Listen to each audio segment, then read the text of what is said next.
rudolfsteinerpress.com in England, who are the sole publishers of Steiner into English and have given me permission to do these recordings. Please consider patronizing them as well. This is a reading of a book by Dr. Rudolf Steiner and Dr. Ita Wegman entitled Extending Practical Medicine, also known as Fundamentals of Therapy. This is translated by A.R. Moyse. I'm pronouncing that Moyse. It's spelled M-E-U-S-S. Could be Miss. Chapter 1. Understanding the True Nature of Man as a Basis of Medical Practice.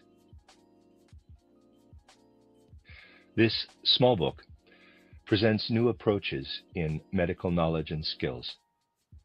A proper judgment of its contents will only be possible for those who are prepared to consider the points of view that were dominant when the medical views discussed in these pages evolved. Hello. Do you want to play with me? Sure. You want me to help you with your groceries? Yeah. This journey with childhood cancer comes at you in waves. Every day we wake up knowing that our 2-year-old has cancer. It's tough to get through. The tumor is about the size of a baseball.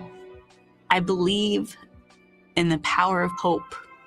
And from the very first visit here at St. Jude, it was about hope and love, because you go in expecting the worst. You can join the battle to save lives by supporting St. Jude Children's Research Hospital. Every gift counts, and whatever you can give will make a difference. Make your donation today to help St. Jude save lives. Just by walking inside the doors of St. Jude, I instantly felt hope for my son. With a gift right now, you can help save lives. Please become a St. Jude Partner in Hope today. Families never receive a bill from St. Jude for treatment, travel, housing, or food, so they can focus on helping their child live. For these children to go through what they're going through during this time, and for the support. It is not a matter of being in opposition to the School of Medicine that is working with the accepted scientific methods of the present time. We fully acknowledge its principles. And in our view, the approach we present should only be used by those who are fully able and entitled to practice medicine according to those principles. We do, however, add further insights to such knowledge of the human being as is now available through accepted scientific methods. These are gained by different methods, and we therefore feel compelled to work for an extension of clinical medicine based on these wider insights into the nature of the world and the human being. Basically, those who follow the established practice of medicine cannot object to what we are presenting because we do not go against that practice. The only people who can refuse to accept our attempt without further ado are those who not only demand that we accept their system of knowledge, but also insist that no insights may be presented that go beyond their system. Extended insight into the nature of the world and the human being is, in our view, offered in anthroposophy, an approach established by Rudolf Steiner. To our understanding of the physical human being, which can only be gained by the methods of natural science, it adds understanding of the non-physical or spiritual human being. Footnote, natural science or modern science, which nowadays is generally referred to as science, is here given its original name to avoid confusion with spiritual science or science of the spirit. Translator, end of footnote. Anthroposophy does not involve progressing from insight into the physical to insight into the spiritual aspect by merely thinking about it. This would only produce more or less well thought out hypotheses, with no one able to prove that they are in accord with reality. Before anything is said in anthroposophy about the spiritual aspect, methods are developed that entitle one to make such statements. To get some idea of these methods, readers are asked to consider the following. All findings made in established modern science are essentially based on impressions gained through the human senses. Human beings may extend their ability to perceive what the senses can provide by means of experiments or through observations made using instruments. But this adds nothing essentially new to knowledge gained in that world in which human beings live through their senses. Thinking, insofar as it is applied to investigating the physical world, also does not add anything to the evidence of our senses. In thinking, we combine, analyze, etc., sensory impressions to arrive at laws of nature. Those who investigate the world of the senses must, however, say to themselves, "The thinking which thus wells up in me does not add anything real to the reality of the world perceived by the senses." This will change as soon as human beings do not limit themselves to the level of thinking that they initially develop through life, upbringing, and education. We can strengthen our thinking and increase its power. We can focus the mind on simple, limited thoughts, and then, excluding all other thoughts, concentrate the whole power of soul on such ideas. A muscle gains in strength if tensed repeatedly, the forces always being in the same direction. Here's what nobody's telling you about the new bearskin hoodie. This fleece is thick. It's made from 340 GSM of bearskin fleece, which is super warm, wind blocking, and regulates body heat like a beast. You need the new 340 GSM military grade bearskin hoodie to get comfortable in the wild. It's the ultimate 10-pocket tactical hoodie that blocks wind, repels rain, and regulates heat for incredible comfort wherever you are. It's the only winter hoodie that's built for working, fishing, hunting, camping, or conquering foreign lands. Thousands of men around the world already love wearing the bearskin hoodie instead of their regular hoodies, with over 21,000 five-star reviews on Trustpilot. Plus, now you can attach the new Heavy Storm rain jacket to the inside of the hoodie for an instant 10,000 millimeter waterproof layer that blocks the rain double time. Finally, a functional hoodie you can actually take outside and customize to make it yours. You're seeing this video because we want to offer you 60% off the bearskin hoodie with fast and free delivery from our Kentucky warehouse. And you may not see this video again, so click the button below now to reserve your order. Need more storage? Get 5 secure zip pockets outside, 2 concealed zip pockets on the inside, and 3 fleece-lined drop pockets on the inside for your valuables. So, does the bearskin hoodie actually look good on a day-to-day basis? No, it looks fantastic. With the fully adjustable design, you'll get that perfect square profile that's never too bulky or baggy, with a customized fit that's tailored to you. That's why everybody knows that guys look better in a bearskin. This is a hoodie that you can take out in the wild, wear at home or in the office, or while climbing up a glacier on your hands and knees. So, if you're still watching this by now, you probably know that you need a bearskin. So if you're ready, click the button below now to activate the 60% off deal and get fast and free delivery. The bearskin hoodie already sold out twice last winter, with loads of incredible reviews from People.com, Muscle and Fitness, as well as Mountain IQ. Bearskin also proudly supports the fallen outdoors and Hope for the Warriors Veterans Program by donating outdoor gear to those who need it most. But hey, don't just take it from us. Take it from the thousands of guys who already left us so many 5-star reviews on Trustpilot. So now that you know there's a better alternative, why not get a bearskin? Simply click the button below to activate 60% off with free delivery. The 60% off deal only lasts for a short while, so make sure you choose your size today and reserve your order before stock runs out.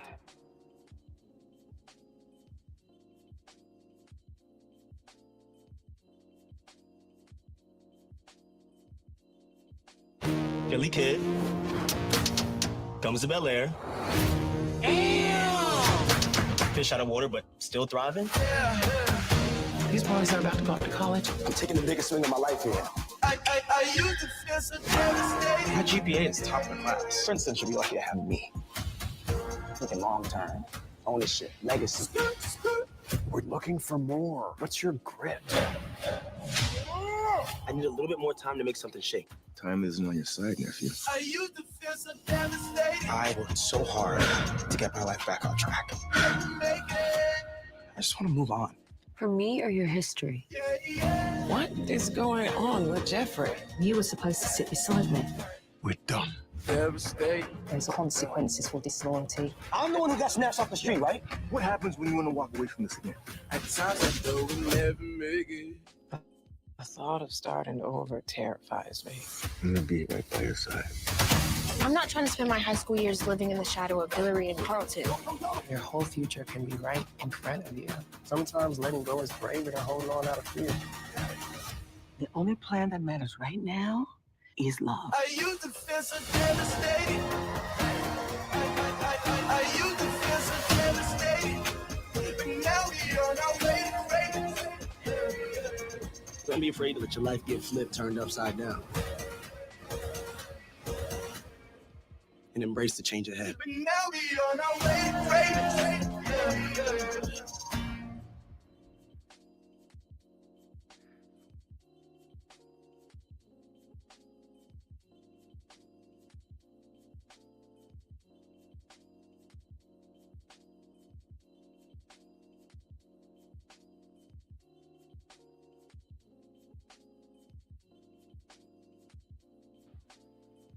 Inner powers of soul are strengthened in the sphere that normally governs thinking by doing exercises of the kind just mentioned. It has to be emphasized that the exercises must be based on simple, limited thoughts. For the soul should not be exposed to influences that are half or even fully unconscious during those exercises.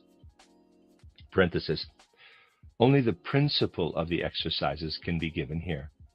For full details and directions on how to do such exercises, see Rudolf Steiner's title, Knowledge of the Higher Worlds, or title, Occult Science, also known as An Outline of Esoteric Science, and other anthroposophical writings, close parenthesis. The most obvious objection to this is that if the whole power of soul is directed to a specific thought, focusing on it completely, all kinds of autosuggestion and the like may arise, and one simply begins to imagine things. It is, however, also shown in anthroposophy how the exercises should go, so that the objection is null and void. It is shown that in doing the exercises, one proceeds in full presence of mind, just as one does in solving a problem in arithmetic or geometry. The mind cannot lapse into unconscious spheres when solving such problems, nor can it do so if the directions given in anthroposophy are carefully followed. Doing the exercises strengthens the powers of thought. to a previously undreamt of degree. We feel powers of thought active in us, like a new content in the essence of our being. And as our own being is given new content, the world too is perceived to have a content of which we may have had a vague idea before, but which we have not known from experience. Considering our ordinary thinking in moments of self-observation, we find our thoughts to be shadow-like and pale compared to the impressions gained through the senses. Perceptions gained through enhanced powers of thinking are far from pale and shadowy. They are full of content, utterly real images. Their reality is much more intense than is found in the content of our sensory impressions. A new world opens up for human beings when they have extended their powers of perception in the indicated way. The most wanted pit bull shavers. That's smooth. Faster and smoother. Grab it this early bird sale. Shop today at skullshaver.com. There was a time when nature lit up the screens with its power and beauty. Nature was once music's muse. It filled pages and hung on walls. But we allowed nature to slip away from culture and our minds, replacing green landscapes with green screens. We saw less nature and forgot that we're a part of it.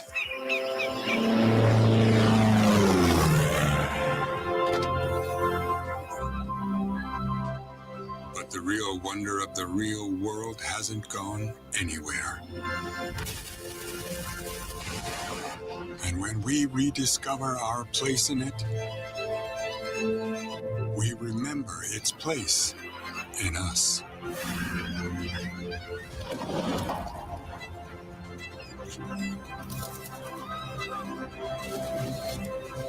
It's time we let nature's wonder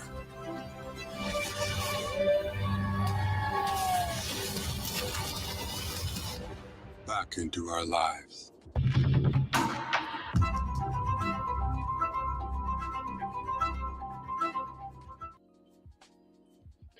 Learning to have perceptions in this world, where before they were only able to have perceptions in the world of the senses, people realize that all the laws of nature they knew before apply only in the physical world, and that the nature of the world they have now entered is such that its laws are different, indeed the opposite of those in the physical world. In this world, the law of the Earth's force of attraction does not apply, but rather the opposite. For a force presents itself that does not act outward from the center of the Earth, but the other way round, from the periphery of the universe to the center of the Earth.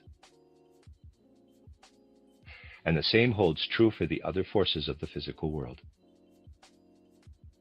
In anthroposophy, the ability to perceive this world gained through exercises is called the power of imaginative perception. Imaginative not because one is dealing with figments of the imagination, but because the contents of the conscious mind are not thought shadows, but images. Sensory perception gives direct experience of being in a real world. And so does the inner activity of gaining imaginative knowledge. The world to which this perception relates is called the etheric world in anthroposophy. This is not the hypothetical ether of modern physics, but something truly perceived in the spirit. The name is used because it relates to earlier, instinctive ideas of this world. Compared to the clear perceptions now possible, these ideas no longer have validity, but we have to give names to things if we wish to refer to them. Within this ether world, it is possible to perceive an etheric bodily nature that exists in addition to the physical bodily nature of the human being.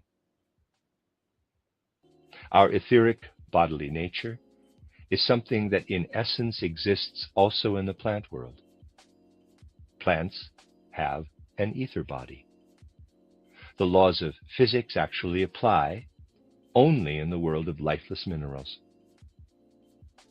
The plant world is possible on Earth because there are substances in the Earth sphere that are not limited to the laws of physics, but may leave all physical laws behind and adopt laws that go in the opposite direction. The laws of physics act as though streaming out from the Earth. Etheric laws act as though streaming to the Earth from all sides of the world periphery.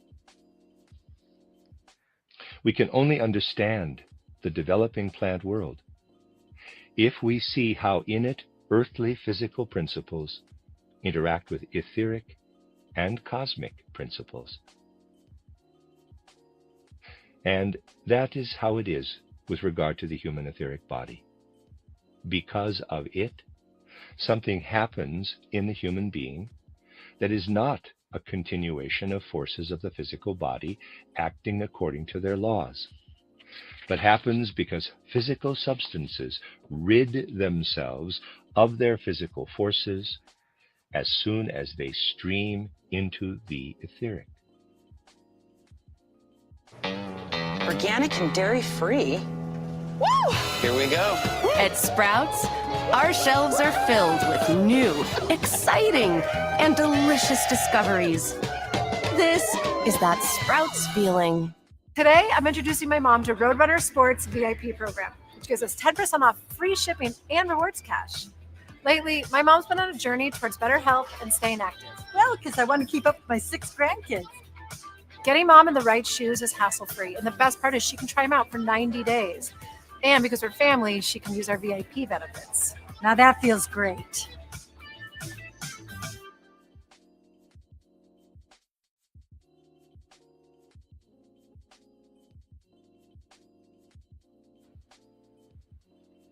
At the beginning of a human life on Earth, most clearly so during the embryonic period, the forces of the etheric body act as powers of configuration and growth. As life progresses, a part of these forces becomes emancipated from activity in configuration and growth and is transformed into powers of thought, the very powers that create the shadowy thought world we have in ordinary consciousness. It is of the greatest importance to know that ordinary human powers of thought are refined powers of configuration and growth. A spiritual principle reveals itself in the configuration and growth of the human organism. And as life progresses, this principle emerges as the spiritual power of thought.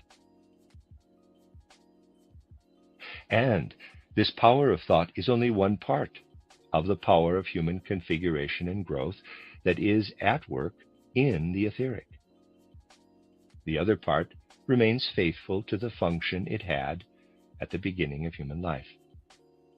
Human beings continue to develop when configuration and growth have reached an advanced stage, that is, to some degree, a conclusion. And it is because of this that the non-physical, spiritual etheric, which is alive and actively at work in the organism, is able to become power of thought in later life. The power to change and be changed thus presents itself to imaginative perception in one aspect as being etheric and spiritual, and in its other aspect as the soul content of thinking. If we consider the substantial nature of earthly substances and follow how they are worked on by the etheric, we have to say, wherever the substances enter into this creative process, they develop an essential nature that estranges them from physical nature. Becoming estranged, they enter into a world where the spiritual principle meets them and transforms them so that they assume its own nature.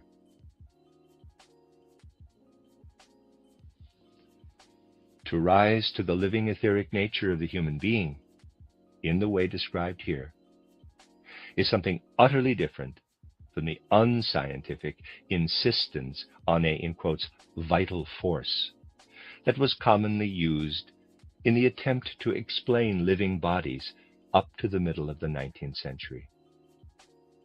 Here it is a matter of directly perceiving, in mind and spirit, an essential principle that exists in humans and all other life forms, just as the physical body does. To gain this perception, we do not continue the ordinary way of thinking in some vague fashion. Nor do we make up another world using our powers of fantasy. Instead, human perceptiveness is extended in a highly specific way. And this then also leads to experience of a wider world. The exercises that lead to higher perception may be taken further. Having made an extra effort to concentrate on specific thoughts, it is also possible to make an extra effort to suppress the imaginations, parenthesis, images of a spiritual etheric reality, close parenthesis, that have been achieved. The resulting state is a completely empty conscious mind. One is merely awake. And this waking state initially has no content. Parenthesis, details are given in the above-mentioned books, close parenthesis. This waking state without content does not continue, however. Having been emptied of all physical and all image-like etheric impressions, it fills with a content that streams to it from a real world of the spirit. Working across teams is tough, but Asana helps you handle it.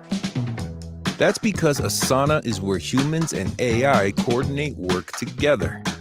AI can spot roadblocks and assign work in a snap, so everything and everyone stays on track. That's how work gets handled. That's Asana. Visit us at asana.com. That's ASANA.com.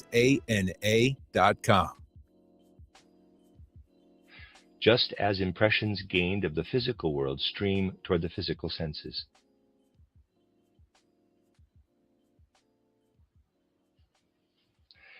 Through imaginative perception, we got to know a second aspect of our human nature. When the empty conscious mind fills with spiritual content, we get to know a third aspect.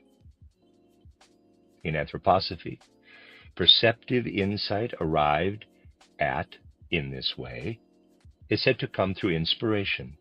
Parenthesis. These terms should not put the reader off.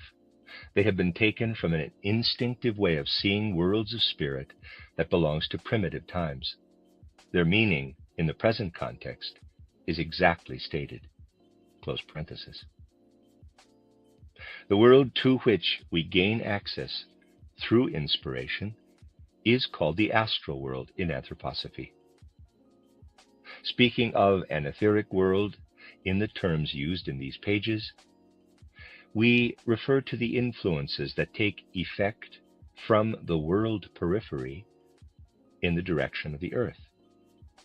Speaking of an, in quotes, astral world, however, we progress in accordance with what the inspired conscious mind observes from influences coming from the world periphery to specific spirit entities who are revealed in those influences, just as the physical substances of the earth reveal their nature in the forces emanating from the earth. We speak of distinct spirit entities acting from the far distances of the universe, just as we speak of stars and constellations when we use the senses to look at the night sky. Hence the term astral world. In this astral world, human beings have the third aspect of their essential nature, the astral body. Earthly substantiality must also stream into this astral body. In the process, it becomes further estranged from its physical nature. Human beings thus have their ether body in common with the plant world, and their astral body with the animal world. The essentially human element that raises humanity above the animal world is perceived and becomes known through a form of perceptive insight that is even higher than inspiration. This is called intuition in anthroposophy. In inspiration, a world of spiritual entities reveals itself. In intuition, the relationship of the perceptive human being to this world becomes a closer one. Something purely spiritual is brought to full conscious awareness, and conscious experience of this immediately shows that this has nothing to do with experience gained in our bodily nature. We thus enter into a life where we are human spirit, among other spiritual entities. In inspiration, the spiritual entities of the world reveal themselves. Through intuition, we live with those spirits. We thus come to recognize the fourth aspect of essential human nature, the I, capital, itself. Again, we become aware that in making itself part of the essence and active working of the I, earthly substantiality becomes even further estranged from its physical nature. The essential nature this substantiality assumes as, quote, I organization, close quote, is initially the form in which earthly matter is most estranged from the physical nature it has on earth. The astral body and I we thus encounter are not tied to the physical body in the human organization the way the etheric body is.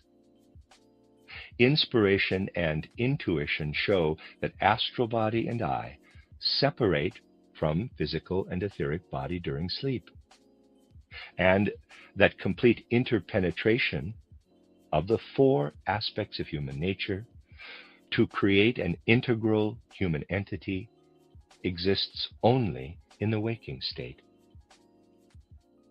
Want to save big on your holiday shopping? This November, Bob's Discount Furniture is unboxing unbeatable. In sleep, the physical and etheric human body remain in the physical and etheric world. They are not, however, in the position in which the physical and etheric body of a plant are. They hold the after effects of the astral and I principles. And the moment they would no longer hold these after effects, the individual must wake up. A human physical body must never be left merely to physical. A human ether body never merely to etheric influences. They would then disintegrate. Inspiration and intuition also show something else, however. Physical substantiality knows further development of its essential nature when it proceeds to be alive and actively working in the etheric. And life depends on the organic body being torn away from earthly nature and built up from the universe that lies beyond the earth. Such constructive development only results in life, however, and not in conscious awareness, nor in self-awareness. The astral body needs to build its organization within the physical and etheric organization. The eye needs to do the same with regard to the eye organization. Yet, this building up process does not lead to conscious development of an inner life of soul. For this to happen, constructive development has to be countered with destruction. The astral body builds its organs. It breaks them down again by letting the activity of feeling develop in the soul's inner awareness. The eye evolves its eye organization. It breaks it down again as will activity takes effect in self-awareness.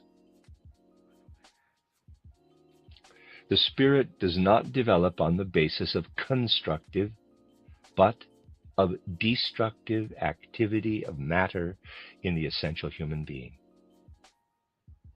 If spirit is to be active in man, matter must withdraw from this activity. Even the development of thinking activity within the etheric body is not based on a continuation of etheric nature, but on its destruction. Conscious thinking does not take place in processes of configuration and growth, but in processes of defiguration and withering, dying, which are continually integrated into the etheric process. In conscious thinking, thoughts come free of the physical configuration process, and as soul configurations become living human experiences. If we consider the human being on the basis of this approach to human nature, we realize that it is only possible to get full insight into both the human being as a whole and into an individual organ if we know how the physical body, the etheric body, the astral body, and the eye are active in them. In some organs, the eye is predominantly active. In others, the eye shows little activity, and the physical organization predominates. We can only fully understand the healthy human being if we know how the higher aspects of human nature take hold of earthly substance and compel it to serve them. And if we also realize that earthly substance changes when it enters into the sphere of activity of the higher aspects of human nature.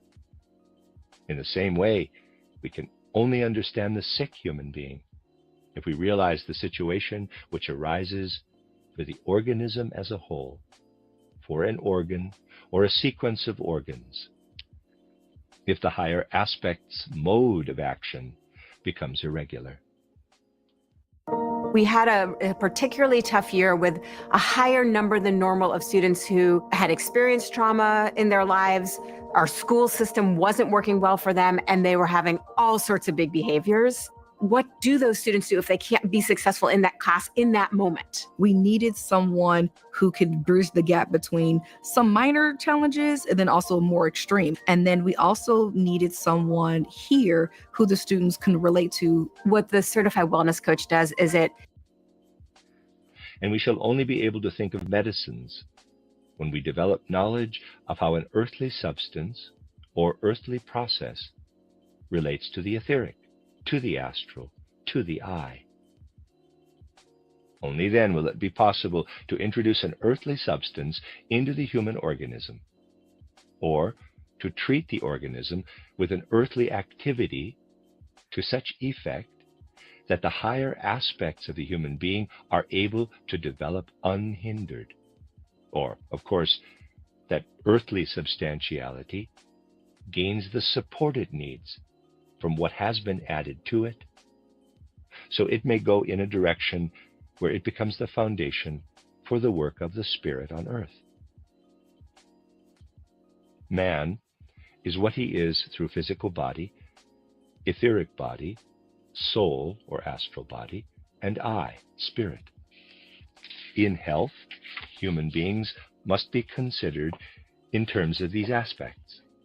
In sickness, perceived in terms of the balance between them being upset.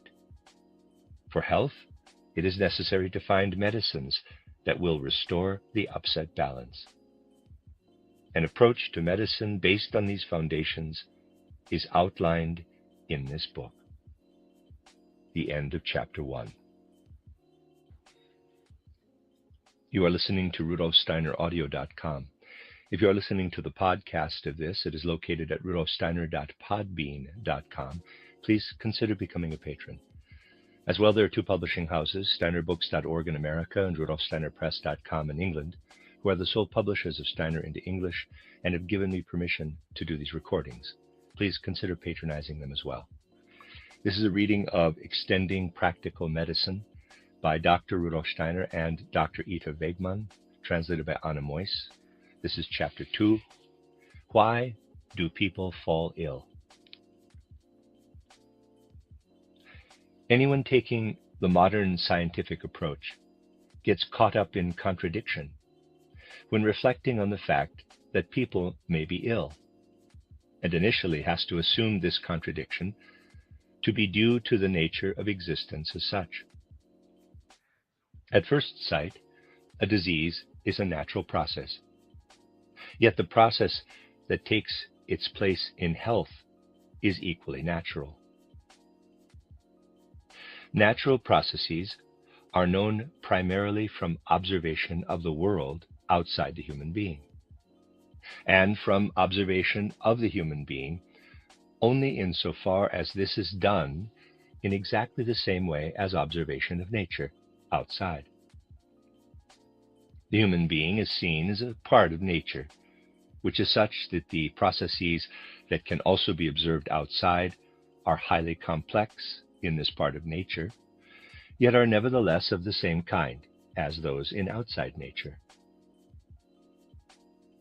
But this is where a question arises that cannot be answered from this point of view. How do natural processes develop in the human being, leaving animals aside for the moment, that are the opposite of healthy processes? The healthy human organism seems comprehensible as part of the natural world. The diseased organism does not seem to be such. It must therefore be comprehensible on its own terms, through something it does not have from the natural world. The idea seems to be that the spiritual, non-physical aspect of the human being has a complex natural process as its physical basis, which is like a continuation of the natural principles that pertain outside the human being. But simply consider, will continuation of a natural process based on a healthy human organism ever bring the mind and spirit alive? The opposite is the case. The life of mind and spirit is extinguished if the natural process continues in a straight line. This happens in sleep. It happens in a faint. Consider, on the other hand, how the conscious life of mind and spirit becomes more acute when an organ is diseased. Pain develops, or at least a reluctance to do things, or discomfort. The life of feeling gains a content it does not otherwise have, and the life of the will is impaired. The movement of a limb, which happens as a matter of course in health, cannot be performed because pain or reluctance inhibit it. Observe the transition from painful movement of a limb to its paralysis. Pain on movement marks the first step toward paralysis. The active spiritual principle intervenes in the organism. In health, it initially reveals itself in the life of ideas, of thought. We activate an idea, and the movement of a limb follows. We do not enter consciously with our idea into the organic processes that ultimately lead to movement of the limb. The idea goes down to the unconscious level. In health, a feeling process develops between idea and movement that is active only at soul level. It does not distinctly connect with anything physical and organic. In ill health, this does happen, however. Feeling, which in health is experienced as separate from the physical organism, connects with it in the experience of illness. Philly kid comes to Bel Air. Fish out of water, but still thriving. These boys are about to go off to college. I'm taking the biggest swing of my life here. I used to feel so devastated. My GPA is top of the class. Princeton should be lucky to have me. Looking long term, ownership, legacy. We're looking for more. What's your grit? I need a little bit more time to make something shake. Time isn't on your side, nephew. I used to feel so devastated. I worked so hard to get my life back on track. I just want to move on. For me or your history? What is going on with Jeffrey? You were supposed to sit beside me. We're done. Devastated. There's consequences for disloyalty. I'm the one who got snatched off the street, right? What happens when you want to walk away from this again? At times I thought we'd never make it. The thought of starting over terrifies me. I'm gonna be right by your side. I'm not trying to spend my high school years living in the shadow of Hillary and Carlton. Your whole future can be right in front of you. Sometimes letting go is braver than holding on out of fear. The only plan that matters right now is love. I used to feel so devastated. I used to feel so devastated. But now we on our way to greatness. Don't be afraid to let your life get flipped, turned upside down. And embrace the change ahead. But now we on our way to greatness.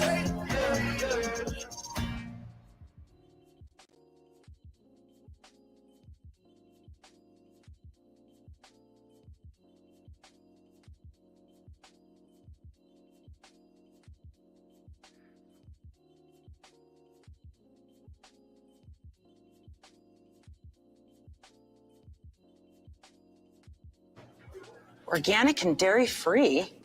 Woo! Woo! Woo! Here we go. Third time today.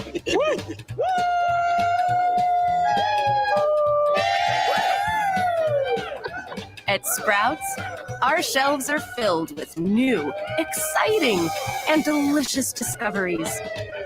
This is that Sprouts feeling. The processes of healthy feeling and disease-related experience are thus seen to be related. There has to be something which, in a healthy organism, is not connected as intensely with that organism as in a sick organism. This reveals itself to spiritual perception as the astral body. It is an organization beyond sensory perception that lies within the sense-perceptible organization. It either intervenes loosely in an organ, which leads to inner soul experience that exists on its own and is not felt to be connected with the body, or it intervenes intensely in an organ. This leads to the experience of illness. We have to develop the idea of one form of illness where the astral body takes hold of the organism, which makes the spiritual human being enter more deeply into his body than is the case in health. However, thinking also has its physical basis in the organism. It is only that in health, it is even more detached from the organism than feeling is. Spiritual perception finds that in addition to the astral body, there is a separate I organization which lives as an independent soul quality in our thinking.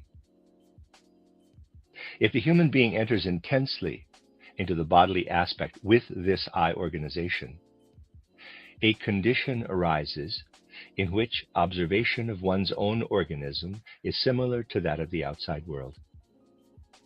If we observe an object or event in the outside world, the fact is that the thought in the human mind and the object or event observed are not in live interaction, but independent of each other. This only happens with a human limb if it becomes paralyzed. It then becomes outside world. The I organization is no longer loosely connected with the limb the way it is in health, when it can connect with the limb in a movement and immediately let go again. It enters permanently into the limb and can no longer withdraw. Again, we have the healthy movement processes of a limb in juxtaposition with paralysis, and see how they relate. Indeed, we can see quite clearly that a healthy movement is the beginning of a paralysis that is cancelled as soon as it begins. We have to consider the nature of illness to lie in an intense connection of the astral body or I organization with the physical organism. But this connection is merely an enhancement of the looser connection that exists in a state of health. Thus, even the normal interventions of astral body and I organization in the human body relate not to healthy vital processes, but to pathological ones. When spirit and soul take effect, they cancel out the normal way the body is constituted. They change it into its opposite. With this, however, they put the organism on a road where illness wants to begin. In ordinary life, this is regulated as soon as it arises by a self-healing process. A certain form of illness develops if the spiritual or soul aspect advances too far toward the organism, so that self-healing will either not come about at all or only do so slowly. The causes of illness must thus be sought in the capacity for spirit and soul, and healing must consist in releasing the soul or spirit element from the physical organization. This is one form of illness. There is also another. The I organization and the astral body may be prevented from establishing the loose connections with the bodily aspect that in ordinary existence are the basis of independent feeling, thinking, and will. Healthy processes then go beyond the level that is appropriate for the organism, in the organs, or processes that cannot be reached by spirit and soul. And in this case, spiritual perception shows that the physical organism will then do more than merely perform the lifeless processes of outside nature. The physical organism is penetrated by an etheric organism. On its own, the physical organism could never evoke a self-healing process. This is fanned into life in the etheric organism. With this, we realize that health is a condition that has its origin in the etheric organism. Healing must thus consist in treating the etheric organism.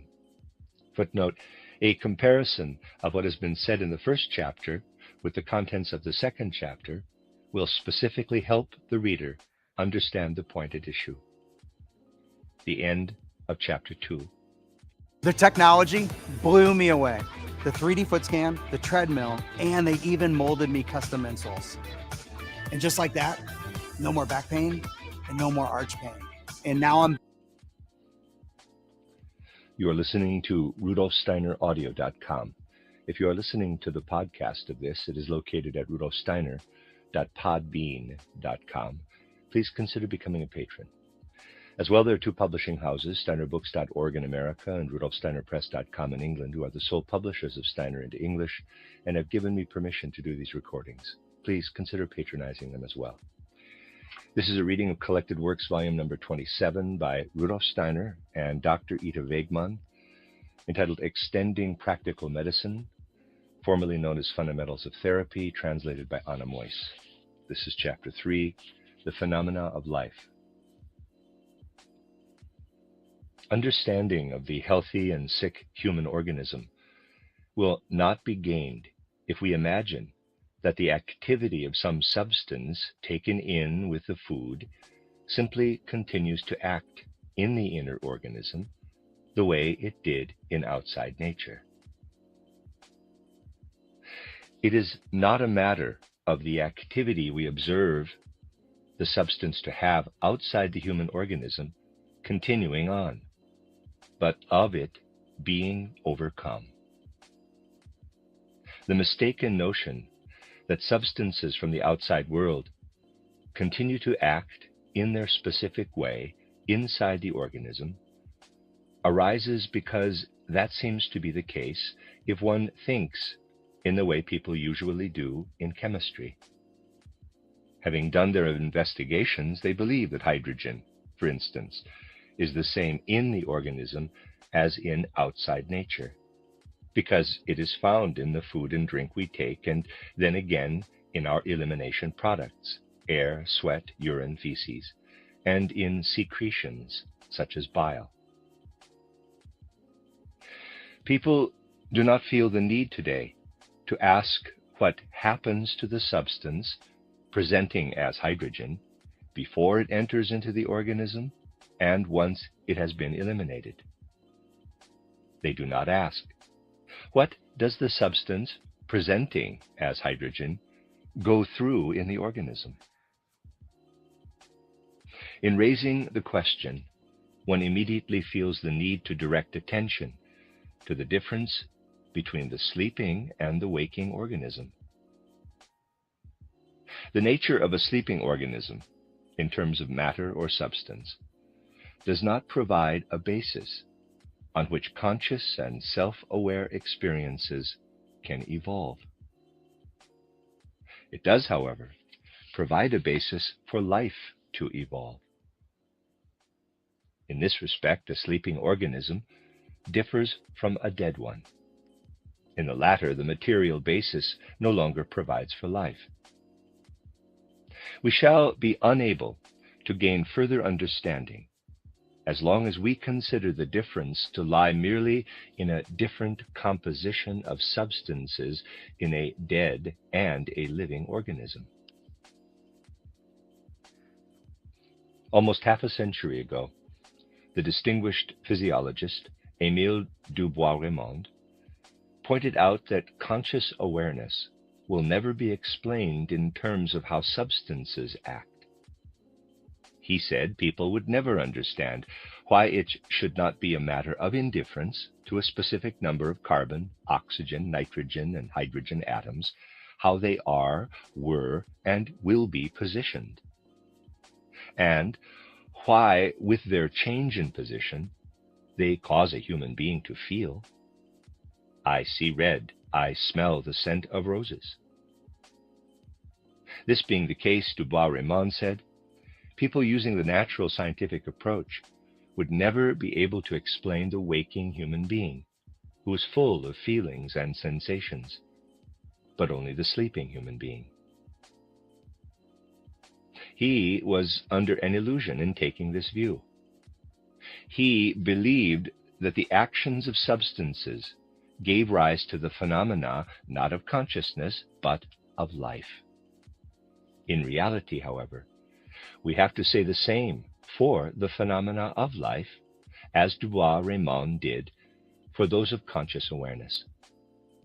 Why should it occur to a number of carbon, oxygen, hydrogen, and nitrogen atoms to produce the phenomena of life through the way they were, are, or will be positioned? Observation has shown that the phenomena of life have a completely different orientation from those that occur in the lifeless sphere. For the latter, we may say, they show themselves to be governed by forces that radiate from the essential nature of the substance, from the relative center of the periphery. The phenomena of life show matter to be governed by forces that act from outside in, toward the relative center. In the transition to life, matter must withdraw from the outward radiating forces and make itself part of those that radiate in. Discover huge savings where the wonders of the sea meet the joy of the holidays at SeaWorld's Christmas celebration. Make new friends with over 9,000 animals, including live rain. Every substance, and also every process on Earth, has its forces that radiate out from the Earth and holds them in common with the Earth. It is the kind of substance chemists see merely as a constituent part of the Earth's body. Entering into the sphere of life, it has to cease being merely part of the Earth. It goes beyond having things in common with the Earth. It is included in a sphere of forces that radiate toward the Earth from the world beyond the Earth that is all around. Seeing a substance or process evolve as life, we have to think of it as withdrawing from the forces that act on it as though from the center of the Earth, and entering into the sphere of other forces that do not have a center, but a periphery. They act from all directions, those forces, as though aiming for the center of the Earth. They would have to dissolve all that is matter on Earth into utter formlessness, tearing it apart, if the influences of the heavenly bodies from beyond the Earth's sphere did not enter into the space in which these forces are active and modify the dissolution. We can observe this if we study plants. In plants, Earth substances are lifted out of the sphere of Earth activities. They go in the direction of formlessness. This transition to formlessness is modified by the actions of the sun and similar effects from the cosmos. If these are not taken effect, or acting in a different way, for example, during the night, the forces that substances have in common with the Earth come alive in them again. Plant nature develops in the interaction of earthly and cosmic forces. If we call the whole sphere of forces that are under the Earth's influence the, in quotes, physical, we shall need another name for the very different nature of the forces that do not radiate from the Earth, but radiate in toward it. Here, an aspect of the human organization, which we discussed in the previous chapter, shows itself in a different light.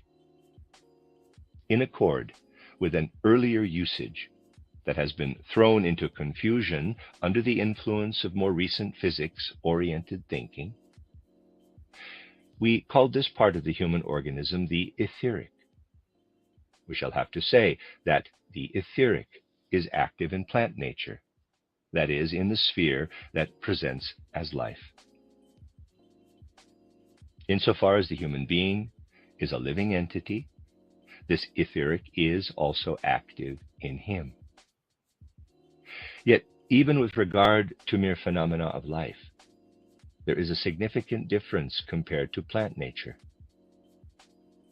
The plant allows the physical to be active in it when the etheric from cosmic space no longer takes effect.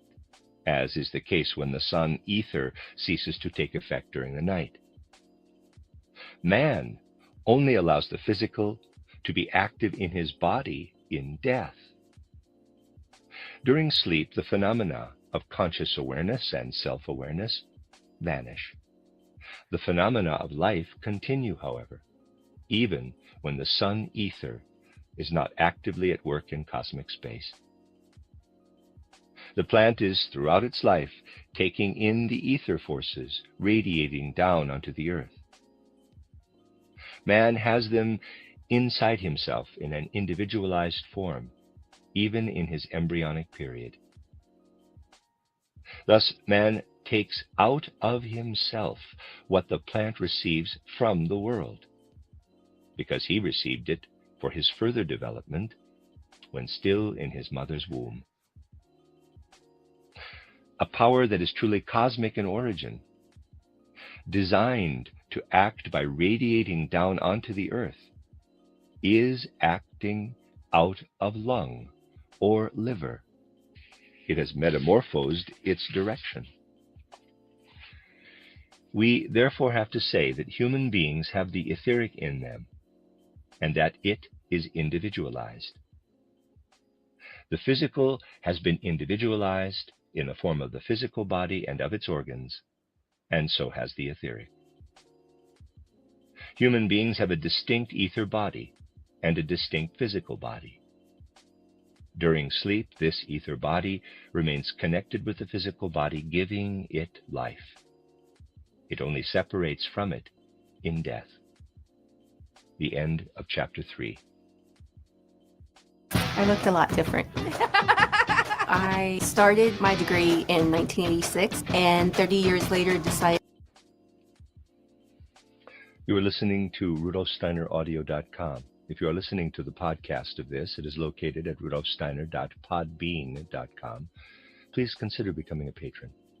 As well, there are two publishing houses, SteinerBooks.org in America and RudolfSteinerPress.com in England, who are the sole publishers of Steiner into English and have given me permission to do these recordings. Please consider patronizing them as well. This is a reading of Collected Works, Volume 27 by Dr. Rudolf Steiner and Dr. Ita Wegman, entitled Extending Practical Medicine, formerly known as Fundamentals of Therapy, translated by Anna Moyse. This is Chapter 4, entitled On the Nature of the Sentient Organism. The form and organization of a plant results from two spheres of forces only, those that radiate from the earth and those that radiate toward it. The animal and human form and organizations do not result only from these. A plant leaf is exclusively under the influence of those two spheres of forces. The animal lung is also under their influence, but not exclusively so. For the leaf, all configuring forces lie in those spheres. For the lung, forces also exist that exist beyond these. This applies both to the configuring forces that create outer form and to those which regulate the inner movement of matter, giving it a specific direction and either combining or separating it. We may say that for substances taken into the plant, it is not a matter of indifference whether they live or do not live, but they enter into the sphere of forces radiating toward the earth. They are lifeless in the plant if the forces of the periphery do not act on them. They enter into life when they come under the influence of these forces. Even alive, however, plant substance is indifferent to how its elements have been, are, or will be positioned with reference to their own activity. They give themselves up to the activity of outward and inward radiating external forces. Animal substance comes under influences that are independent of these forces. It moves within the organism, or as a whole organism, in such a way that these movements do not follow from the outward and inward radiating forces only. Because of this, animal configuration is independent of the spheres of forces radiating from or toward the earth. In the plant, the interplay of those forces results in alternation between being subject to the forces radiating in from the periphery and not being subject to them. This divides plant nature into two aspects. One is oriented toward life. It is wholly in the sphere of the periphery. These are the sprouting organs that sustain growth and flower. The other is oriented toward the lifeless. It remains in the sphere of outward radiating forces. It includes everything that hardens growth, providing a firm, supporting structure for life, etc. Between these two aspects, life ignites and dies away. And the dying of a plant is merely the dominance of outward radiating over inward radiating forces. In the animal, part of the substantial element is completely withdrawn from the influence of the two spheres of forces. The resulting differentiation differs from that of plants. Organs develop that remain within the influence of both spheres of forces, and also organs that lie outside them. Interactions arise between the two types of organ development, and it is due to these interactions that animal substance can be the vehicle for feeling and sensation. One consequence is the difference in the appearance, the consistency of animal compared to plant substance. In the animal organism, we have one sphere of forces that is independent of those radiating from the earth and radiating toward it. The astral sphere of forces is present in addition to the physical and etheric. We have already referred to this from another point of view. No need to be put off by the term astral. The outward radiating forces are those of the earth, the inward radiating forces those of the earth's cosmic periphery. In the astral forces lies something of a higher order than those two. It is this alone which makes the earth a cosmic body, a star, astrum. There was a time when nature lit up the screens with its power and beauty. Nature was once music's muse. It filled pages. Through the physical forces, it separates itself from the cosmos. Through the etheric forces, it lets the cosmos influence it. Through the astral forces, it becomes an independent, individual entity in the cosmos. Like the etheric in the physical body, the astral in the animal organism is an independent, self-contained aspect. We may therefore speak of this aspect as the astral body. We can only understand the animal organization if we consider the interrelationships between physical, etheric, and astral body. All three are independent aspects of the animal organization. And all three are also different from what exists in the lifeless mineral bodies and the living plant organisms outside them. The animal physical organism may be said to be lifeless. It differs, however, from lifeless mineral elements. It is first estranged from the mineral sphere by the etheric and astral organism, and then, through withdrawal of the etheric and astral forces, given back to the lifeless sphere. It is a structure in which the forces that are active in the mineral sphere, in the earth realm as such, can only be destructive. It can only serve the animal organism as a whole for as long as the etheric and astral forces prevail over the destructive intervention of the mineral sphere. The animal etheric organism lives like the plant organism, but not in the same way. Life is taken to a state that is foreign to itself by the astral forces.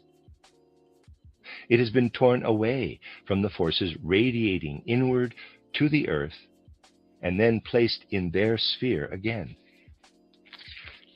The etheric organism is a structure in which merely plant-like forces are at a level of existence that is too dull or dim for the animal organization. It can only serve the animal organism as a whole insofar as the astral forces raise its mode of action to a brighter level. If it gains the upper hand in its activities, sleep ensues. If the astral organism gains the upper hand, waking prevails. Both sleeping and waking must not go beyond certain levels of activity. If this were to happen in the case of sleep, the plant principle in the organism as a whole would tend toward the mineral. The plant principle would hypertrophy, which would be a pathological condition. If it happened in the case of waking, the plant principle would have to become completely estranged from the mineral. This would assume forms in the organism that are not its own, but belong to the lifeless sphere, which lies outside the organic. A pathological condition would develop due to hypertrophy of the mineral principle. Physical substance enters from outside into all three organisms, physical, etheric, and astral.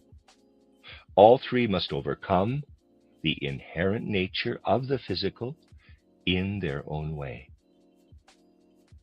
This results in a threefold differentiation of organs. The physical organization creates organs that have gone through the etheric and astral organization, but are on the way back to its sphere. They cannot have arrived in its sphere completely, for that would result in death of the organism. The etheric organism creates organs that have gone through the astral organization but continually seek to withdraw from it. They have the power to enter into the dimness of sleep. They tend to evolve purely vegetative life.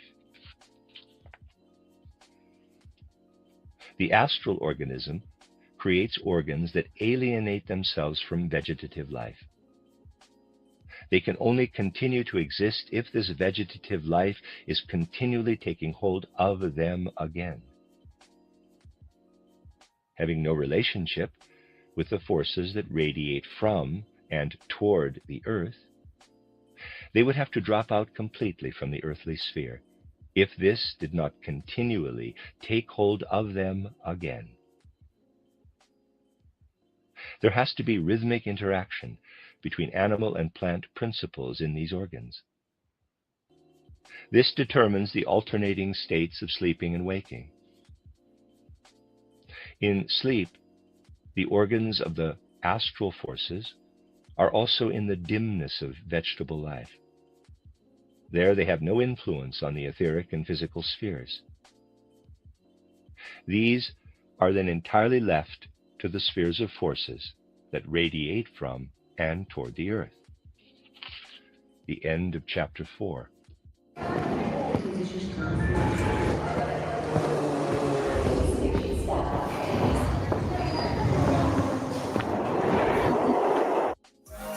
Be curious, creative, determined.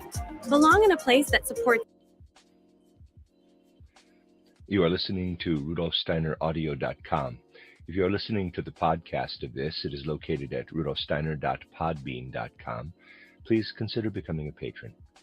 As well, there are two publishing houses, steinerbooks.org in America and rudolfsteinerpress.com in England, who are the sole publishers of Steiner into English and have given me permission to do these recordings.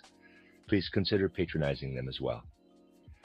This is a reading of Collected Works Volume 27 by Dr. Rudolf Steiner and Dr. Ida Wegman, entitled, it's a book entitled Extending Practical Medicine, formerly known as Fundamentals of Therapy, translated by Anna Moyse. This is Chapter 5, entitled Plant, Animal, Man.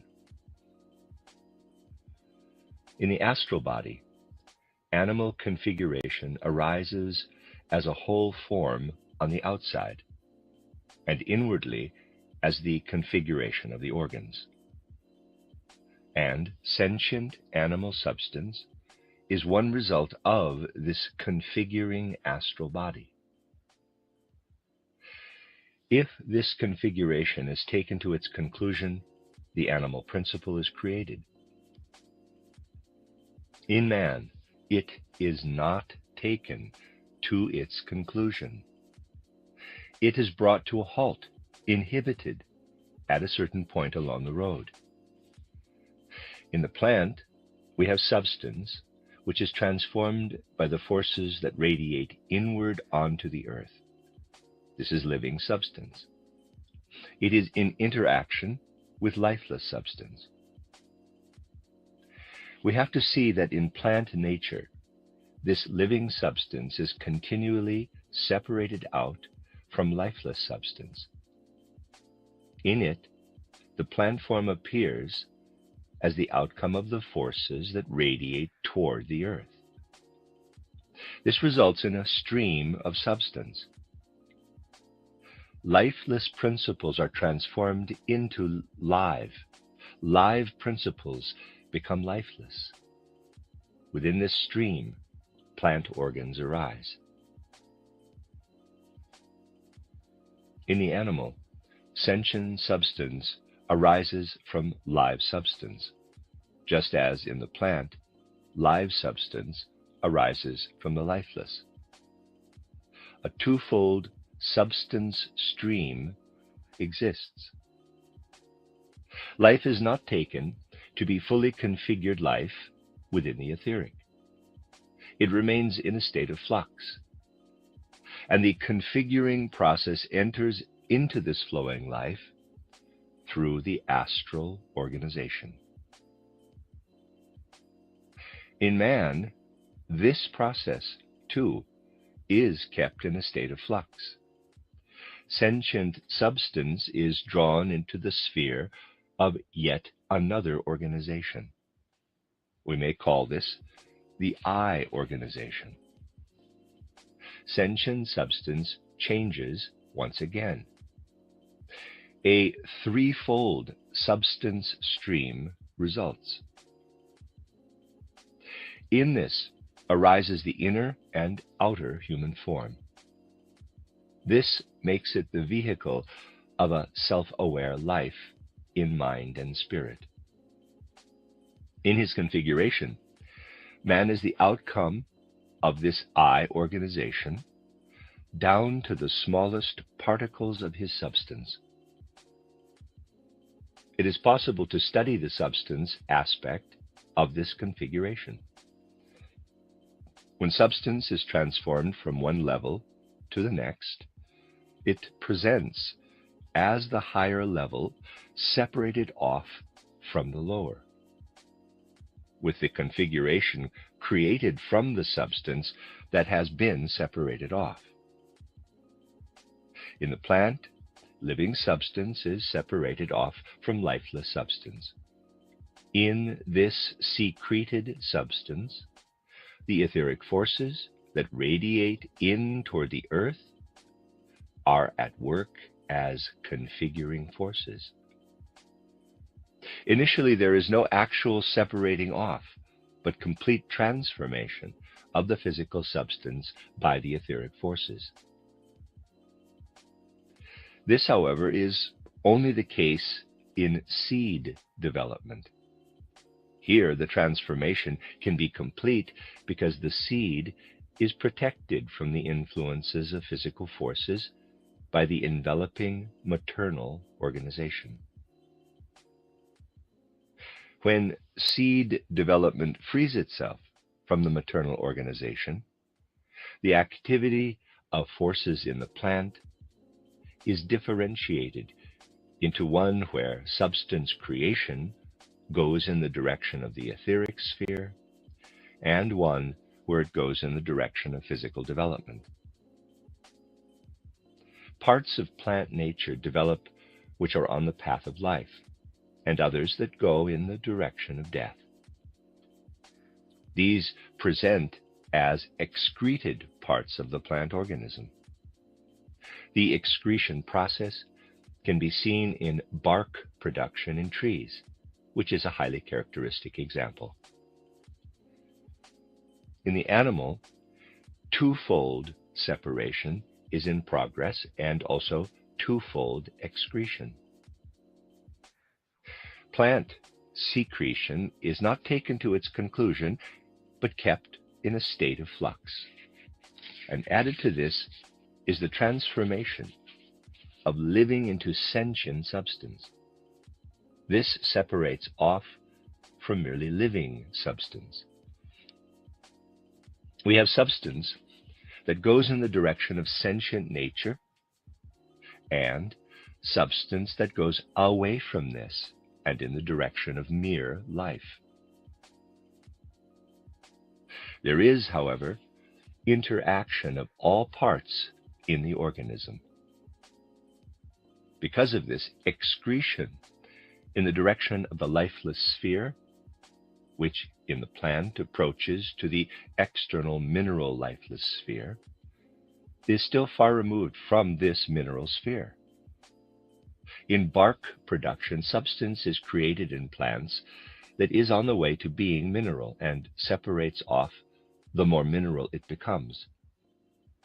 In the animal world, this principle appears as the excretion products of digestion.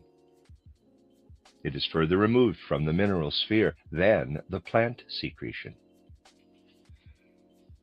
In man, the substance separated off from sentient substance becomes the vehicle for the self-aware mind and spirit. But there is also continuous secretion, with a substance produced that goes in the direction of pure capacity for sentience. The animal principle exists as continuous excretion within the human organism. In the waking state of the animal organism, separating off and configuration of material that has been separated off, as well as secretion of sentient substance, are under the influence of astral activity. In man, the activity of the eye organism is added to this. During sleep, astral and eye organism take no direct action. But the substance has been taken hold of by this activity and continues it as though seeking to maintain inertia. Once a substance has been inwardly configured the way it is by astral and eye organization, it will continue to act in terms of these organizations in the sleeping state, reflecting a capacity for inertia. In a human being who is asleep, we thus cannot speak of purely vegetative function in the organism.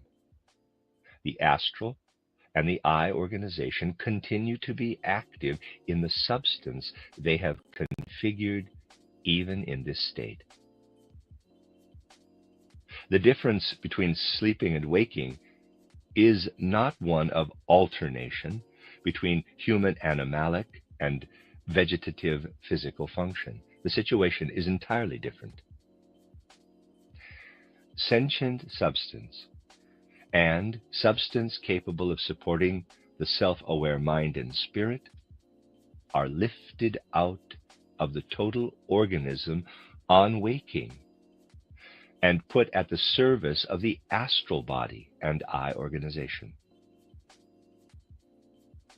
The physical and the etheric organism must then function in such a way that only the forces radiating out from the earth and radiating in toward it are active in them. In this mode of action, they are only taken hold of from the outside by the astral body and eye organization. During sleep, however, they are inwardly taken hold of by the substances that develop under the influence of the astral body and the eye organization. While only the forces radiating out from the earth and radiating in toward it act from the universe on a sleeping person, the substance forces created by the astral body and the eye organization are working on that person from within. If we call sentient substance the residue of the astral body and the substance developed under the influence of the eye organization, the residue of that organization, we are able to say, in the waking human organism, the astral body and the eye organization themselves are active. In the sleeping organism, their substantial residues are active. Waking, human beings live in an activity that connects them with the outside world through their astral body and their eye organization. Sleeping, their physical and their etheric organism live on what the residues of these two organizations have become in terms of substance. The actions of a substance like oxygen, which is taken in through respiration, both in the sleeping and in the waking state, therefore have to be seen as having different effects in these two states. The nature of oxygen taken in from outside is such that it has an hypnotic, not a stimulating effect. Increased oxygen intake makes us abnormally sleepy. In the waking state, the astral body is continually fighting the hypnotic action of oxygen intake. If the astral body ceases to act on the physical body, oxygen develops its inherent quality. It makes us go to sleep. The end of chapter 5.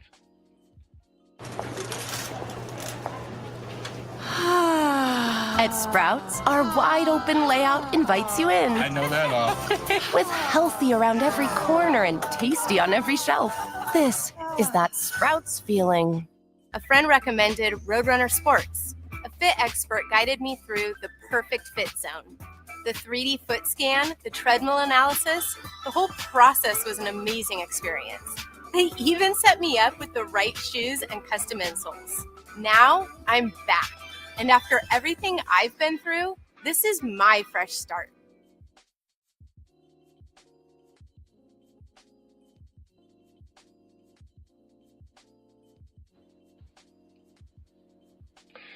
You are listening to RudolfSteinerAudio.com.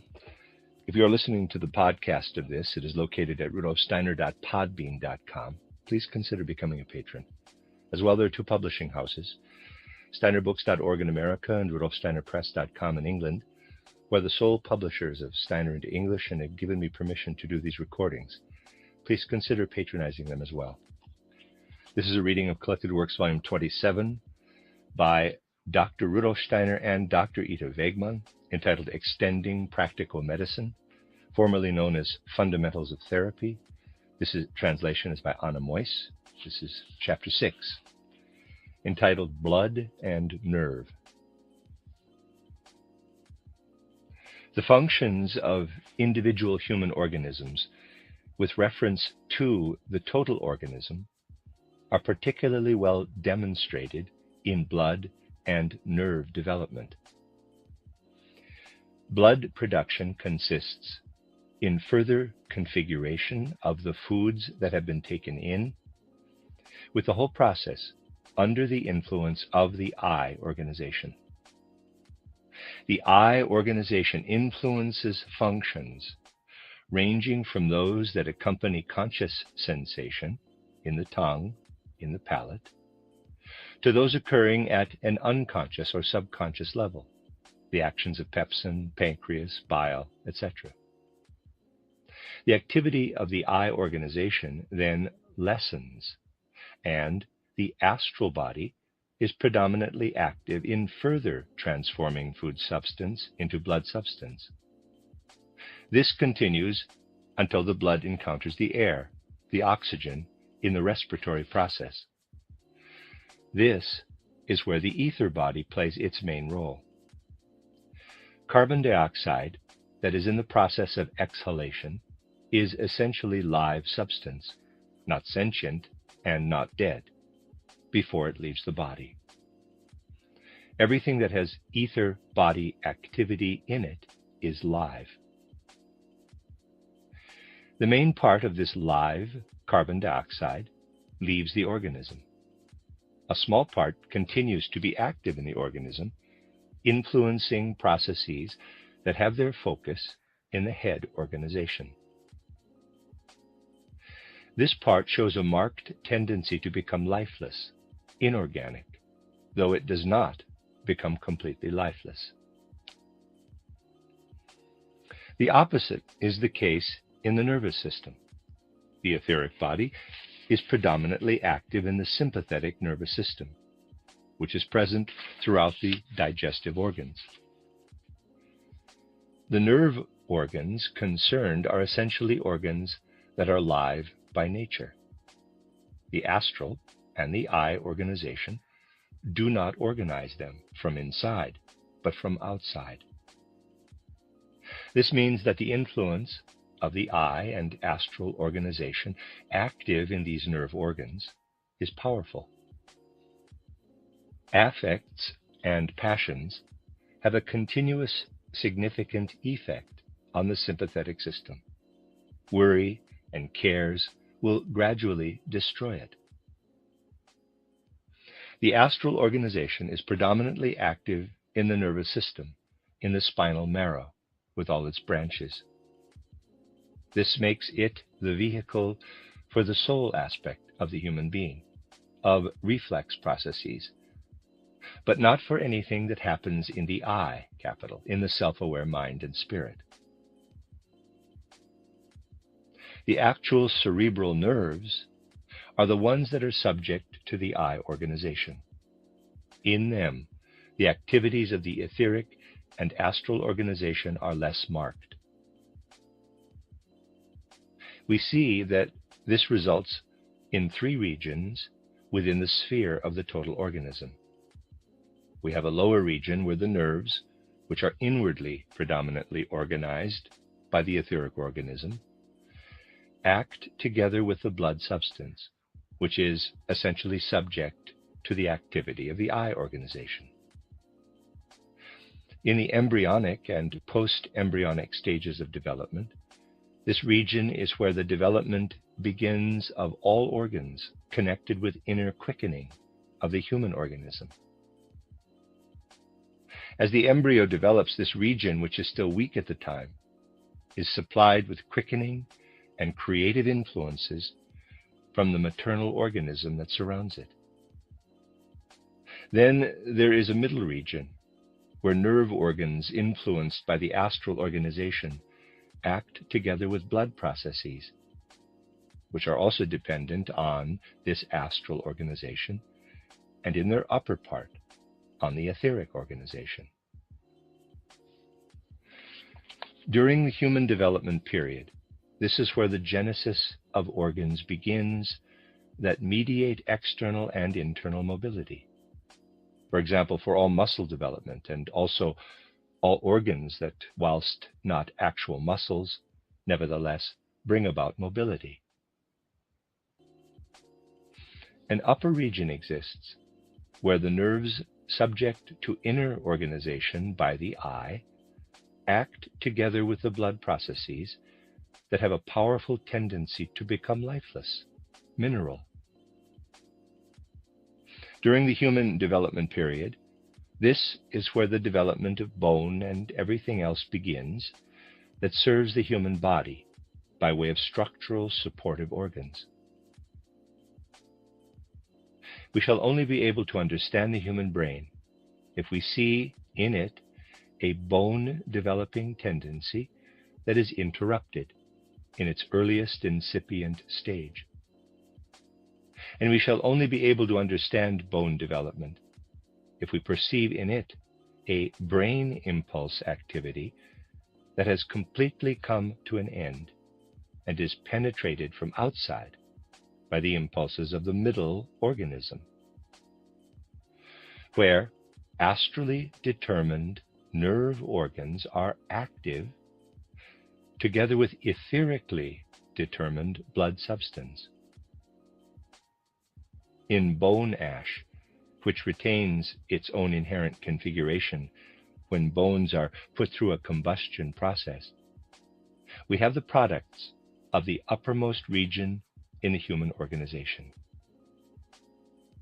In the cartilaginous substance which remains when bones are treated with dilute hydrochloric acid, we have the product of the impulses from the middle region.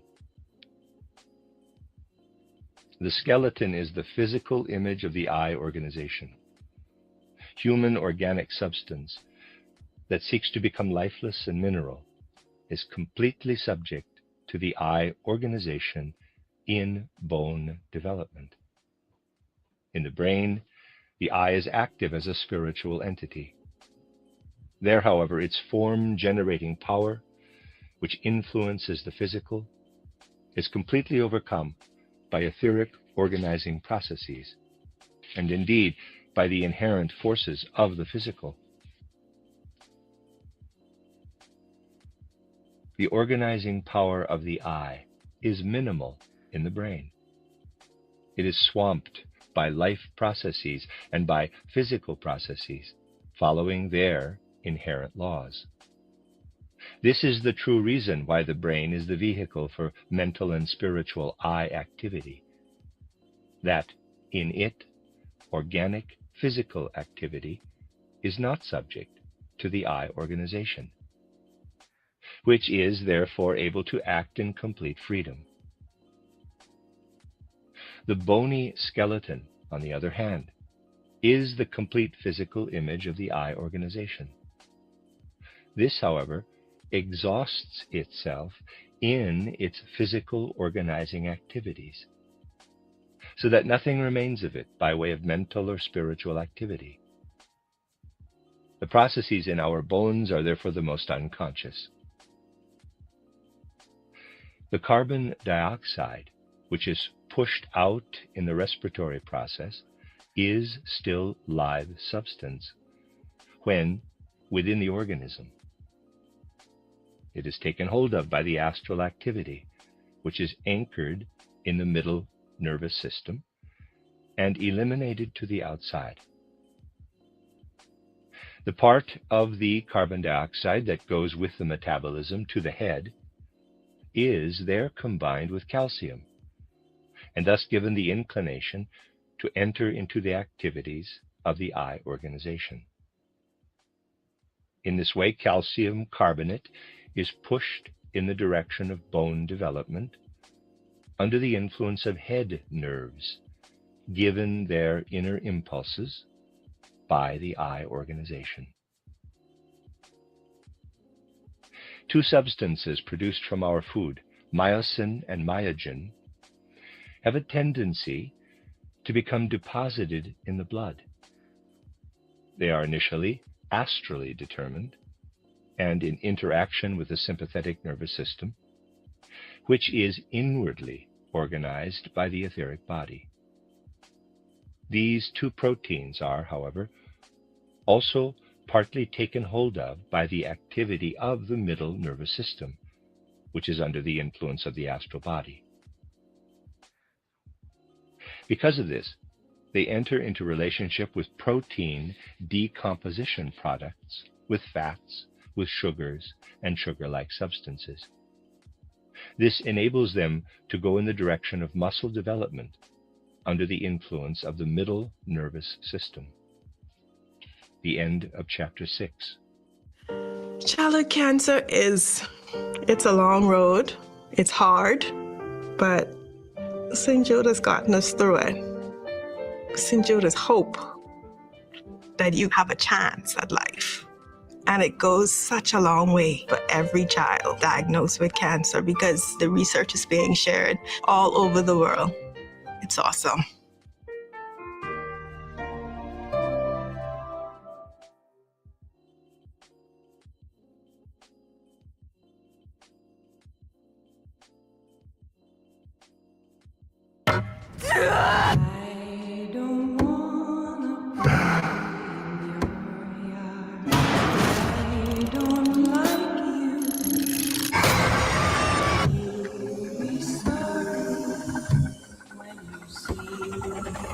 I want to go back to before.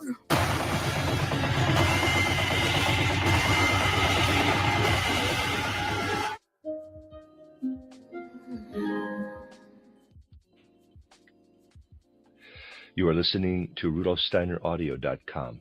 If you are listening to the podcast of this, it is located at RudolfSteiner.podbean.com. Please consider becoming a patron. As well, there are two publishing houses, SteinerBooks.org in America and RudolfSteinerPress.com in England, who are the sole publishers of Steiner into English and have given me permission to do these recordings. Please consider patronizing them as well. This is a reading of Collected Works, Volume 27, by Dr. Rudolf Steiner and Dr. Ita Wegman, entitled Extending Practical Medicine, formerly known as Fundamentals of Therapy, translated by Anna Moyse. This is Chapter 7, entitled The Nature of Medicinal Actions. The total human organization is not a self-contained system of interactive processes. If it were, it could not be the vehicle for the element of soul and spirit. This can only have the human organism as its base, because the organism is continually decomposing, or going in the direction of lifeless mineral activity in its nerve and bone substance, and in the processes of which those substances are a part. Protein substance decomposes in nerve tissue. It is not recreated, however, by entering into the sphere of the forces that radiate in toward the earth, as in the ovum or other structures, but simply decomposes. As a result, ether activities radiating in from objects and events in the outer environment through the senses, and ether activities created when the organs of movement are used, are able to utilize the nerves as organs along which they are conducted through the whole body.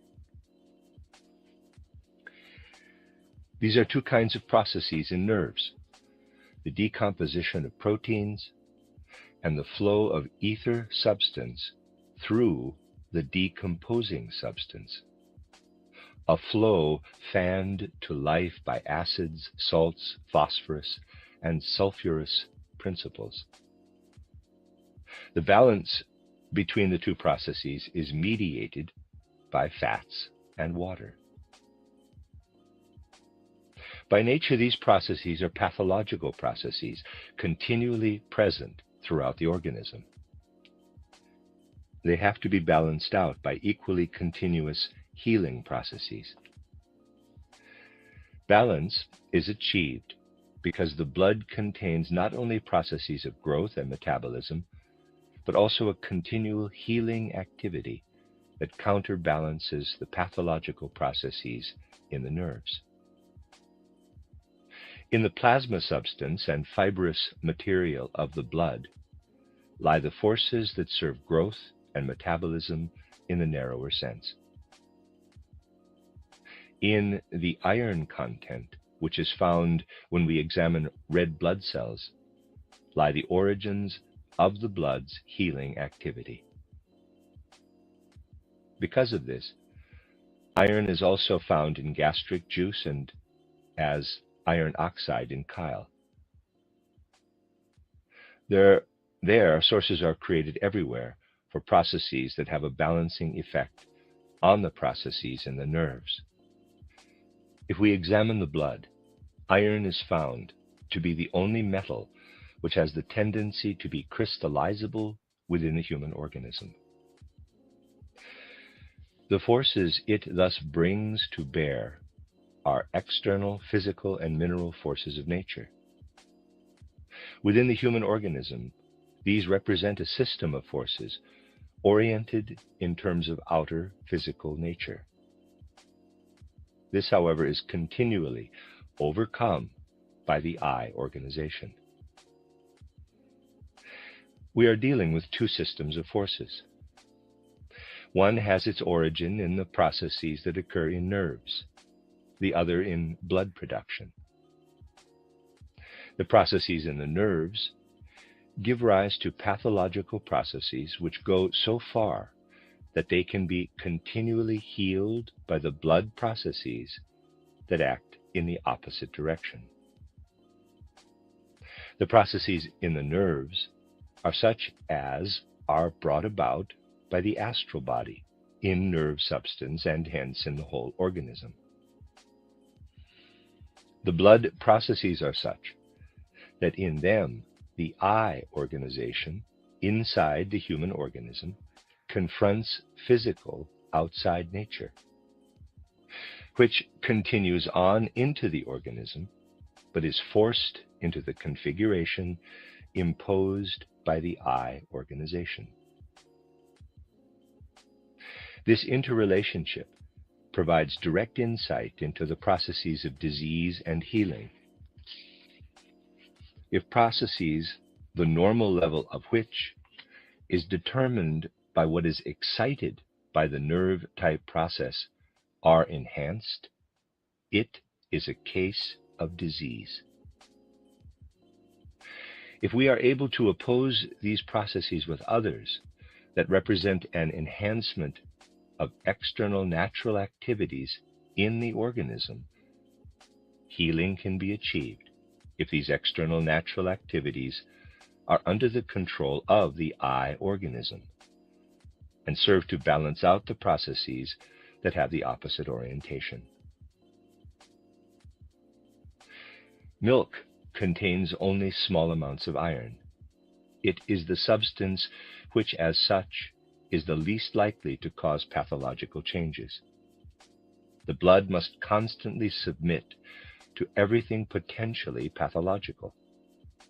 It therefore needs iron that has been organized, that is, made part of the I organization. Hem as a continual medicine. Readers aside, the word hem, H-A-E-M.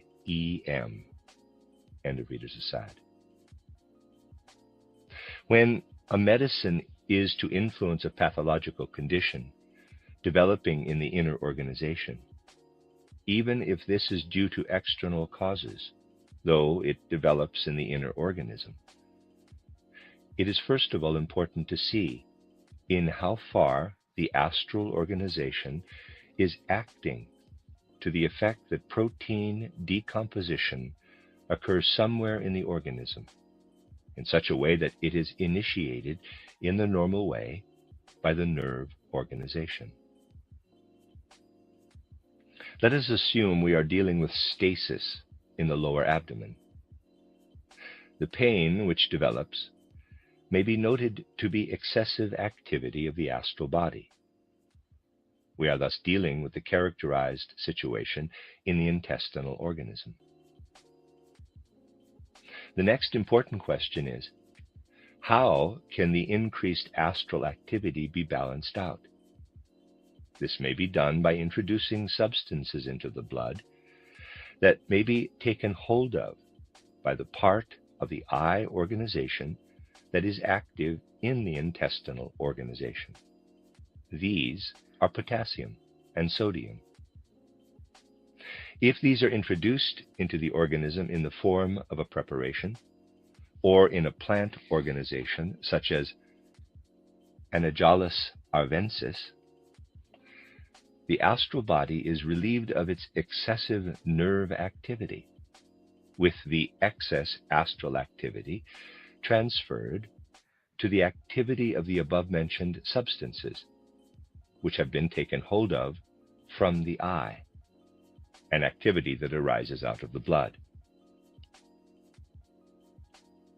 If we use the mineral substance, care will have to be taken to add other substances, or even better, combine the potassium or sodium with sulfur in the preparation, so that these metals are introduced into the bloodstream in a way that stops protein metamorphosis before decomposition sets in.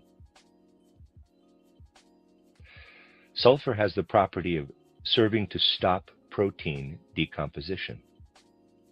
It may be said to hold the organizing forces together in the protein substance. If it enters into the bloodstream in potassium or sodium compounds, its action will be directed to areas where potassium or sodium are specially attracted to specific organs. This is the case with the intestinal organs. The end of chapter 7. So which one's yours? Victory has never tasted so good. Show up for your team with Round Table Pizza. Feeling healthy by leaps and bounds. Making a dinner that makes their whole day and giving your best friend the best nutrients for their best life. Science did that. You are listening to RudolfSteinerAudio.com. If you are listening to the podcast of this, it is located at RudolfSteiner.podbean.com. Please consider becoming a patron. As well, there are two publishing houses, SteinerBooks.org in America and RudolfSteinerPress.com in England, who are the sole publishers of Steiner into English and have given me permission to do these recordings. Please consider patronizing them as well.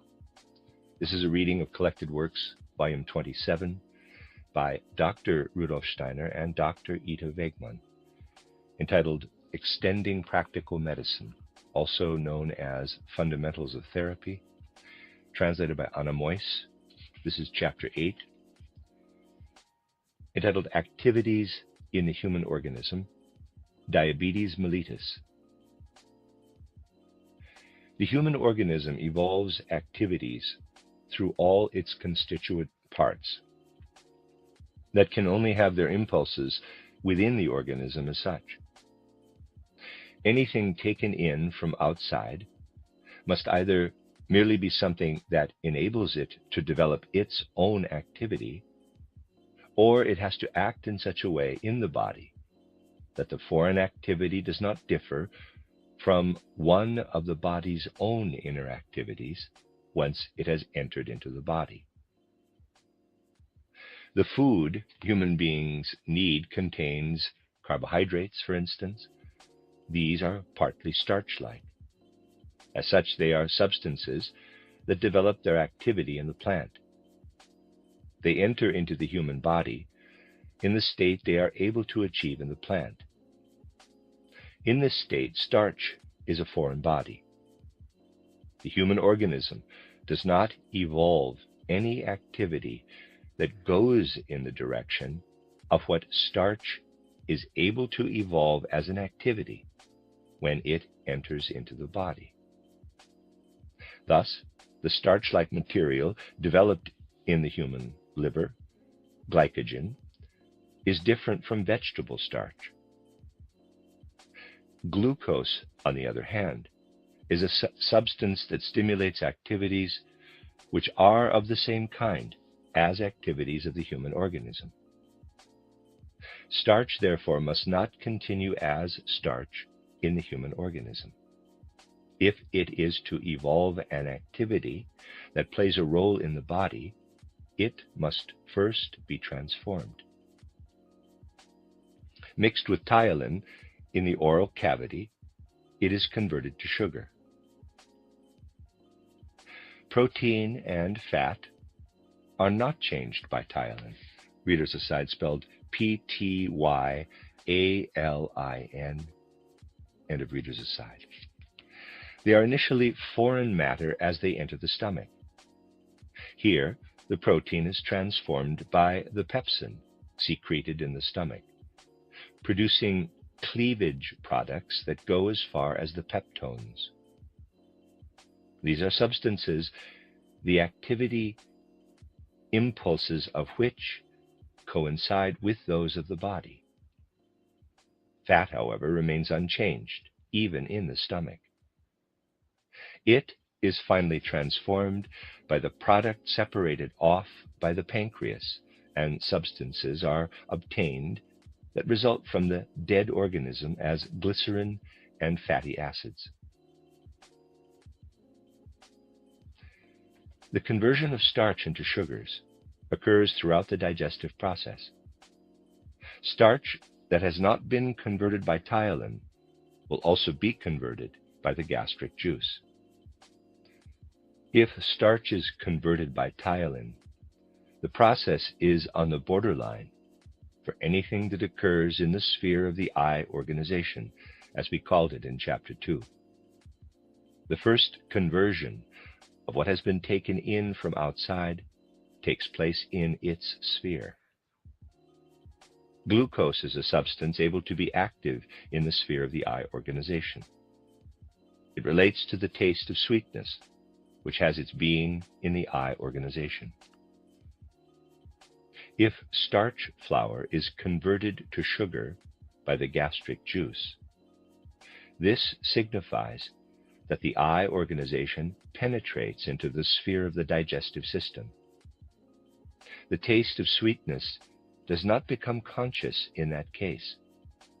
Instead, the process, which happens in the conscious mind, in the sphere of the eye organization, when, in quotes, sweet is experienced, enters into the unconscious regions of the human body, and the eye organization becomes active there.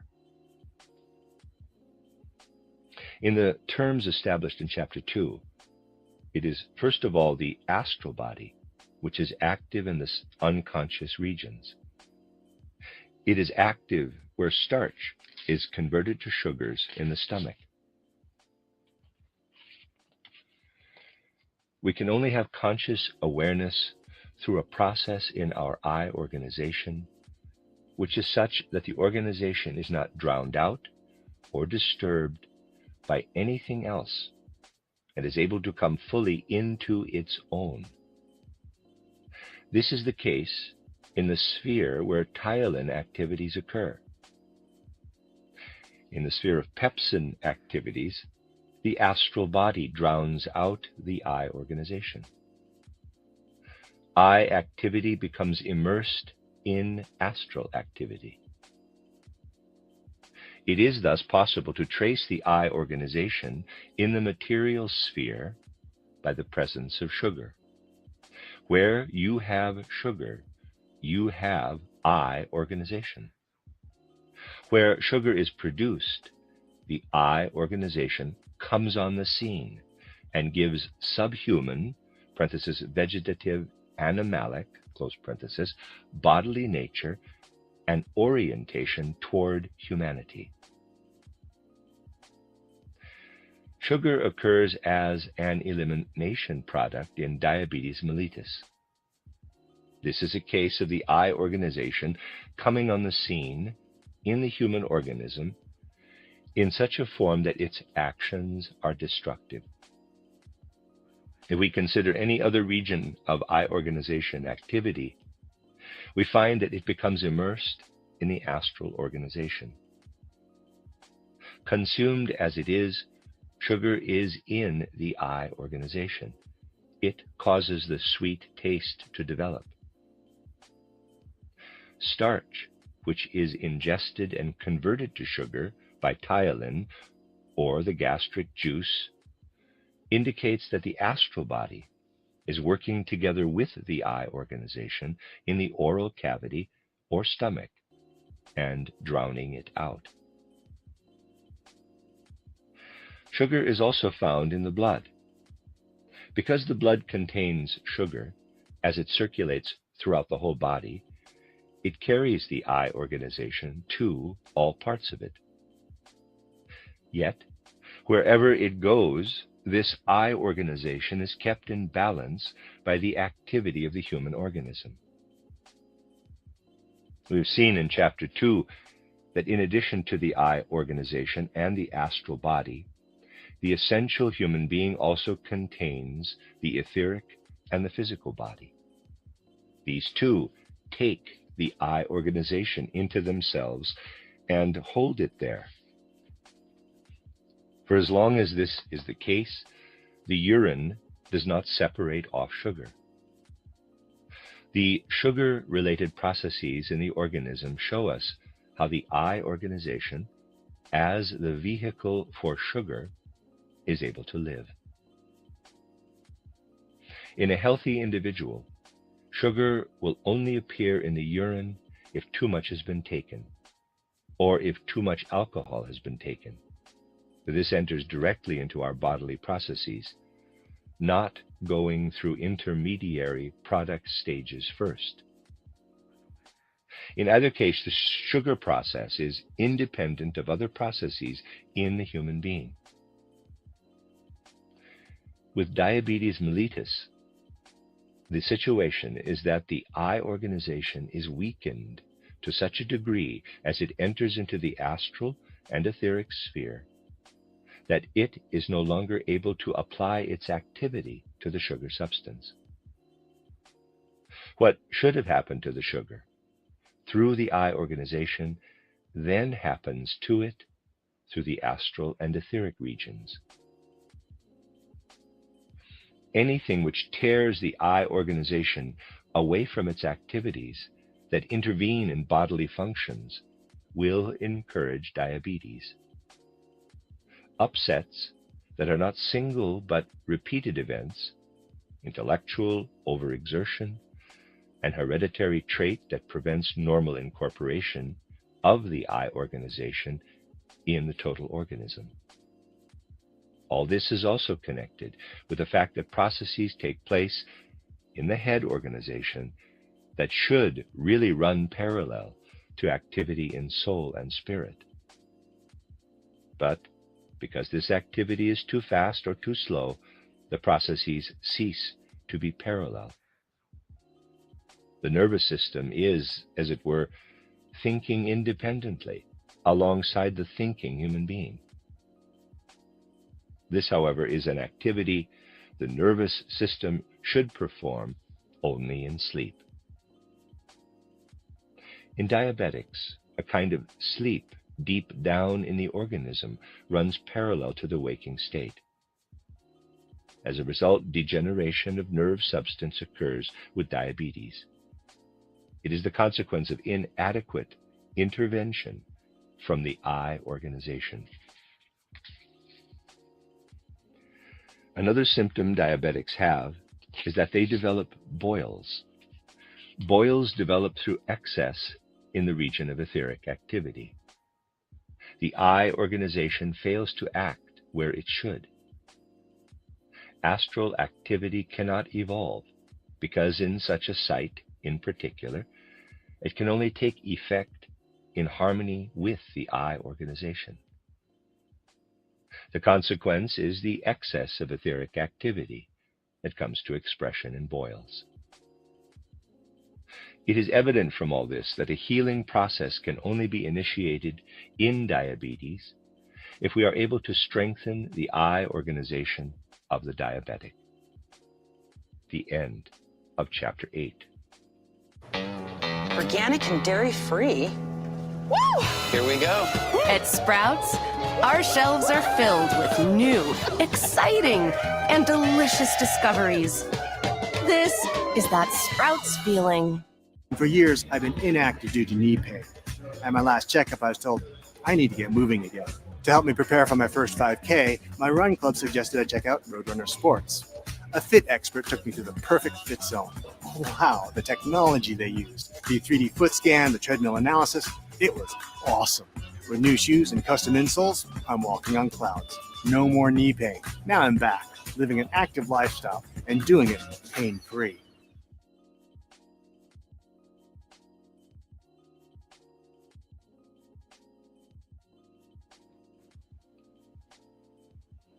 You are listening to RudolfSteinerAudio.com.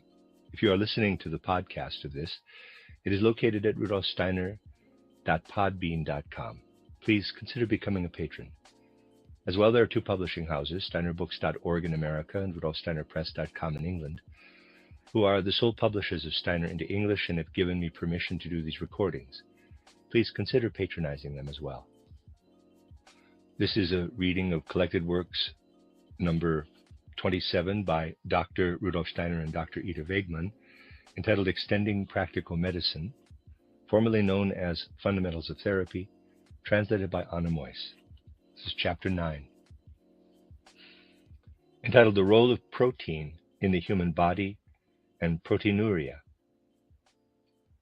Protein is the substance in the living body that can be transformed in the greatest variety of ways by its creative etheric forces, so that the forms of organs and of the organism as a whole are the outcome of protein transformation.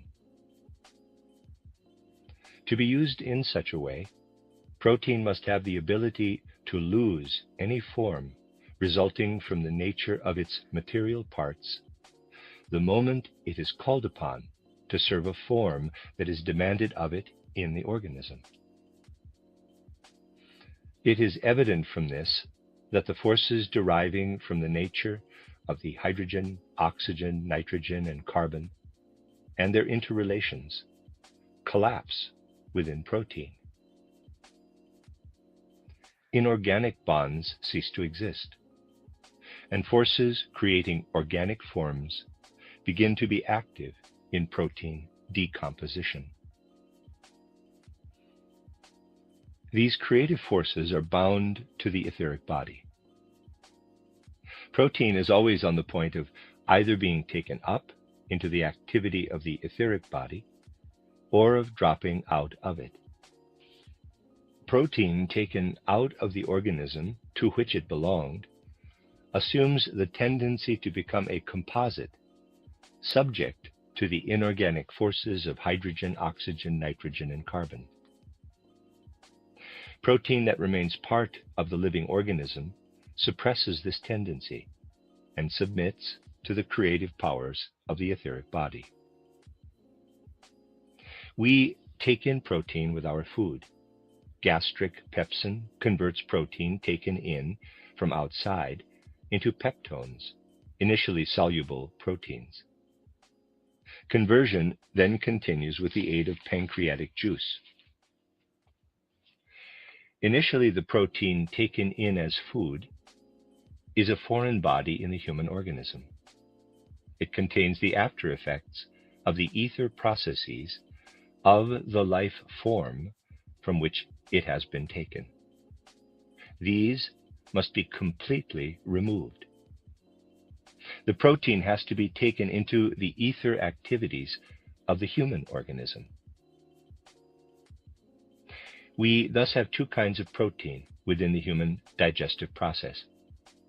At the beginning of the process, the protein is something foreign to the human organism. At the end, it is something the organism has made its own.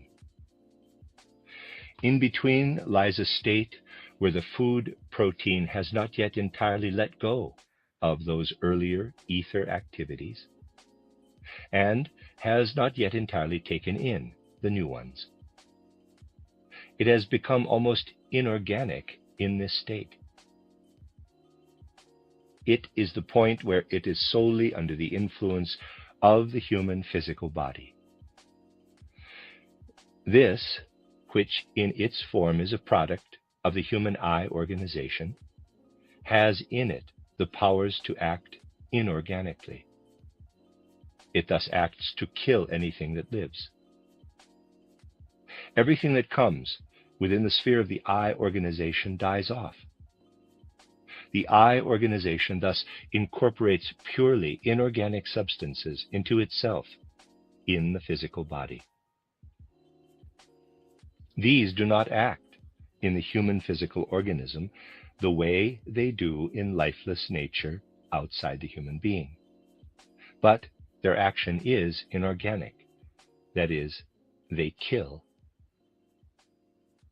This death-inducing action is applied to protein at the point in the digestive region where trypsin is active, a constituent of pancreatic juice. The trypsin mode of action also involves inorganic principles, as can be seen from the fact that this substance develops its activity with the aid of alkaline principles.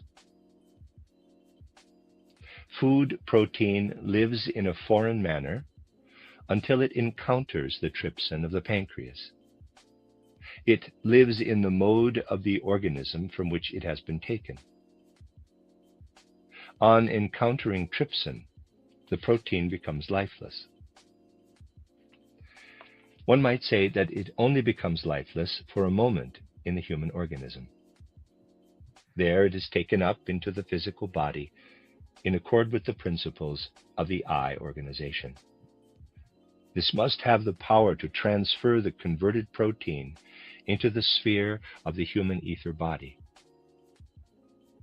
Food protein thus becomes material for the creation of the human organism.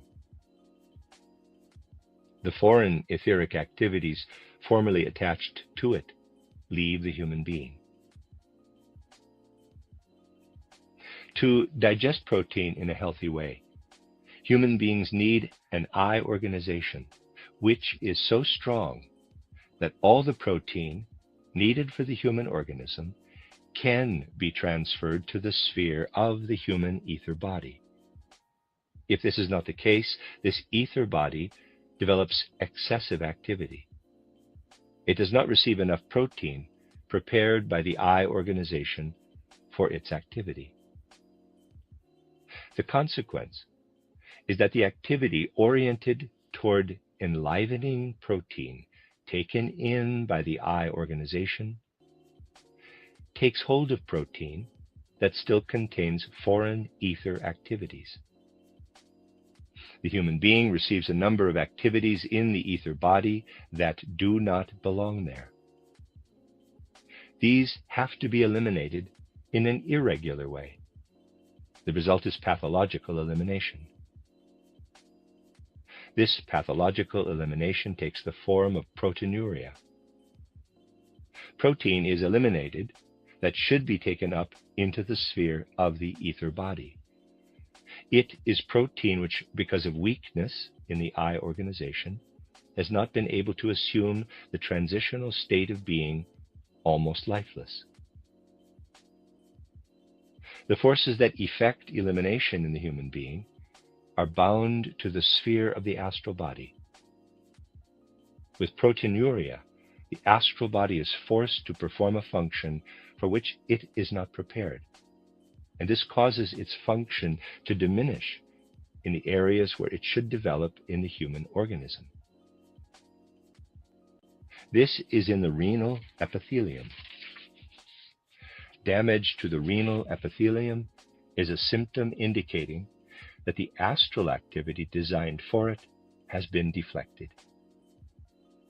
It is evident from the above where healing has to begin in the case of proteinuria. The power of the eye organization needs to be strengthened in the pancreas, where it is too weak. The end of chapter 9. This sweater? New? Nope. I've washed it 30 times with Persil. The color's still vibrant for... Big game! Game plans. Starting early. Going late. Out cold. Outside.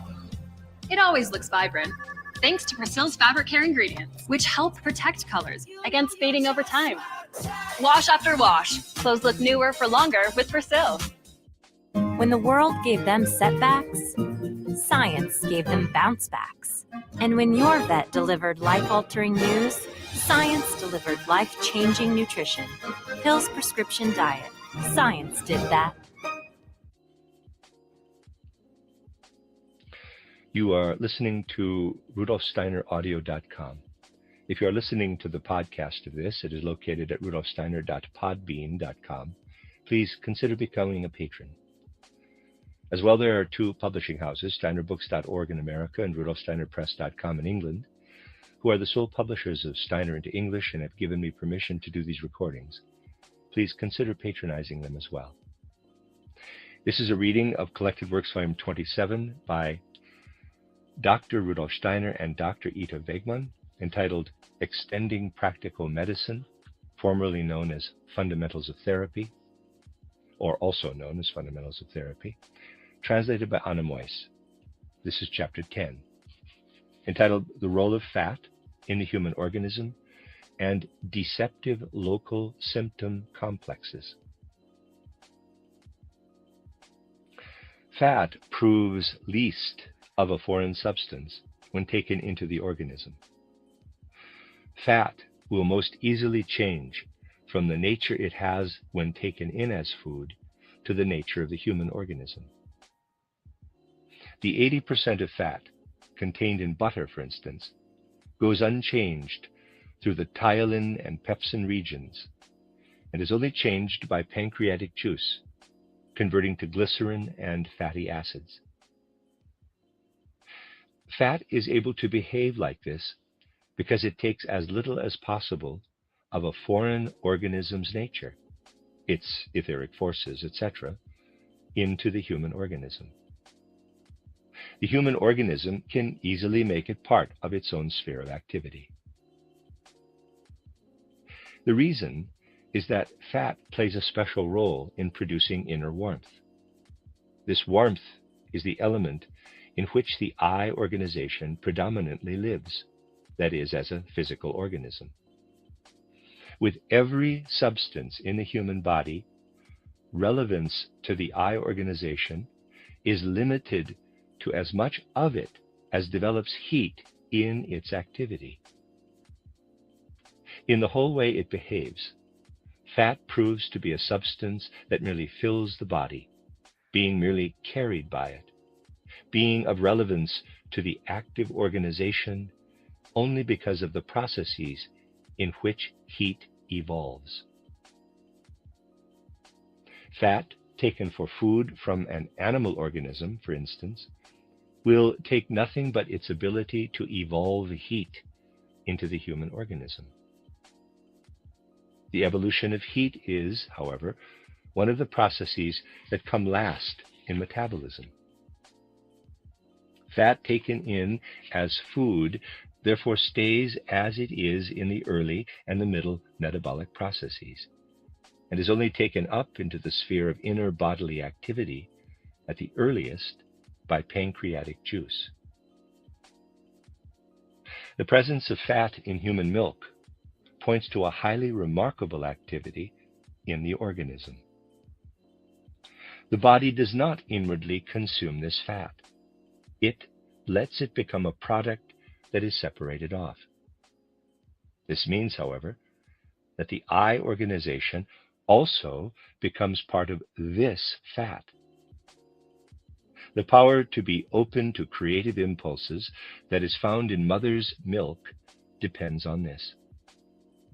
The mother transfers her own I organization's powers of being open to creative impulses to the child, thus adding something further to the powers of configuration transmitted by heredity. A healthy route is given if the human form-creating powers consume the fat available in the body in the process of generating heat. An unhealthy route is given if the fat is not used up in heat generation by the I organization, but taken unused into the organism. Such fat creates excess potential for the generation of heat in one place or another in the organism. This heat intervenes here and there in the organism and causes confusion for the other vital processes, not being encompassed by the eye organization. Parasitic heat foci develop, as it were. These have a tendency to produce inflammatory conditions. The genesis of such foci must be seen to be due to the body developing the tendency to produce more fat than the eye organization needs for its life in inner warmth. In a healthy organism, animalic, astral forces produce or take in as much fat as can be converted to heat processes by the eye organization. And in addition, the amount needed to keep muscle and bone mechanics in good order. In this case, the warmth needed for the body will be produced. If the animalic forces provide too little fat for the eye organization develops a hunger for warmth. It has to draw the warmth it needs from the activities of organs. This causes them to become friable and stiff in themselves, as it were. The processes they need become sluggish.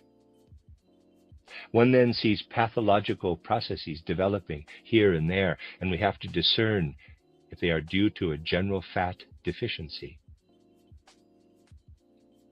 If the opposite is the case, and there is excess fat content, as already mentioned, so that parasitic heat foci develop, organs are taken hold of in such a way that they become excessively active. This creates tendencies to excessive food intake, overloading the body.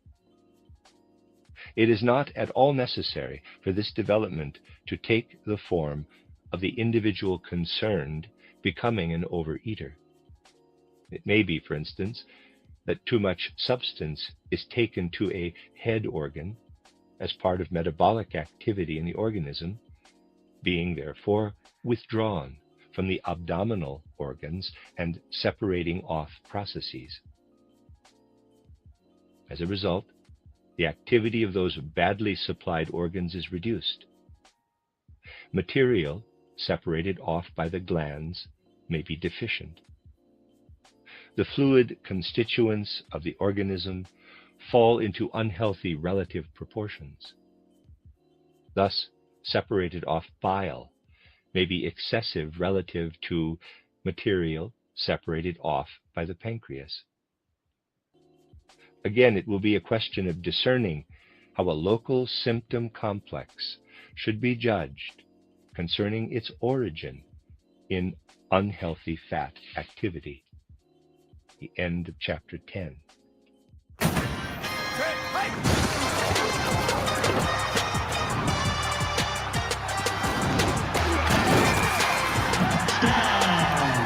Score big with our double play pepperoni at Round Table Pizza.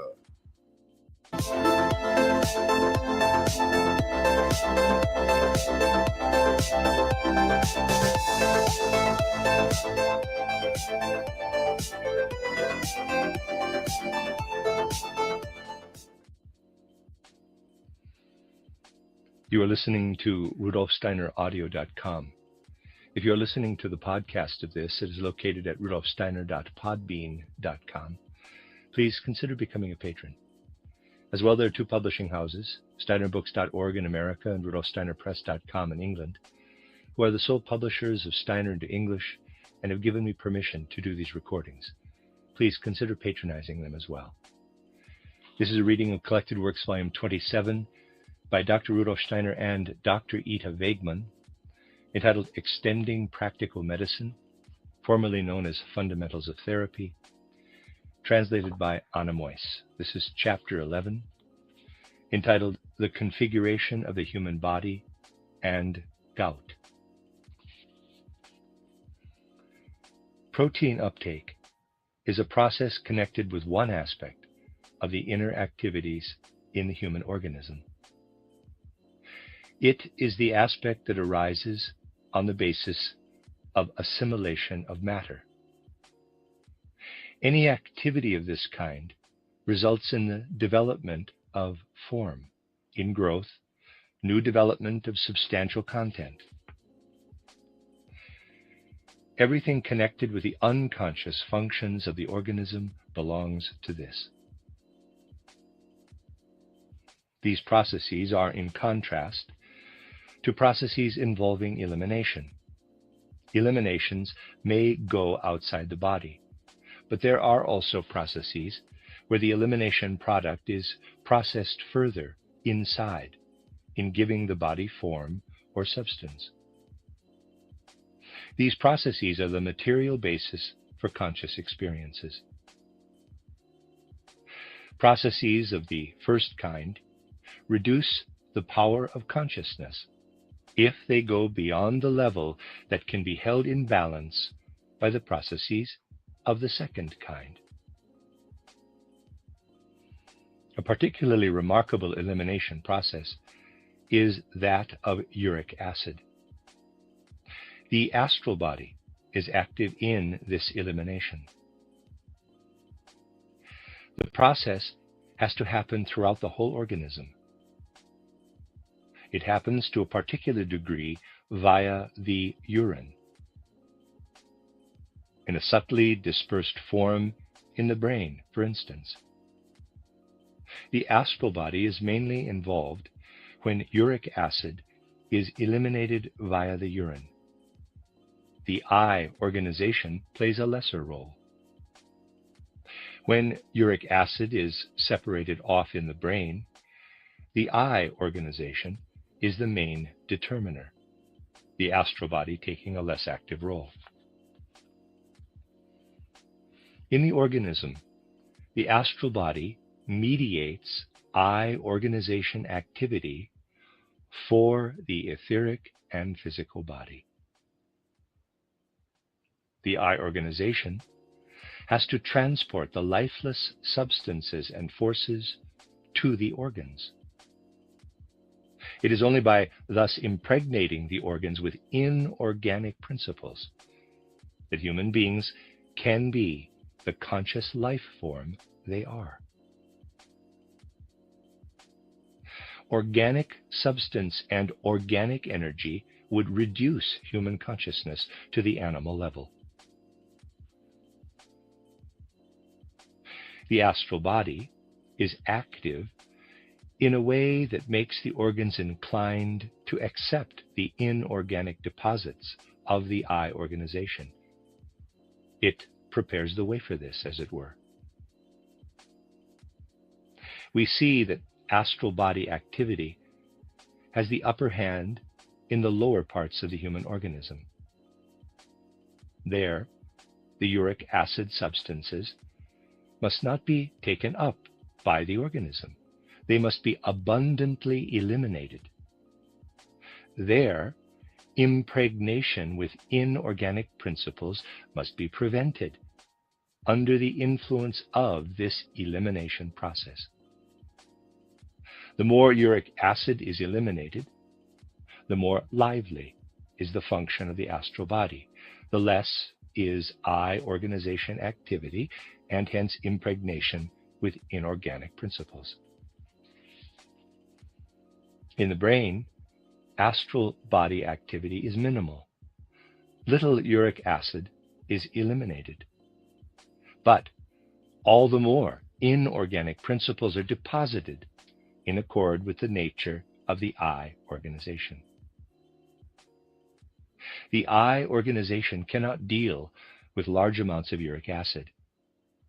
They must be left to the activity of the astral body. Small amounts of uric acid become part of the eye organization to provide the basis for shaping the inorganic in accord with the nature of this organization. Uric acid distribution in the different regions of the healthy organism has to be managed in exactly the right way. The amount of uric acid provided for everything connected with the organization of nerves and senses should be no more than can be used in I activity. This activity has to be suppressed for the organization of metabolism and limbs. Astral activity must be able to develop in abundant uric acid elimination.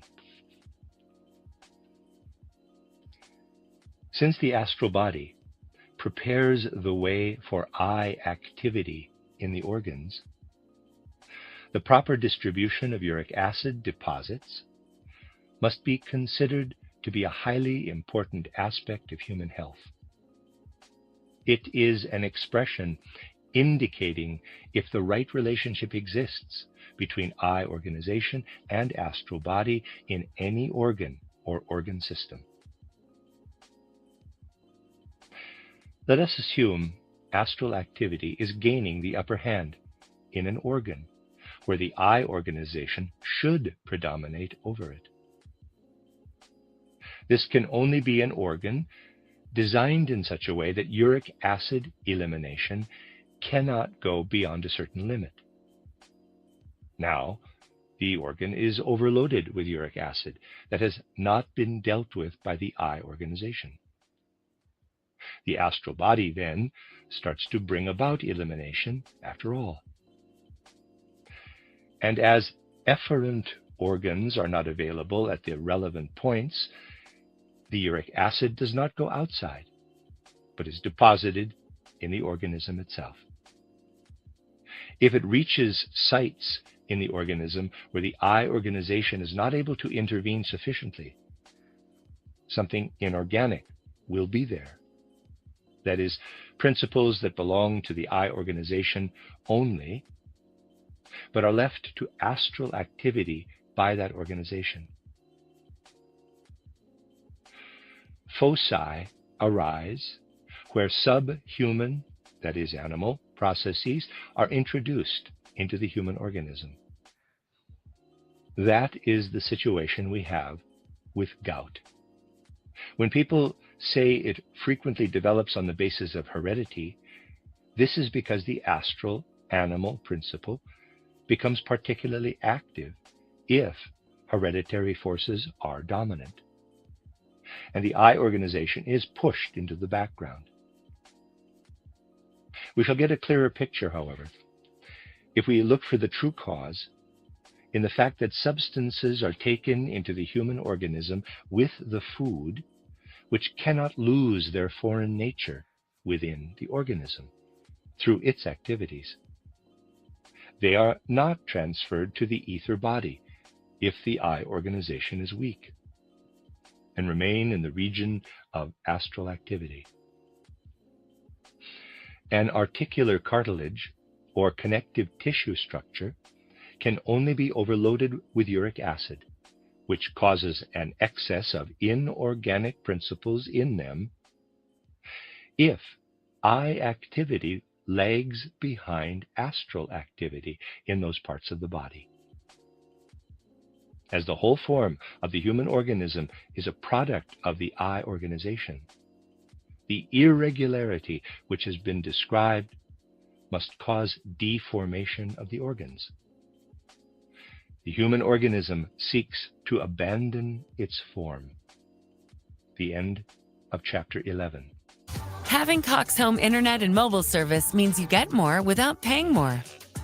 Now you can get one unlimited Cox mobile line free for a whole year when you bundle with fast, reliable Cox Internet for just $50 a month.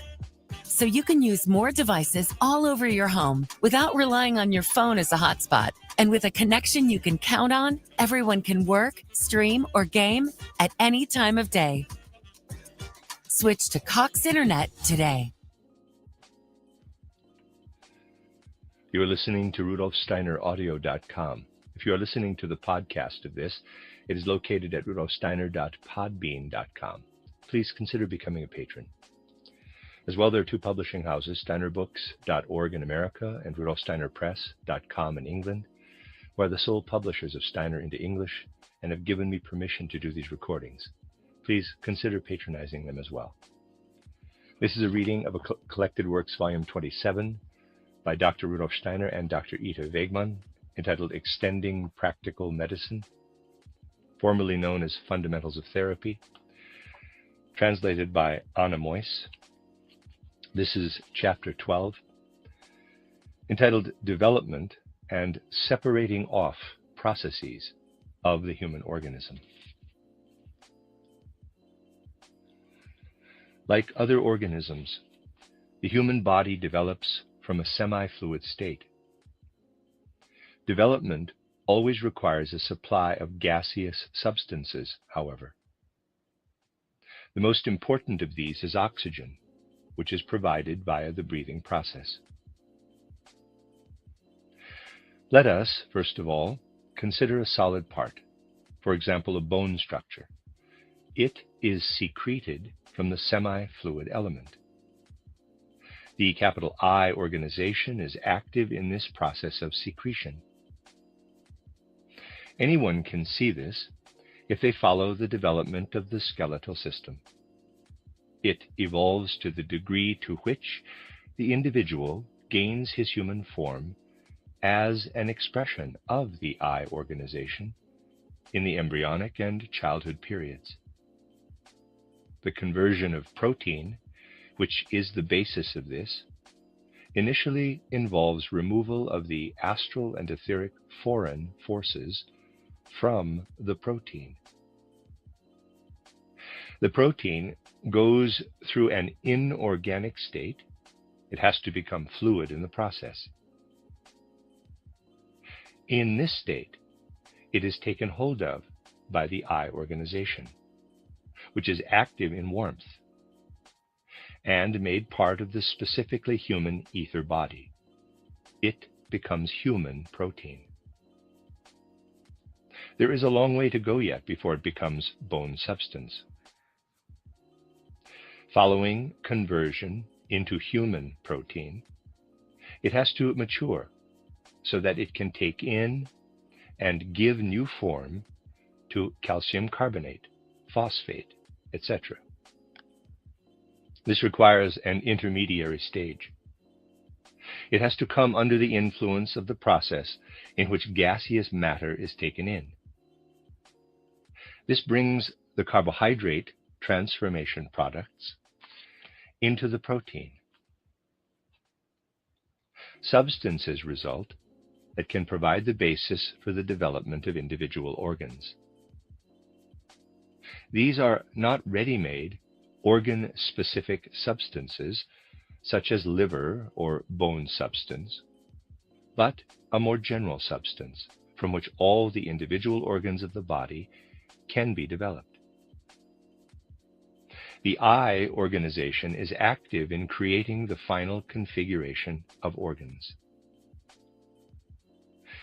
The astral body is active in the above-mentioned, as yet undifferentiated organ substance. In the animal, this astral body also takes it upon itself to create the final configuration of organs. In man, astral body activity, and hence animal nature, only provides the general background for the I organization. Animal development is not taken to its conclusion in man. Its progress is interrupted, with the human aspect imposed on it, as it were, by the I organization. This I organization lives entirely in states of warmth.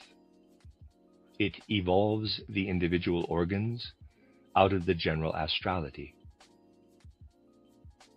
The way it works on the general substance provided by the astral principle is to either increase or decrease the state of warmth in an organ preparing to come into existence. If it reduces it, inorganic substances are in a hardening process as they enter into the substance and the basis for bone development is given. Salt substances are taken up. If it increases it, organs are developed, the function of which is to dissolve the organic, taking it into the fluid or gaseous state. Let us assume the eye organization finds that the organism has not developed the amount of warmth that would allow the state of warmth to be adequately increased for the organs that need this. The result is that organs whose activity should go in the direction of dissolution develop hardening activity. A tendency that is healthy in bones becomes a pathological tendency in them. Bone, when it has been formed out by the eye organization, is an organ that is released from its sphere by the eye organization. It enters into a state where it is no longer inwardly taken hold of by the eye organization, but only in an external way. It is taken out of the sphere of growth and organization and now merely serves the eye organization in a mechanical capacity, performing the movements of the body. Only a residue of inner eye organization activity persists in it throughout life, for it has to remain part of the organization within the organism and must not drop out of life. The organs that for the above-mentioned reason may enter into bone-like development are the arteries. This results in calcification, sclerosis. The eye organization is driven out of these organ systems, as it were. The opposite is the case when the eye organization does not find the reduction in the warmth state that is necessary for the skeletal sphere. The bones then become similar to the organs that develop dissolving activity. Due to lack of hardening, they cannot provide a basis for the incorporation of salts. The final evolution of bony structures, which lies in the sphere of the eye organization, thus fails to take place. Astral activity is not stopped at the right point along the way. Tendencies to malformation must result, for healthy configuration can only develop in the sphere of the eye organization. These are the conditions known as rickets. It can be seen from all this how human organs relate to their functions. Bone develops in the sphere of the eye organization. When development has reached its conclusion, it serves this eye organization, which from now on no longer develops it, but uses it to effect voluntary movements. The same applies to anything that evolves in the sphere of the astral organization. Here, undifferentiated substances and forces are created. These occur throughout the body as the basis for differentiated organ development. Astral activity takes them to a certain level. After that, it uses them. The whole human organism is permeated with semi-fluid material in which astrally oriented activity takes place. This activity lives in separating off materials which are utilized to develop the organism in the direction of its higher aspects. Matter separated off in that direction has to be recognized in glandular products that play a role in the economy of the organism and its functions. Apart from these separated off materials, which go inward in the organism, there are others which are actual eliminations to the outside. It would be wrong to see no more in them than parts of the food taken in for which the organism has no use, therefore ejecting it. What matters is not that the organism separates material off to the outside, but that it performs the functions which result in elimination. The performance of these functions holds an element which the organism needs to maintain itself.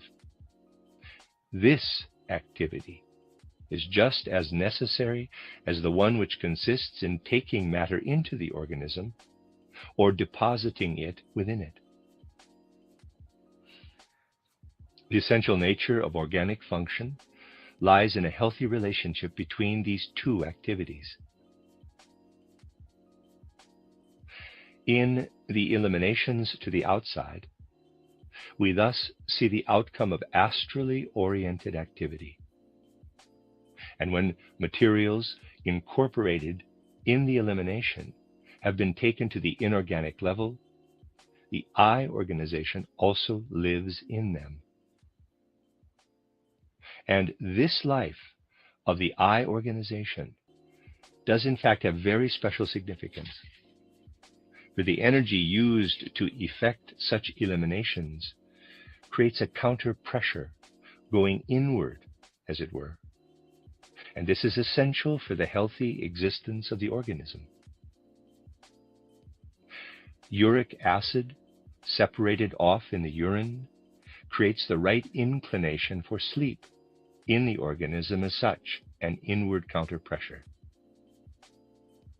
Too little uric acid in the urine and too much in the blood results in a period of sleep which is so short that it is not sufficient for the health of the organism. The end of chapter 12.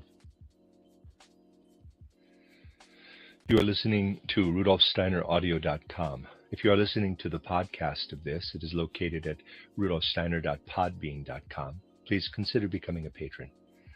As well, there are two publishing houses, SteinerBooks.org in America and RudolfSteinerPress.com in England, who are the sole publishers of Steiner into English and have given me permission to do these recordings. Please consider patronizing them as well. This is a reading of Collected Works Volume 27 by Dr. Rudolf Steiner and Dr. Ida Wegman, entitled Extending Practical Medicine, formerly known as Fundamentals of Therapy, translated by Anna Moyse. This is chapter 13, entitled On the Nature of Illness and Healing. Pain occurring somewhere in the organism is living experience in astral body and I. Both the astral body and the I are involved in the physical body and the etheric body in a specific way, for as long as the human being is in the waking state. When sleep comes, the physical and the etheric body perform the organic activity on their own. The astral body and the I are then separate from them. In sleep, the organism returns to the activities that came at the starting point of its development, in the embryonic period and early infancy. In the waking state, processes coming at the end of human development, processes of aging and dying, predominate. At the beginning of human development, we have predominance of etheric body activity over astral body activity. The latter gradually increases in intensity, and etheric body activity moves into the background. In sleep, the etheric body does not gain the intensity it had at the beginning of life. It continues at the intensity it developed relative to the astral in the course of life. In every organ of the human body, the specific intensity of etheric activity allotted to it at every stage in life corresponds to a specific intensity of astral activity. It depends on the right relationship if the astral body is to be able to involve itself in the etheric body as appropriate or not. If it cannot do so because etheric activity is reduced, pain develops. If the etheric body develops a level of activity that goes beyond the normal, interpenetration of astral and etheric activity becomes particularly intensive. This gives rise to pleasure, a feeling of ease. We simply have to understand that beyond a certain level, pleasure becomes pain, and conversely, pain becomes pleasure. If we ignore this, the above statement might appear to contradict earlier statements. An organ becomes diseased if the etheric activity allotted to it cannot develop. Take metabolic activity, for instance, which extends throughout the organism from the digestive process. If the products of metabolism are always completely converted to activity and substance configuration in the organism, this is a sign that the etheric body is functioning in the right way. If, however, substances are deposited along metabolic pathways and do not become part of the organism's activity, the ether body's functionality is reduced. Physical processes normally stimulated by the astral body, but serving the organism only within their sphere, go outside their own sphere and enter into that of etheric activity. This gives rise to processes that owe their existence to the predominance of the astral body. These processes have their rightful place where aging, involution of the organism occurs. It is now a question of establishing harmony between etheric and astral activity. The etheric body needs to be strengthened, the astral body weakened. This may be done by taking the physical substances which the ether body processes to a level where they accept that activity more easily than happens in the diseased state. The eye organization also needs to be given strength. For the astral body, whose activity is oriented toward the animal, will be inhibited to a greater degree than otherwise if the eye organization is strengthened in the direction of human organization. A way to penetrate these things perceptively will be found if we observe the activities some substance or other develops along the metabolic pathways. Take sulfur, for instance. It is found in protein. It, therefore, is the basis of the whole process which occurs when protein food is taken up. Sulfur proceeds from foreign etheric nature through the inorganic state to the etheric activity of the human organism. It is found in the fibrous matter of organs, in the brain, in nails and hair. It therefore passes along the metabolic pathways, going as far as the periphery of the organism.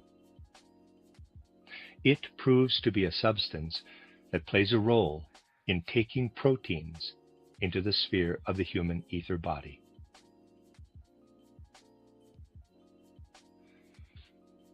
The question arises whether sulfur also has significance in the transition from the sphere of etheric activities to that of astral activities, and whether it has anything to do with the eye organization. It does not noticeably combine with inorganic substances introduced into the body to form acids and salts. Such a compound would be the basis for taking sulfur processes into the astral body and eye organization. Sulfur thus does not enter into these. It develops its activities in the sphere of the physical and the ether body. This is also evident from the fact that increased sulfur intake into the organism causes sensations of dizziness and reduced consciousness. Sleep, the state of the body in which astral body and eye organization are not active as soul qualities, also becomes more intensive with increased sulfur intake. We can see from this that sulfur, given as a medicine, makes the organism's physical activities more inclined to accept the intervention of etheric activities than they are in the diseased state. The situation is different with phosphorus. It is found in the human organism as phosphoric acid and phosphates in protein, fibrous matter, in the brain, in the bones. It pushes in the direction of the inorganic substances that have significance in the sphere of the eye organization. It stimulates conscious activity in man. It therefore brings about sleep in a way that is the opposite to that of sulfur. So that stimulation of conscious activity is followed by sleep. Sulfur, on the other hand, brings about sleep by increasing unconscious physical and etheric activity. Phosphorus is present in the calcium phosphate of bones, which are organs subject to the eye organization, when it uses external mechanical activity to effect bodily movement, and not when it acts from within, in growth, regulation of metabolism, etc. Phosphorus will therefore prove medicinal if the pathological condition consists in hypertrophy of the astral region over the eye organization, and the latter has to be strengthened so that the astral is pushed back. Consider rickets. It has been said earlier on that it is due to hypertrophy of etheric and astral activity and leads to inadequate involvement of the eye organization. If we first treat it with sulfur in a suitable way, etheric activity is strengthened relative to astral activity. If we let phosphorus treatment begin after this, the process we have been preparing in the ether organization is taken over into that of the eye. We thus counter rickets from two sides. Parenthesis, we know that phosphorus treatment for rickets has been put in doubt. However, the attempts at treatment made until now have nothing to do with the method described here. Close parenthesis, the end of chapter 13.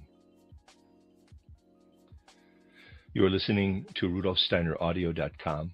If you are listening to the podcast of this, it is located at RudolfSteiner.podbean.com. Please consider becoming a patron. As well, there are two publishing houses, SteinerBooks.org in America and RudolfSteinerPress.com in England, who are the sole publishers of Steiner into English and have given me permission to do these recordings. Please consider patronizing them as well.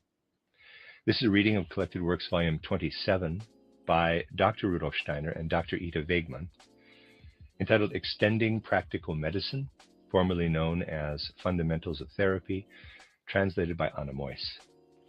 This is Chapter 14, entitled The Therapeutic Way of Thinking. Silica takes its actions along the metabolic pathways to the parts of the human organism where living matter becomes lifeless. It is found in the blood, through which the configuring forces have to pass, and it occurs in hair, that is, at the point where configuration has its outer limit. You find it in bones, where configuration comes to its conclusion inwardly. It presents in urine as a product that has been separated off. It provides the physical basis for the eye organization. For this effects configuration. This eye organization needs the silica process in the organism, all the way to the areas where configuration, the giving of form, borders on the outer and inner unconscious world. At the periphery of the organism, where the hair contains silica, the human organization is connected with the unconscious outside world. In the bones, this organization is connected with the unconscious inner world, in which the will is active. Between the two spheres of silica action, the physical basis of conscious awareness must develop in a healthy human organism. Silica has a twofold task. Inwardly, it sets a limit to processes of pure growth, nutrition, etc. And on the outside, it keeps purely natural processes away from the inner organism, so that the organism does not have to effect a continuation of natural processes, but is able to develop its own. In its youth, the human organism is provided with the highest levels of silica in areas where the tissues with configuring forces are located. From there, silica evolves its activity in the direction of both border regions, creating a space between them where the organs of conscious life can develop. In a healthy organism, these are predominantly the sense organs, but it has to be remembered that the life of the senses exists throughout the human organism. Interaction between the organs is based on the fact that one organ always perceives the activities of the other. In organs that are not sense organs in the true sense of the word, for example, liver, spleen, kidney, etc., perception is so subtle that it remains below the threshold of conscious awareness in ordinary waking life. Apart from serving a specific function in the organism, every organ is also a sense organ. The fact remains that the whole human organism is full of sensory perceptions that influence one another, and it has to be such in order that everything in it may work together in a healthy way. All this bases on the right distribution of silica actions. We may actually speak of a silica organism incorporated in the organism as a whole. On it rests the sensitivity organs have for each other, which is the basis for healthy vital functions. And it is also the basis for their right relationship to the inner life, for the evolution of soul and spirit, and to the outside, so that natural processes are properly excluded. This special organism will only function properly if the amount of silica present in the organism is such that the I organism is able to utilize it fully. If there is any additional silica, the astral organization, which is below the I organization, must be strong enough to eliminate it in the urine or in other ways. Excess silica that has not been eliminated or taken hold of by the I organization must be deposited as foreign matter in the organism and cause disruption for the I organization because of its tendency to configure, a tendency which actually serves that organization if it is present in the right amount. Too much silica introduced into the organism will therefore cause gastric and intestinal problems. It then is the task of the digestive sphere to eliminate a principle that is imposing excessive configuration. Drying out results where fluidity should prevail. This is above all evident when the soul's equilibrium is upset, with organic disturbances clearly perceptible in the background due to excessive silica intake. Sensations of dizziness develop.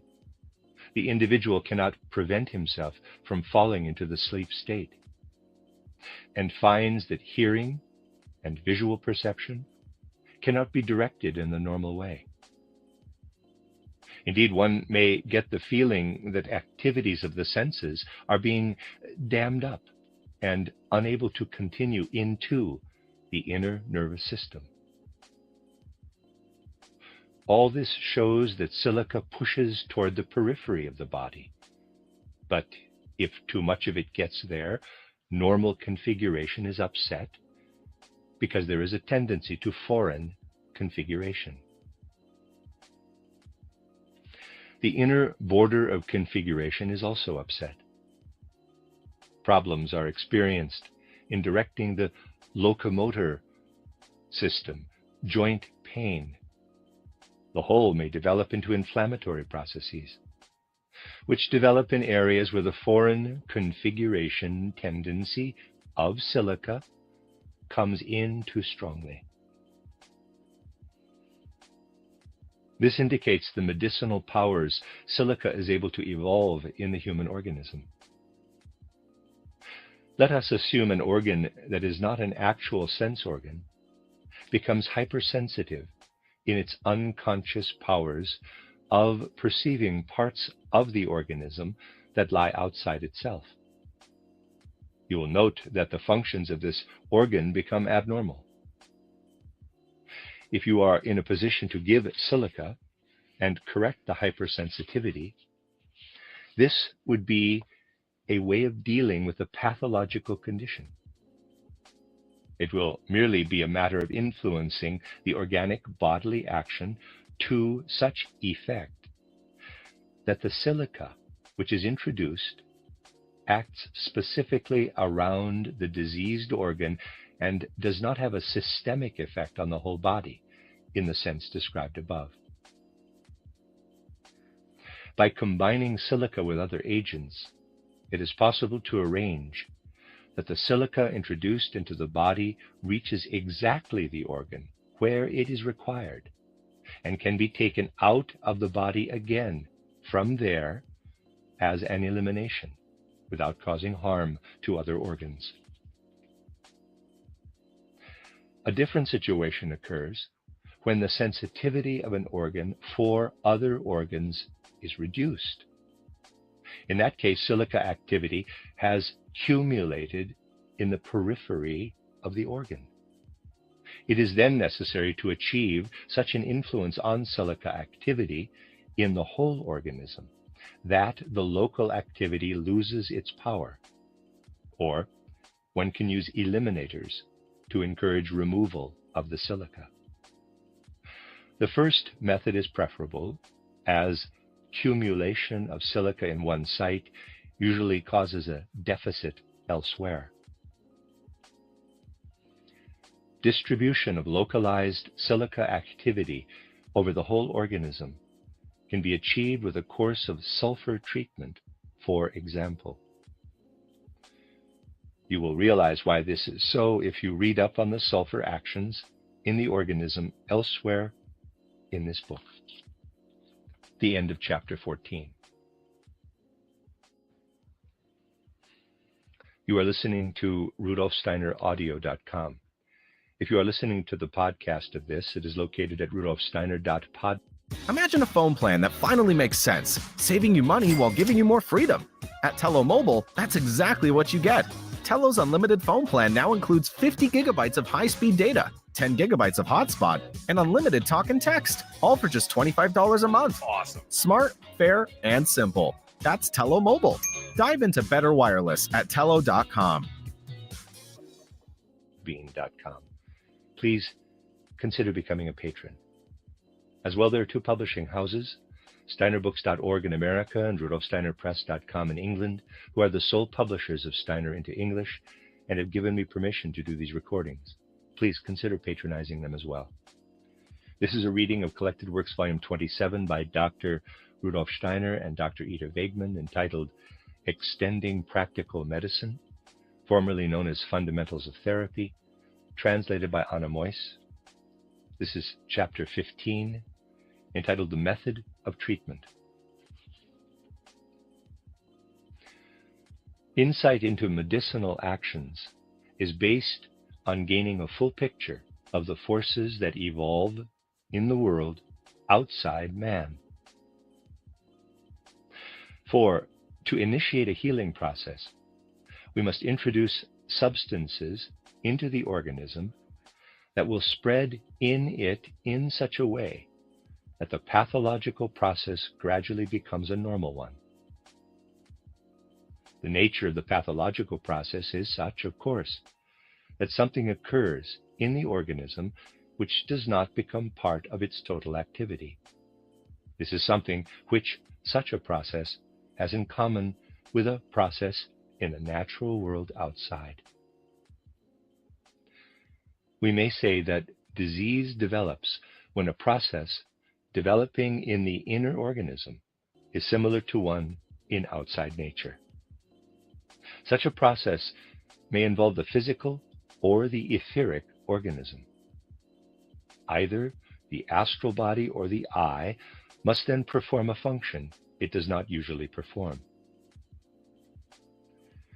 At a time of life when they should be coming into their own in independent activity of soul, they have to wind themselves back to an earlier period of life, in many cases actually the embryonic period, and become involved in the creation of physical and etheric configurations that should already exist in the sphere of the physical and the etheric organism. That is, configurations taken care of by the astral body and the eye organization in the earliest part of human life, and later taken over by the physical and etheric organism only.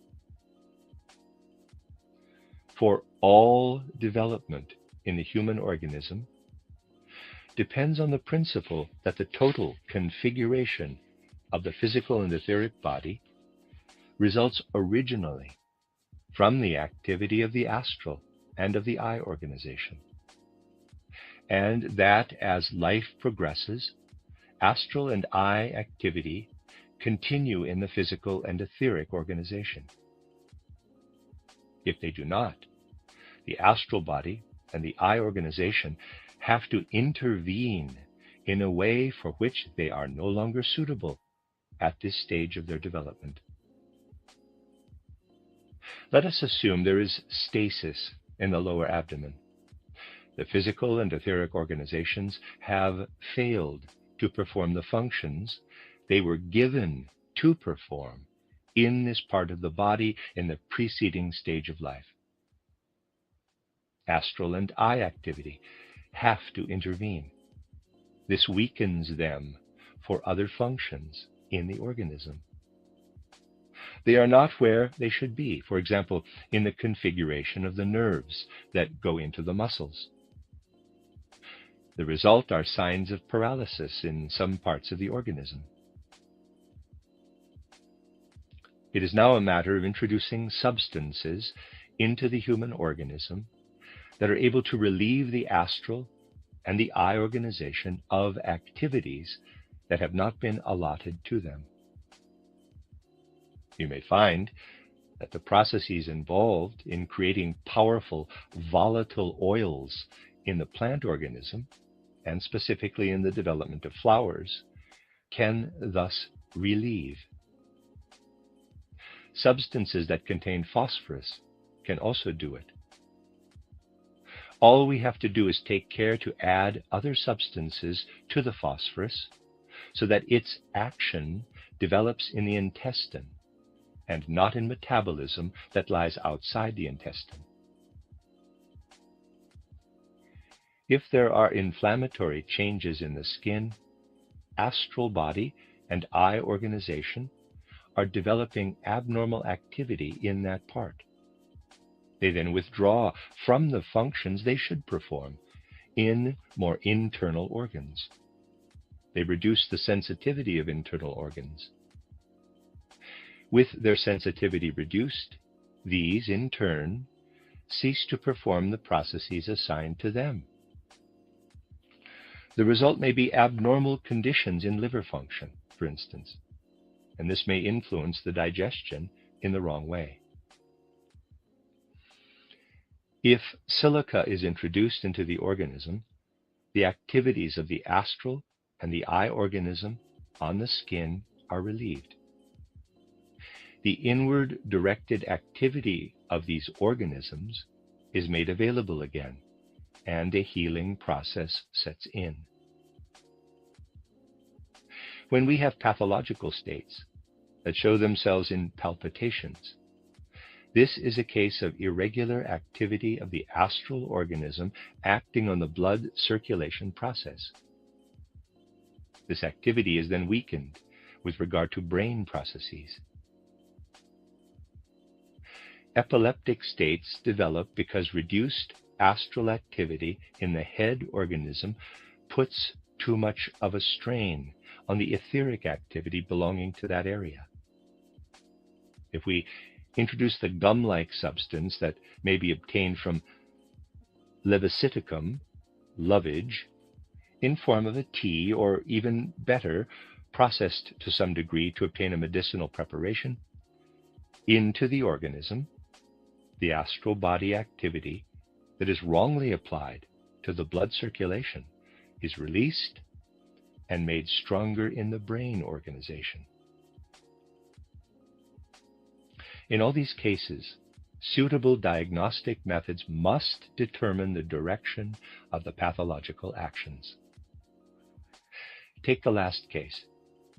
It may be that the original cause was disrupted interaction between etheric and astral body in the blood circulation. The cerebral signs are the consequence. Treatment may then be instituted in the way described. The situation may be the other way round, however. The irregularity may originally have developed between the astral and the etheric activity in the cerebral system. In that case, irregular blood circulation and abnormal cardiac activity result. We then have to introduce sulfates into the metabolic process, for instance. The effect of these on the etheric organization of the brain is to cause a strong attraction to the astral body. We can observe this from the fact that thinking initiative, the sphere of the will, and the whole integrity of the individual's nature show a change for the better. It will then probably prove necessary to support the astral forces using a copper salt, for instance, so that they may grow into their new action on the circulatory system. You will find that the total organism returns to its regular activity when excess activity caused by the astral and eye organism in some part of the body is replaced by an activity brought about from outside. The organism has the tendency to balance its deficits.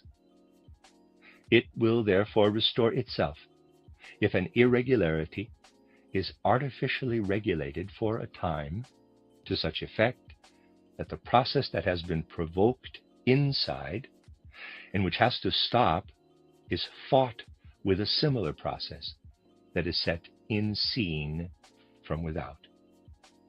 The end of chapter 15. You are listening to RudolfSteinerAudio.com. If you're listening to the podcast of this, it is located at RudolfSteiner.podbean.com. Please consider becoming a patron. As well, there are two publishing houses, SteinerBooks.org in America and RudolfSteinerPress.com in England, who are the sole publishers of Steiner into English and have given me permission to do these recordings. Please consider patronizing them as well. This is a reading of Collected Works, Volume 27, by Dr. Rudolf Steiner and Dr. Ida Wegman, entitled Extending Practical Medicine, formerly known as Fundamentals of Therapy, translated by Anna Moyse. This is chapter 16, entitled Perceiving Medicinal Qualities. Substances to be considered for medicinal use must first of all be known in such a way that their potential powers outside and inside the human organism can be assessed. Only to a minor degree would this be a question of considering the potential actions investigated by conventional chemists. What matters is to observe the actions that arise in the context of the inner constitution of forces a substance has in relation to the forces that radiate from the earth or into it. Consider stibnite, gray antimony ore, from this point of view, for instance. Antimony relates strongly to the sulfur compounds of other metals. The sum total of sulfur properties remains constant within relatively narrow limits. It is sensitive to natural processes such as heating, combustion, etc. This also enables it to play a significant role in proteins, which separate completely from the earth forces and enter into the sphere of etheric actions. When antimony combines with sulfur on the basis of its affinity, it easily enters into the ether actions with it.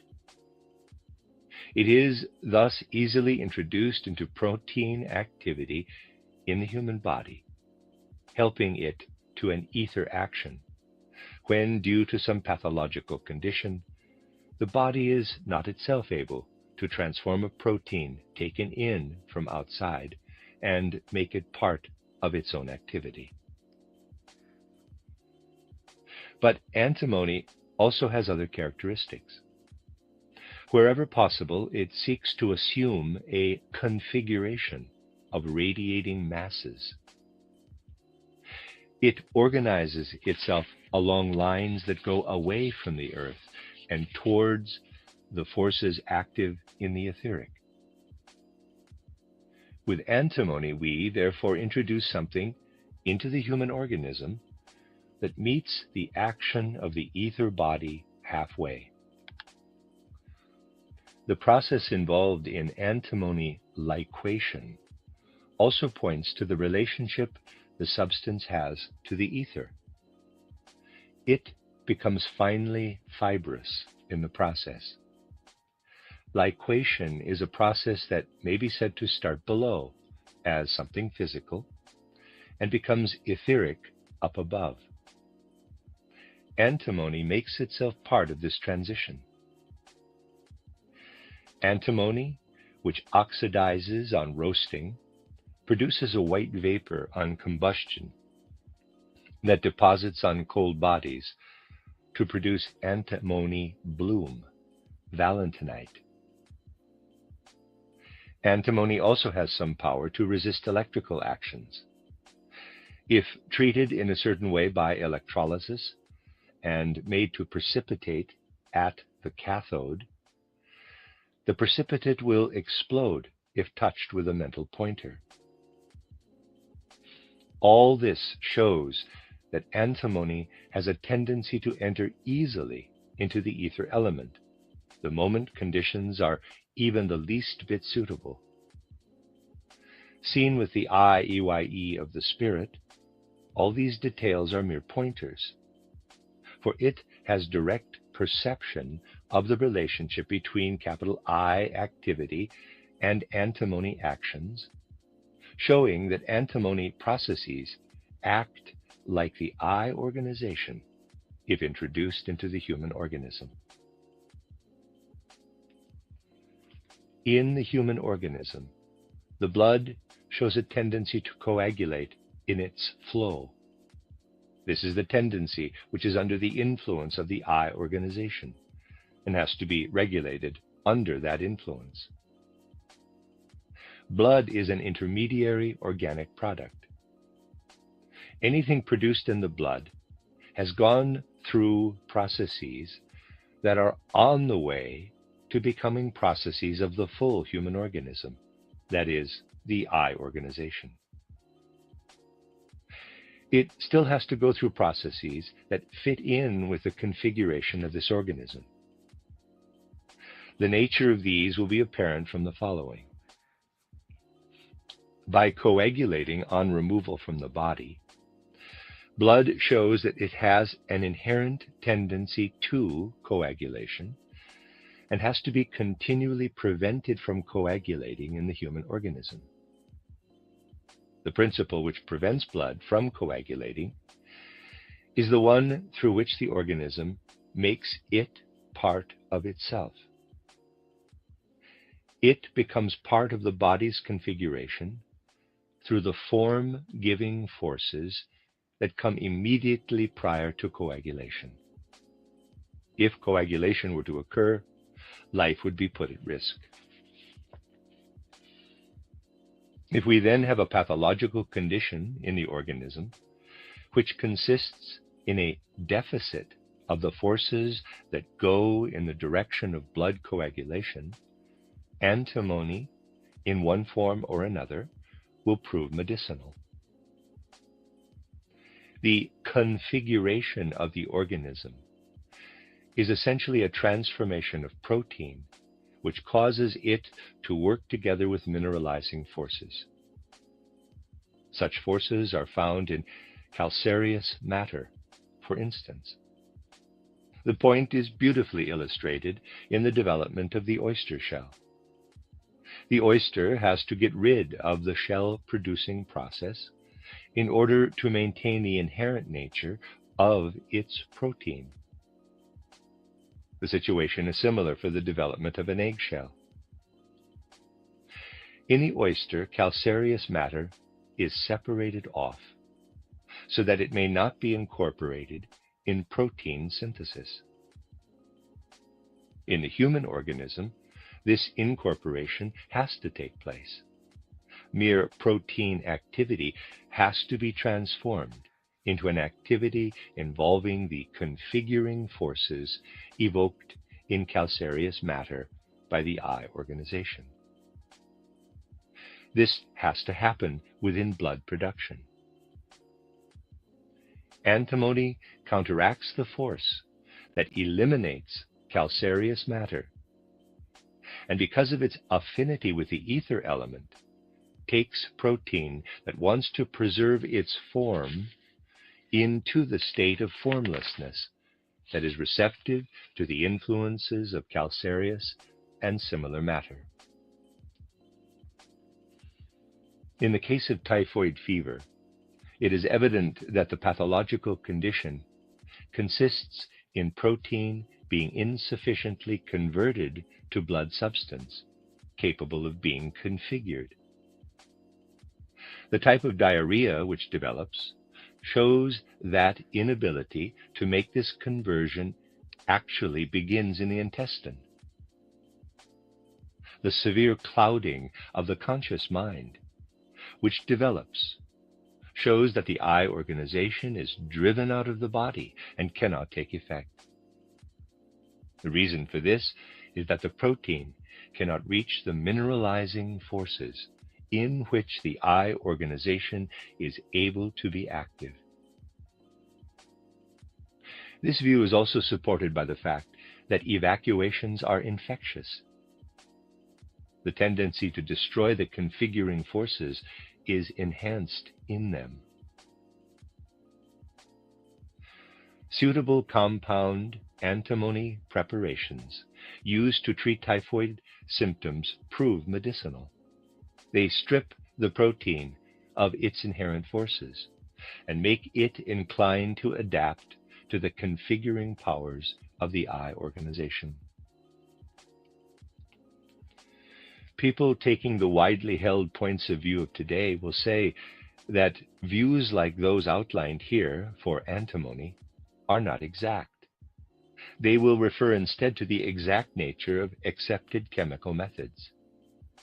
However, when it comes to actions in the human body, the chemical actions of substances have, in fact, as little relevance as the chemical composition of a pigment has for the way a painter uses it.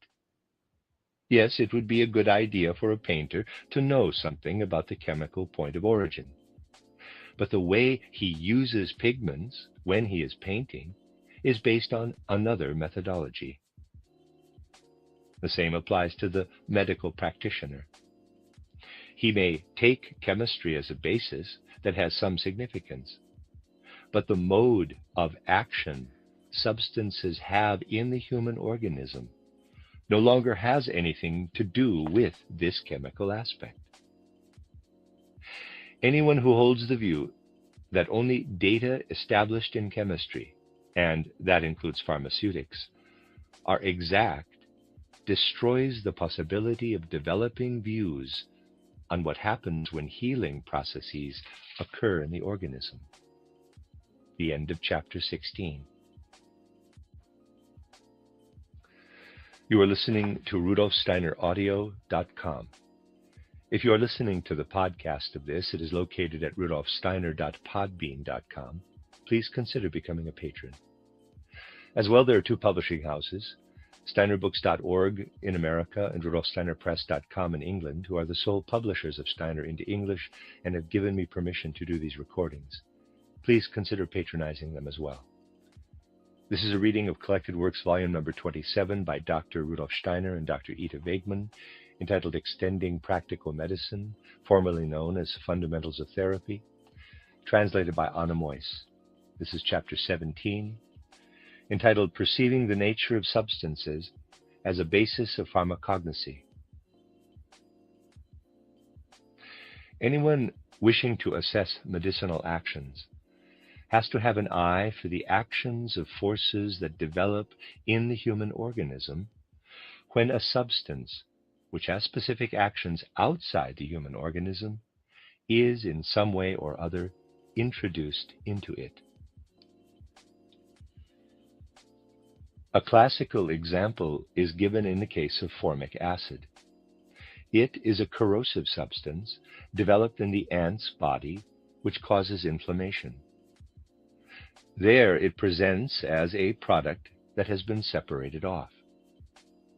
The animal organism in question has to produce this if it is to perform its functions in the right way. Life lies in separating off activity. Once the separated off material has been produced, it has no further function in the organism. It has to be eliminated. The nature of the organism lies in what it does, not in its substances.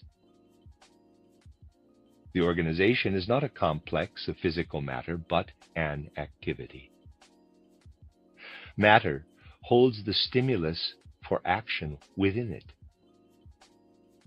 Once it has lost this stimulus, it has no further significance for the organization. The human organism also produces formic acid. There it has its significance. It serves the eye organization. Through the astral body, parts of organic substance that go in the direction of becoming lifeless are separated out. The eye organization needs this transition of organic substance to the lifeless state.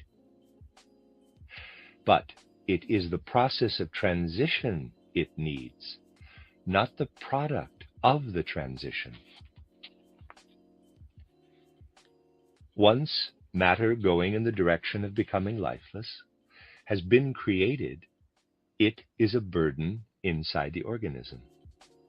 It either has to be separated off as it is, or dissolved, and thus removed indirectly. If the dissolution of something that should be dissolved fails to happen, the material accumulates in the organism where it may form the basis for gouty or rheumatic conditions. This is where the formic acid produced in the human organism comes into play as a solvent. If it is produced in adequate amounts, the organism will remove products going in the direction of lifelessness in the right way. If the power to produce it is reduced, gouty or rheumatic conditions develop. By introducing it into the organism from outside, we support the organism, giving it what it is unable to produce itself. We can get to know such modes of action if we compare one substance with another to see how it continues the action in the human organism. Take oxalic acid. Under certain conditions, this converts to formic acid. The actions of the latter are a metamorphosis of oxalic acid. Oxalic acid is a secretion in the plant sphere, formic acid in the animal sphere. In the plant organism, oxalic acid develops an activity analogous to the production of formic acid in the animal. This means that oxalic acid production relates to the sphere of the etheric, formic acid production to the sphere of the astral. Diseases coming to expression in gouty and rheumatic conditions originate in inadequate astral body activity. Other conditions present in such a way that the causes, which in the case of gout and rheumatic conditions originate in the astral body, have been put back into the etheric organism. Then we have not only stasis of forces going in the astral direction, which presents an obstacle to the eye organization, but also obstructive effects in the etheric that the astral organization is unable to overcome. These take the form of sluggish activity in the abdomen, inhibition of hepatic and splenic functions, stone-like deposits in the gallbladder, and the like. If oxalic acid is given in such cases, we are suitably supporting the activities of the etheric organism. Oxalic acid effects a strengthening of the etheric body, because the power of the eye organization is transformed into a power of the astral body by the acid, and the latter then has a stronger effect on the ether body. Basing ourselves on observations of this kind, we can get to know the action of substances that prove medicinal in the organism. Observation may start with plant life. In the plant, physical activity is permeated with etheric activity. Here we can see what can be achieved by etheric activity. In the animal's astral organism, this activity becomes astral. If it is weak at the etheric level, adding the activity of an introduced plant product will strengthen it. The human organism has the animal principle as its basis. Within certain limits, the same applies to the interaction of human etheric and astral body as in the animal sphere. It will be possible to restore the upset relationship between etheric and astral activity with medicines taken from the plant world.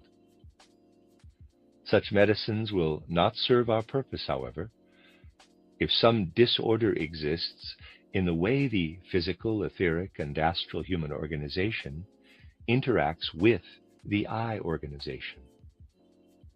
The eye organization must direct its activities to processes that go in the direction of becoming mineral.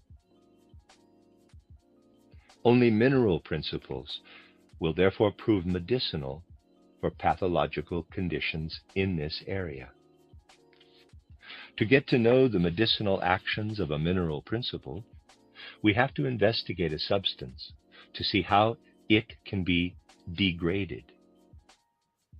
In the organism, mineral substance introduced from outside has to be degraded and recreated in a new form using our inherent organic forces. The medicinal action must consist in such degradation and recreation. The result of this must go in the direction that inadequate activity of the organism is taken over by the activity of the medicines which have been given. Take excessive menstruation, for example. Here, the power of the eye organization has been weakened. It is one-sidedly utilized to generate blood. Too little remains of it for the blood absorptive power in the organism. The route which should be taken by forces going in the direction of the lifeless in the organism is too short, because these forces are too vehement. They become exhausted halfway along the road. We come to their aid if we introduce some kind of calcium compound into the organism. This takes an active part in hemopoiesis. The eye activity is relieved of this sphere and can turn to blood absorption. The end of chapter 17. You are listening to RudolfSteinerAudio.com. If you are listening to the podcast of this, it is located at RudolfSteiner.podbean.com. Please consider becoming a patron. As well, there are two publishing houses, SteinerBooks.org in America and RudolfSteinerPress.com in England, who are the sole publishers of Steiner into English and have given me permission to do these recordings. Please consider patronizing them as well. This is a reading of Collected Works, Volume 27 by Dr. Rudolf Steiner and Dr. Ita Wegman, entitled Extending Practical Medicine, formerly known as Fundamentals of Therapy, translated by Anna Moyse. This is Chapter 18, entitled Eurythmy Therapy. Eurythmy therapy plays a special role in our clinical approach. It has been developed out of anthroposophy by Rudolf Steiner, initially as a new art form. Its essential nature as eurythmic art has been frequently described by Rudolf Steiner, and it has already become widely known as an art. On stage, it presents the human being in movement. It is not a form of dance, however. Apart from anything else, this is evident from the fact that it is mainly the arms and hands of the human beings that are in motion. Groups of people in motion elevate the whole to a stage presentation that is artistic in itself. All movements are based on the inner nature of the human organization. Speech flows from this in the early years of human life.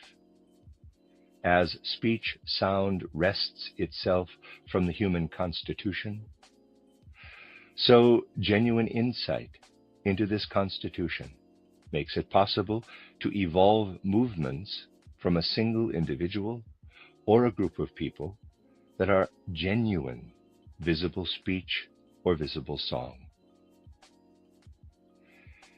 These movements are no more arbitrary than the movements of speech. Just as we cannot pronounce an O in a word when there should be an E, so an E or a C sharp can only be presented by one distinct gesture in eurythmy. Eurythmy is thus a genuine revelation of human nature that does not evolve from it unconsciously, the way speech or song may do, but can be consciously developed out of genuine insight into the nature of the human being. In performances, you see individuals or groups of people in movement on the stage. The text, now translated into visible speech, is recited at the same time. You hear the content of the text, and at the same time see it before your eyes. Or a musical item may be presented that reappears as visible song in movement and gestures. Eurythmy presents as sculpture in motion a considerable extension to the sphere of the arts. The discoveries thus made in form of an art can be developed in two directions. One is education. At the Waldorf School in Stuttgart, which was founded by Emil Molt and is guided by Rudolf Steiner, educational eurythmy is part of the curriculum for all classes, as well as physical training. The point is that the usual physical training only develops the dynamics and statics of the physical body. In eurythmy, the whole human being flows into the movement in body, soul, and spirit. The developing young person is able to feel this and will find these eurythmic exercises as natural as an expression of human nature as he would learning to speak in earlier years. The other direction is in medicine. If the movements and gestures of eurythmy as an art and as used in education are modified so that they flow from the diseased nature of the human being, just as the others do from a healthy nature, we have eurythmy therapy. Movements made in this way have an effect on the organs affected by disease. We see how something done in an external way continues on to bring health to the organs, providing the gesture in motion exactly suits the pathological condition of the organ. This method of working on the body through movement addresses body, soul, and spirit. And because of this, it has a more intense influence on the inner human being in sickness than any other movement therapy. This means, however, that eurythmy therapy can never be the business of lay people and must not be considered or treated as such. A eurythmy therapist needs to be well trained in understanding the human organization and can only work in collaboration with a physician. Anything amateurish can only lead to trouble. Proper diagnosis is the only basis for eurythmy therapy. The actual results seen with eurythmy therapy are such that it may indeed be called a blessing in the context of the clinical approach presented in these pages. The end of chapter 18. You are listening to RudolfSteinerAudio.com. If you are listening to the podcast of this, it is located at RudolfSteiner.podbean.com. Please consider becoming a patron. As well, there are two publishing houses, SteinerBooks.org in America and RudolfSteinerPress.com in England, who are the sole publishers of Steiner into English and have given me permission to do these recordings. Please consider patronizing them as well. This is a reading of Collected Works, volume number 27, by Dr. Rudolf Steiner and Dr. Ida Wegman, entitled Extending Practical Medicine, formerly known as Fundamentals of Therapy, translated by Anna Moyse. This is chapter 19, Characteristic Illnesses. In this chapter, we present a number of case records from the Institute of Clinical Medicine in Arlesheim. They will show how the attempt may be made to use insights into the non-physical aspect of the human being in order to gain such a comprehensive picture of the pathological condition that diagnosis immediately shows which medicine needs to be used. The underlying approach sees falling ill and restoration to health as parts of the same cycle. Disease begins with an irregularity in the composition of the human organism as regards its aspects, which have been described in this book. It has reached a certain point by the time the patient comes for treatment. We need to see to it that all processes that have taken place in the human organism from the beginning of the disease go in reverse again, so that we finally arrive at the state of health the organism had before this. Such a process, which reverses on itself, cannot be achieved without a loss of growth forces in the total organism that is equal in value to the forces the human organism needs to grow in volume in its childhood. The medicines should therefore be such that they do not only reverse the pathological process, but also support the patient's vitality, which is going down. Part of this latter effect will have to be left to the diet given to the patient. However, in more serious cases of illness, the organism is not, as a rule, in a position to develop sufficient vitality in the processing of foods. It will therefore be necessary to make the actual treatment such that the organism is also given support in this direction. This has certainly been done with the typical medicines developed at the Institutes of Clinical Medicine. It therefore needs fairly detailed study before one realizes why a preparation has certain constituents. In the evolution of the disease, attention must be paid not only to the localized disease process, but to changes in the organism as a whole, which must be included in the process of reversal. How our thinking should go in the individual case will be shown by specific cases that we are going to characterize.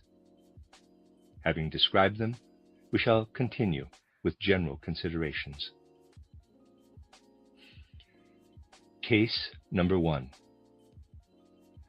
This was a woman aged 26. The whole person showed an extraordinary degree of instability.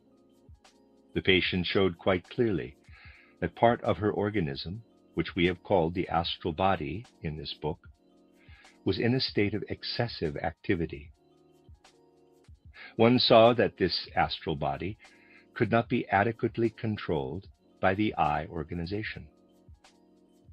If the patient wanted to do some work, the astral body immediately came to a boil. The eye organization tried to make itself felt, but was constantly repulsed. As a result, the temperature goes up in such a case.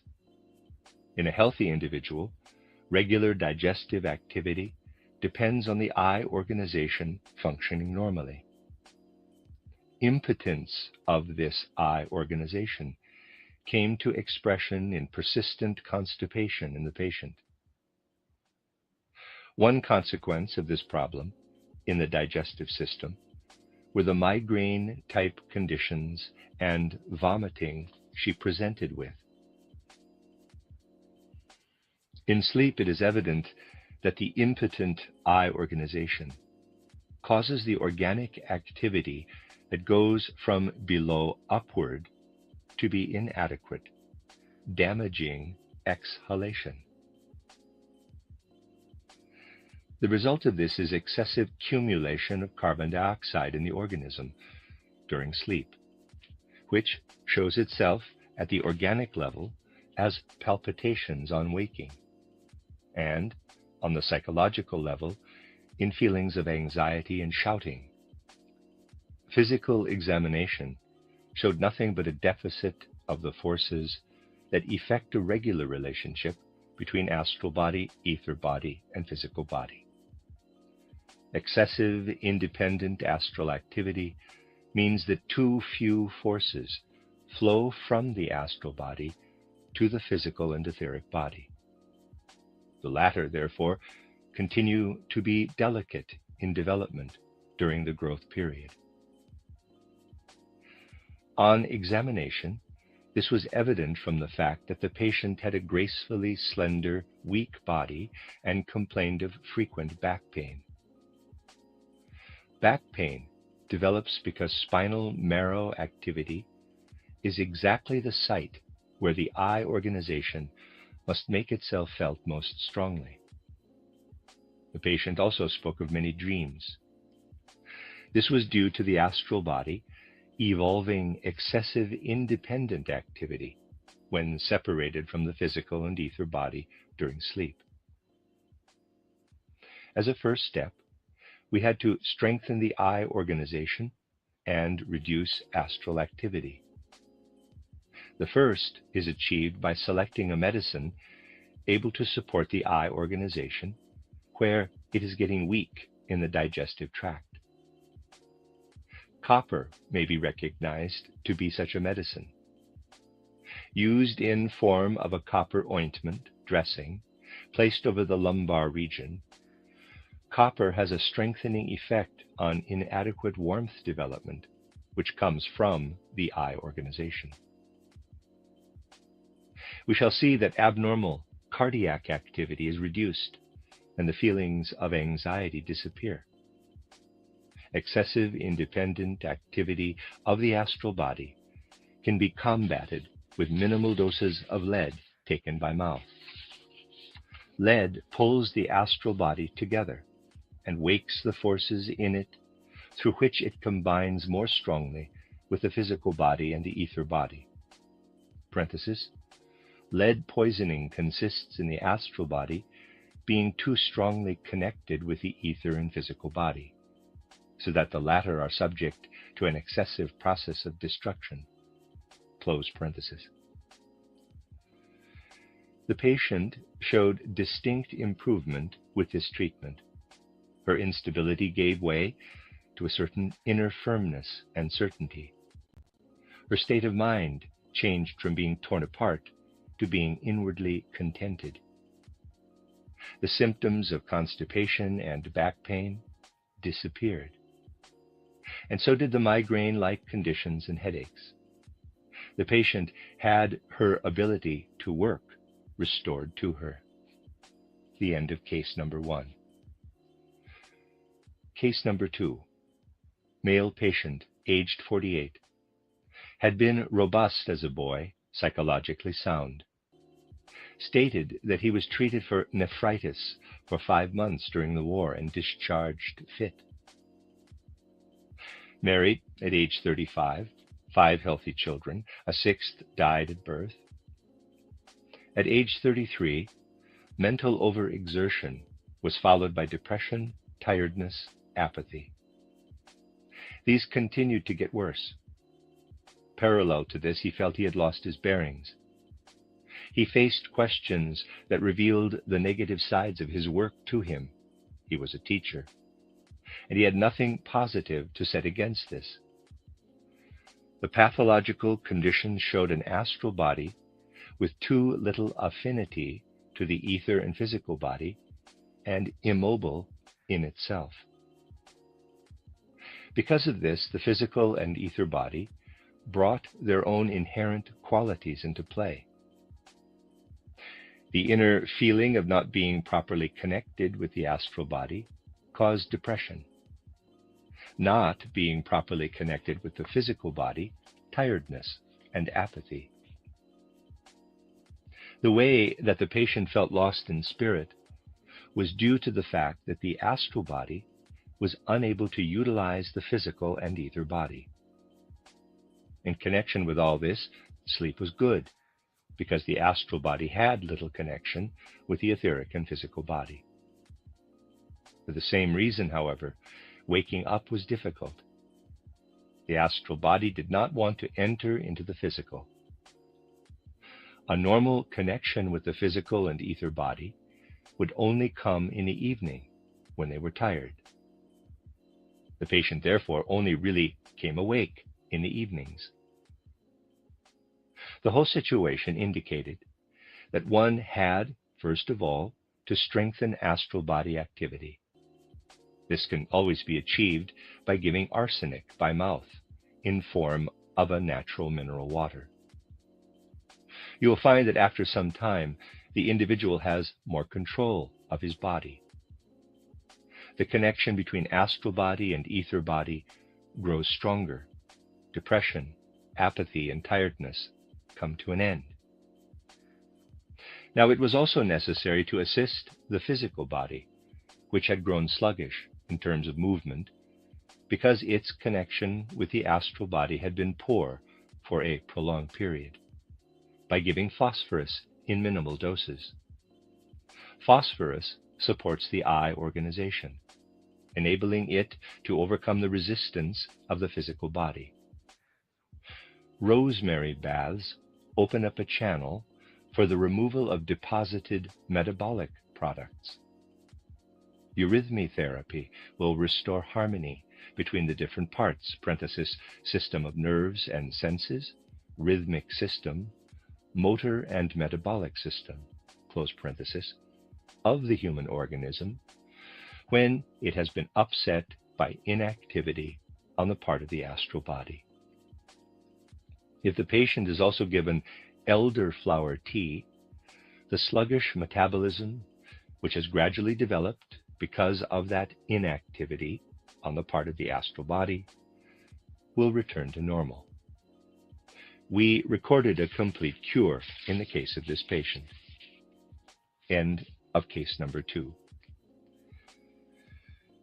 Case number 3. Male patient, aged 31, artist, came to the clinic while on a concert tour in a condition of severe inflammatory functional disorder of the urinary organs, catarrhal symptoms, pyrexia, body excessively fatigued, general weakness, inability to work. The history showed that the same condition had existed on a number of occasions before. Examination of his mental state showed a hypersensitive, worn-out astral body. The consequence of this was susceptibility of the physical and the ether body for catarrhal and inflammatory conditions. Even as a child, the patient's physical body had been rather weak, not well served by the astral body. Hence, measles, scarlet fever, chicken pox, whooping cough, frequent sore throats. At age 14, urethritis, which recurred in conjunction with cystitis at age 29. At 18, he developed pneumonia and pleurisy. At 29, pleurisy again with an attack of influenza. At 30, frontal sinusitis. Persistent tendency to conjunctivitis. His temperature initially was 38.9 degrees Celsius. During the 2 months, he was an inpatient at the clinic, and then went down, only to rise again on the 14th day. Later, it moved in waves between 37 and 36 degrees Celsius, occasionally going up to above 37 degrees Celsius and would also go down to 35 degrees Celsius. The temperature curve is a clear representation of variations of mood in the eye organization. A curve of that type develops when the effects of half-conscious contents of the eye organization become active in the warmth processes of the physical and etheric body, with the astral body failing to reduce them to a normal rhythm. The total action potential of the astral body was concentrated on the rhythmic system in this case, coming to expression in the giftedness of the artist. The other systems got less than their share. One important consequence was great tiredness and sleeplessness during the summer. In summer, the astral body has many demands made on it by the outside world. Its inner action potential is reduced. The forces of the physical and ether body predominate. This presents as great tiredness in one's general feeling for life. The astral body's reduced action potential prevents it from separating from the physical body. This causes insomnia. Inadequate separation between astral body and ether body comes to expression in upsetting and unpleasant dreams, which are due to sensitivity of this body to damage in the physical organism. Characteristically, the dreams symbolize this damage to the physical body in images of human mutilations. The terrifying aspect of these is the natural, predominantly emotional content. One consequence of inadequate functioning of the astral body in the metabolic system is a tendency to chronic constipation. Independence on the part of the ether body, which is not sufficiently influenced by the astral body, means that proteins taken in with the food cannot be completely converted from vegetable and animal to human protein. Protein is thus eliminated in the urine, so that the protein test is positive. If the astral body does not function fully, processes foreign to the human organism develop in the physical body. The outcome of such processes is the development of pus. This represents a process in man that belongs to the outside world, as it were. The urinary sediment was found to contain pure pus, therefore. Pus formation has a psychological parallel. The astral body fails to process substances at the physical level and life's experiences at the psychological level. As matter is created as pus in a process that belongs outside the human being, soul contents arise that are outside the human range in character, an interest in abnormal situations in life, forebodings, omens, etc. What we had to do was to bring balancing, cleansing, and strengthening influences to bear on the astral body. The eye organization being very active, its activity may be used as a vehicle, as it were, for the medicinal action. An eye organization concentrated on the outside world is best treated by using medicinal actions that go inward from outside. This is done by using compresses. We first of all put melalotus on the compress. This acts on the astral body to distribute its forces and counteracts one-sided direction to the rhythmic system. It would, of course, be wrong to put the compresses on the part of the organism where the rhythmic system is specially concentrated. We put them around the organs where the metabolism and the motor system are concentrated. Head compresses were avoided because the change of mood in the eye organization, which comes from the head, would inevitably inhibit the action. It was therefore a matter of encouraging the astral body and the eye organization, which had to be put in harness together for the melalotus action. This we sought to achieve by adding an oxalate taken from burdock root. The action of oxalic acid is such that the eye organization activity is changed into astral body activity. We also gave medicines in weak doses by mouth, designed to let separating off processes become part of astral body functions in a regular way. We sought to normalize separating off principles that were governed from the head organization by giving potassium sulfate. Potassium carbonate was given to influence processes depending on the metabolic system in a narrower sense. Teucrium was given to regulate the separating off of urine. I'm pronouncing that teucrium. It's spelled Teucrium, end of reader's aside. We therefore gave a preparation consisting of potassium sulfate, potassium carbonate, and teucrium. Throughout treatment, account had to be taken of the highly unstable balance of the physical, psychic, and spiritual organism as a whole. Continuous bed rest had to provide for physical equilibrium, peace of mind for mental equilibrium, and only this made it possible for the different medicines to work together. Movement and excitement would make the complex healing process almost impossible. At the conclusion of treatment, the patient was physically strong and vigorous, and in good condition mentally. It is clear that one disorder or another may recur if there is a further external attack of any kind, considering the unstable state of health. It is part of the whole healing process that attacks of this kind must be avoided in such a case. The end of case number 3. Case number 4. A child who had been brought to the clinic twice, first at age 4, then at age 5.5. Also its mother and the mother's sister.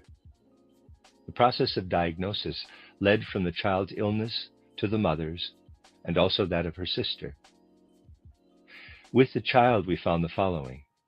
It was a twin, born 6 weeks prematurely. The other child had died in the final embryonic stage.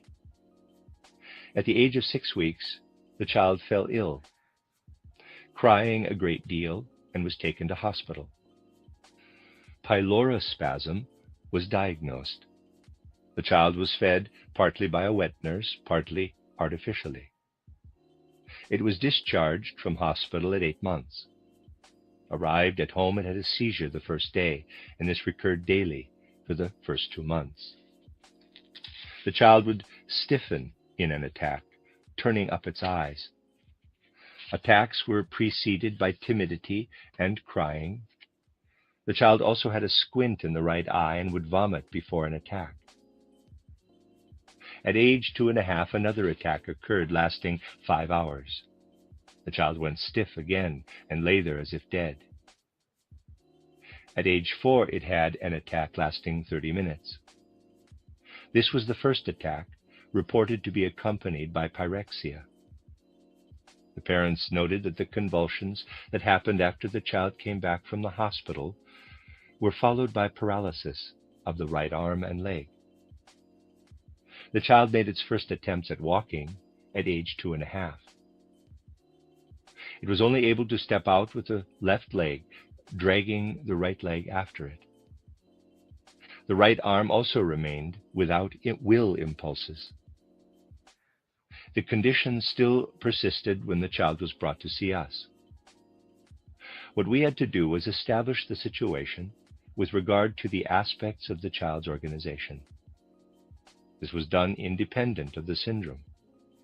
We found the ether body to be greatly atrophied, in some parts only accepting a very low level of astral body influence. The region of the right chest was as if paralyzed in the ether body. On the other hand, we noted something like a hypertrophy of the astral body in the stomach region. Then the syndrome had to be considered in relation to this. The astral body was clearly putting a considerable strain on the stomach in the digestive process, which, however, was static at the transition from intestine to lymph vessels because of paralysis of the ether body. This resulted in malnutrition of the blood. The symptoms of nausea and retching thus had to be taken very seriously. Seizures always result if the etheric body grows atrophic, and the astral body comes to have a direct influence on the physical body without mediation from the ether body. This applied very much in the case of this child. If the condition becomes permanent during the growth period, which was the case here, processes that make the motor system ready to receive the will in the normal way do not occur. This took the form of the child not being able to use the right side. We then had to connect the child's condition with that of the mother. She was 37 years of age when she came to us. She stated that she had been as tall as she was now at age 13. Her teeth were bad at an early age. She had rheumatic fever as a child, and maintained that she had had rickets. Menarche was relatively early. The patient said she had had a kidney disease at age 16, and also referred to some kind of seizures she had had. At age 25, she had chronic constipation because of spasms in the anal sphincter, which had to be stretched. She still had spasms with every stool.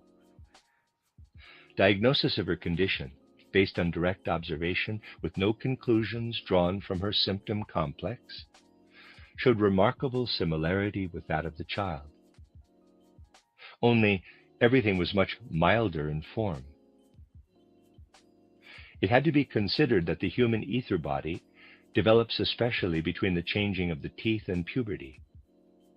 In the patient, this was evident from the fact that the available forces of the ether body, which were not very strong, made growth possible only until she reached puberty. This is the point where the special development of the astral body began, which, being hypertrophic, overwhelmed the ether body and intervened too strongly in the physical organization. This came to expression in cessation of growth at age 13. The patient was anything but dwarf size, however, and in fact very tall, which was due to the fact that the ether body's growth forces, uninhibited by the astral body, caused a tremendous increase in the volume of her physical body.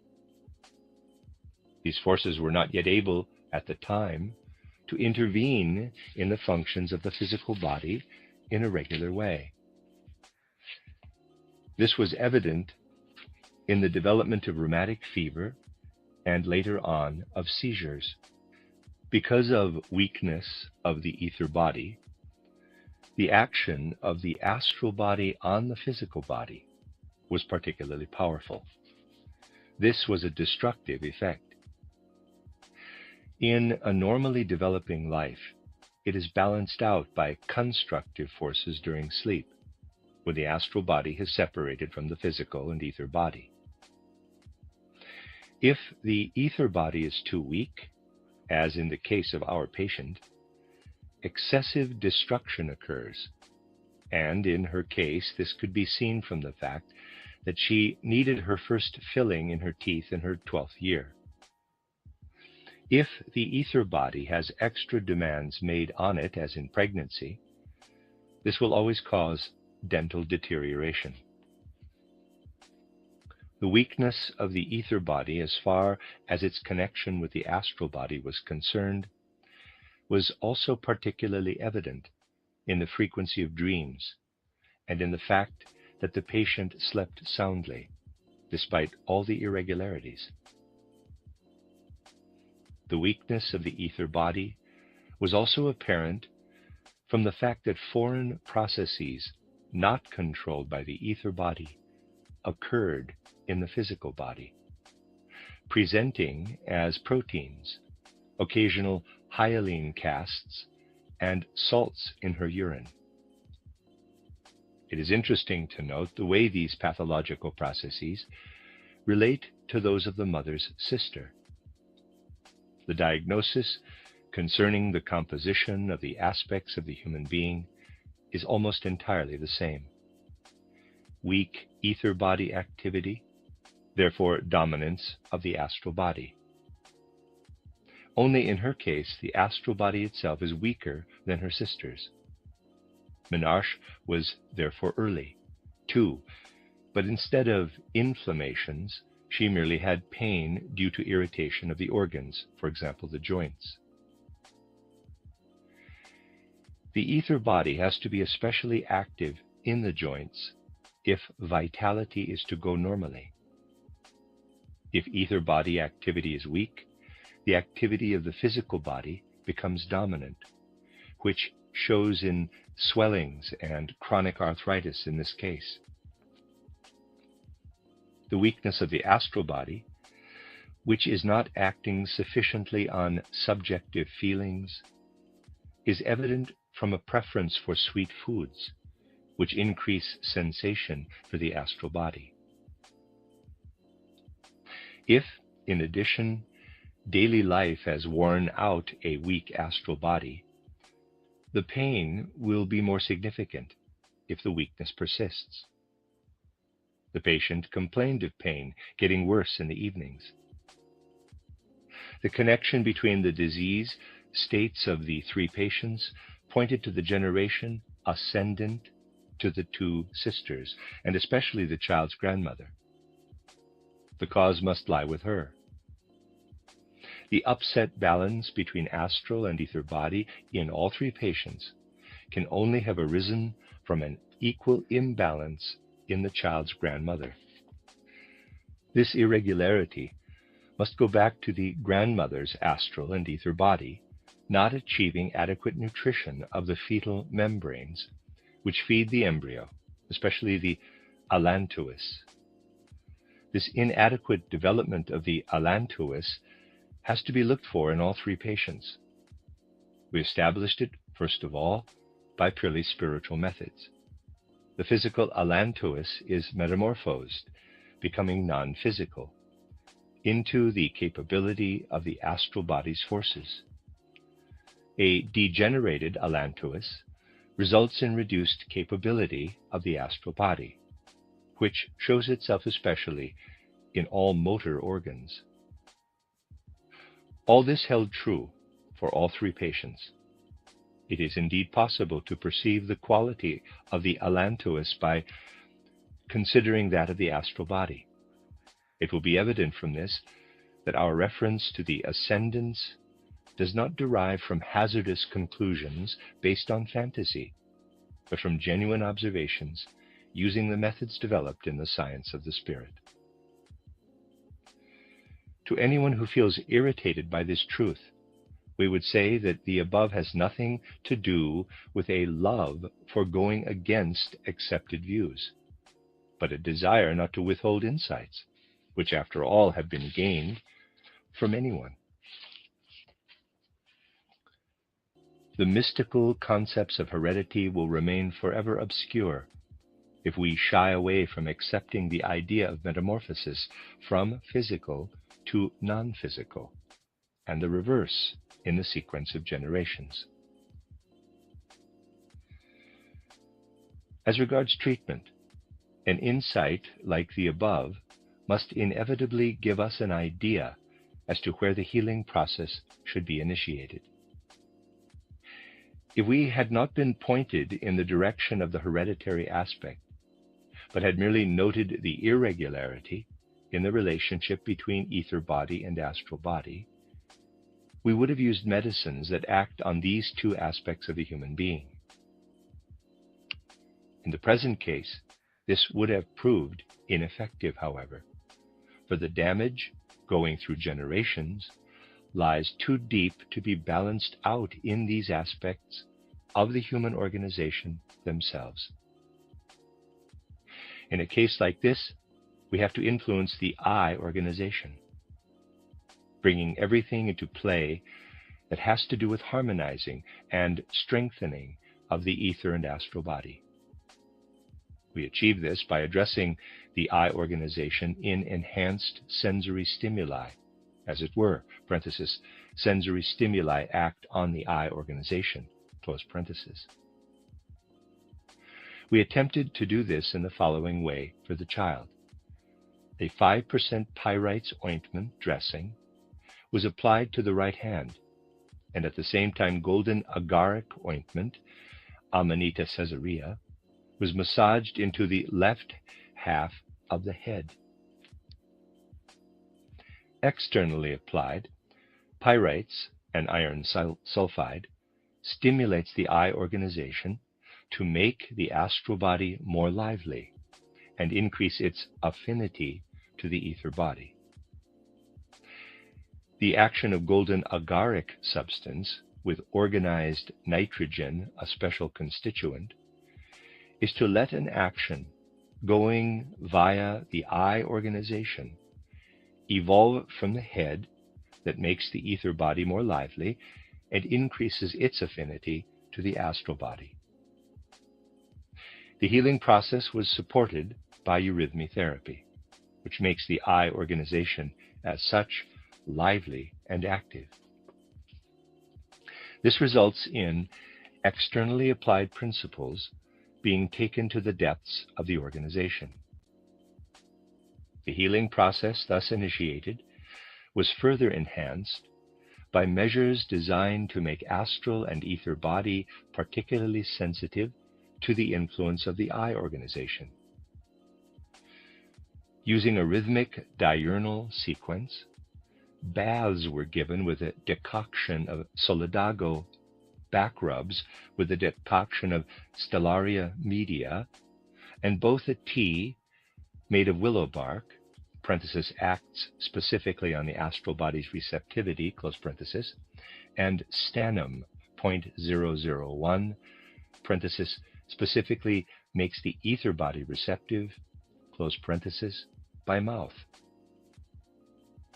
We also gave poppy juice in weak doses to induce the individual's damaged inherent organization to make room for the medicinal actions. The mother had more of the last of the above treatments, since she was one generation earlier, so that hereditary forces were less involved. The same applied to the mother-sister. We were able to note that while still in the clinic, the child was more biddable and the general psychological condition had improved. It was more obedient, for instance, and movements that had been very clumsy were done in a more skillful way. Later, the aunt reported that the child had gone through a big change. It had become quieter. The excess of involuntary movements was reduced. It has gained sufficient skills to be able to play on its own. And with reference to the psychology, its former obstinacy had disappeared. The end of case number 4. Case number 5. A woman aged 26 came to the clinic suffering from serious consequences of an attack of influenza in 1918 in conjunction with pulmonary catarrh that had followed a pleurisy she had had in 1917. The patient had never been really well since she had the influenza. In 1920, she was greatly emaciated, weak, with a slight temperature and night sweats. Soon after the attack of influenza, she developed low back pain, which got worse and worse until late in the 1920s. Then the pain was extremely severe, and a curvature was noted in the sacral region. Her right index finger became swollen. Bed rest was stated to improve the back pain. When the patient came to us, she had a congestive abscess in the right thigh, bloated abdomen with slight ascites, and catarrhal sounds over the aphyses of both the left and the right lung. Readers aside, I'm pronouncing ascites A-S-C-I-T-E-S. Forgive my pronunciation there, ascites, and a reader's aside. Digestion and appetite were good. The urine was concentrated with traces of protein. Investigation using the science of the spirit showed hypersensitivity of the astral body and the eye organization. This kind of abnormality initially comes to expression in the ether body, in that it does not develop proper ether functions, but an etheric off-print of the astral functions. Astral functions are destructive. Vitality and the normal process in the physical organs therefore had to show atrophy. This is always connected with processes that are normally outside the human being, as it were, taking place within the human organism. The congestive abscess, the back pain, the bloated abdomen, the catarrhal symptoms in the lung, and inadequate processing of protein were due to this. Treatment had to consist in reducing the sensitivity of the astral body and the eye organization. This is done by giving silica, which always increases the inherent powers to counter sensitivity. In this case, we added powdered silica to the food and gave it in enemas. We also derived the sensitivity by putting mustard plasters on the lower back. The action of this is to generate sensitivity on its own accord, which relieves the astral body and eye organization of sensitivity. A process to reduce astral body sensitivity in the digestive tract was used to channel this astral activity to the ether body, which is where it normally should be. This was achieved with copper and carboanimalus in low doses. The possibility of the ether body refusing to take up normal digestive activity, having become unused to this, was countered by giving pancreatic juice. The congestive abscess was aspirated a number of times. This removed large quantities of pus. The abscess was reduced and the abdominal swelling decreased, with pus formation decreasing steadily and finally ceasing. When pus was still being discharged, a further elevation of temperature took us by surprise one day. It did not seem inexplicable, for the constitution of the astral body being, as described, even minor mental upsets could cause such a fever. Distinction must be made, however, between the explicable nature of such a fever and the severe damage it can cause. Under the given conditions, such a fever actually mediates profound intervention of destructive processes in the organism. Care must be taken immediately to strengthen the ether body, so that it will inhibit the damaging effect of the astral body. We used silver injections in high potency, and this resulted in the temperature being reduced. The patient had gained 10 kilograms in weight when she left the clinic, and was much stronger. We are perfectly aware that in this case, follow-up treatment will be needed to reinforce the cure. Incidental remark. The cases discussed so far were presented to characterize the principles we use to find the indicated medicines in the process of diagnosis. To illustrate this clearly, we chose cases where treatment had to be highly individual. We have also produced typical medicines, however, that can be used to treat typical diseases. The case histories that follow show the use of such typical medicines. Case number 6, treatment of hay fever. We had a patient with severe hay fever symptoms. He had been suffering with this from childhood. He came to us for treatment in his 40th year. For this condition, we have our Gencydo preparation, readers aside, spelled Gencydo. I'm pronouncing that Gencydo, and a reader's aside. It was given to the patient at the time, this was in May, when the disease was most acute. We treated him with injections and locally by painting the inside of the nose with Gencydo liquid. When there had been definite improvement at a time when the patient would still have been greatly troubled by his hay fever symptoms in earlier years, he went on a trip and was able to report that he was incomparably better compared to previous years.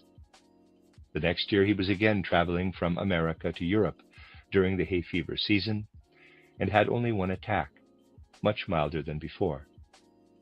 Repeating the treatment resulted in a perfectly tolerable state for that year. To effect a thorough cure, the treatment was again repeated the following year, though there was no actual attack. The patient's own words in describing his condition for a further year were, quote, "In the spring of 1923, I resumed treatment because I expected further attacks. I found that my nasal mucosa was much less sensitive than before. My work necessitated my being in the midst of flowering grasses and pollen-producing trees. I also rode on hot and dusty roads all through the summer. But with the exception of one single day, there were no hay fever symptoms for the whole summer. Indeed, I have every reason to believe that this one day only brought a cold and not an attack of hay fever. After 35 years, this was the first year I was able to be and work freely in an environment where I truly went through hell in earlier years. Close quote. End of case 6. Case number 7, treatment of sclerosis. A woman aged 61 presented at the clinic with sclerosis and proteinuria. Her presenting condition had followed influenza with a slight temperature and gastrointestinal upset. She had not felt well since the attack of influenza. She complained of dyspnoea on waking, bouts of vertigo, and of a pounding sensation in head, ears, and hands that was a particular problem on waking up, but would also develop on walking and going up anything. Sleep was good. There was a tendency to chronic constipation and protein in the urine. Blood pressure was 185 mmHg. First of all, we considered the sclerosis, which was noticeable from hyperactivity of the astral body. The physical body and the ether body were unable to take in the whole activity of the astral body. In such a situation, an excess of astral hyperactivity is not absorbed by the physical and ether body. Normal, firm maintenance of the human organization is only possible if absorption is complete. If this is not the case, the non-absorbed part makes itself felt in vertigo, and above all, subjective sensory illusions such as pounding, etc. The non-absorbed part also takes hold of ingested substances and imposes processes on them before they have entered into normal metabolism. This was evident in the tendency to constipation and elimination of protein, also in the gastrointestinal problems. Blood pressure is elevated in such cases because hyperactivity of the astral body also elevates eye activity, which comes to expression in raised blood pressure. We mainly treated this patient with our scleron, readers aside spelled S-C-L-E-R-O-N, scleron, and a reader's aside. We merely added belladonna in very low dosage to support this and also deal with the vertigo at the time. We used elderflower tea to help the digestion, regulated her stools with enemas and laxative tea, and prescribed a salt-free diet because salts promote sclerosis. We saw relatively rapid improvement. The attacks of vertigo regressed, as did the pounding. The blood pressure went down to 112. Subjective improvement was rapid. The sclerosis did not advance in the year that followed. A year later, the patient returned with her symptoms less than before. Similar treatment brought further improvement. And now, sometime since the treatment was given, it is clearly evident when seeing the patient that the sclerosis is not causing further degeneration of the organism. The outer symptoms characteristic of sclerosis are regressing, and the rapid aging to which the patient had previously been subject is no longer happening. The end of case number 7. Case number 8, treatment of goiter. A woman who came to see us in her 34th year. She was the type of person whose whole mental makeup was strongly influenced by some degree of heaviness and inner brittleness of the physical body. It seemed as if every word she said was an effort. The concave nature of the face as a whole was highly characteristic. The root of the nose was like something held back in the organism. The patient stated that she had been delicate and sickly since her school days. As to actual diseases, she had only had a mild form of measles.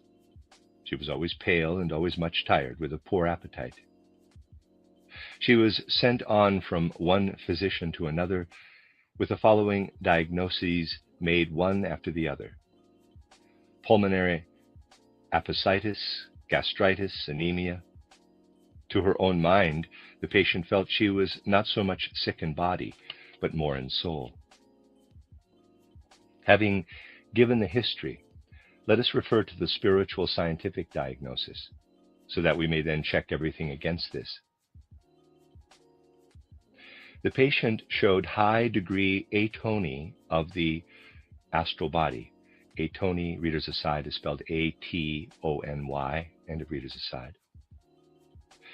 This held the I organization back from the physical and ether body. The whole of her conscious life was as though filled with a slight dim sleepiness. The physical body was exposed to the processes deriving from the substances introduced into the body. As a result, these substances were converted into parts of the human organization.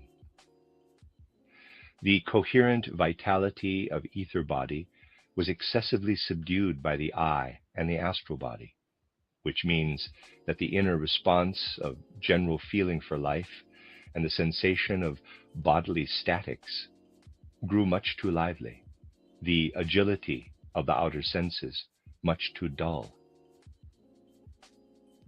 All bodily functions, therefore, had to take a course that caused them to be out of harmony with each other. It was inevitable that the patient would have the feeling she could not hold the functions of her body together with the I. This felt like psychic impotence to her. Because of this, she said, she was more sick in soul than in body. With increasing impotence of the I and astral body, pathological conditions had to develop in the different parts of the body, which was also evident from the different diagnoses.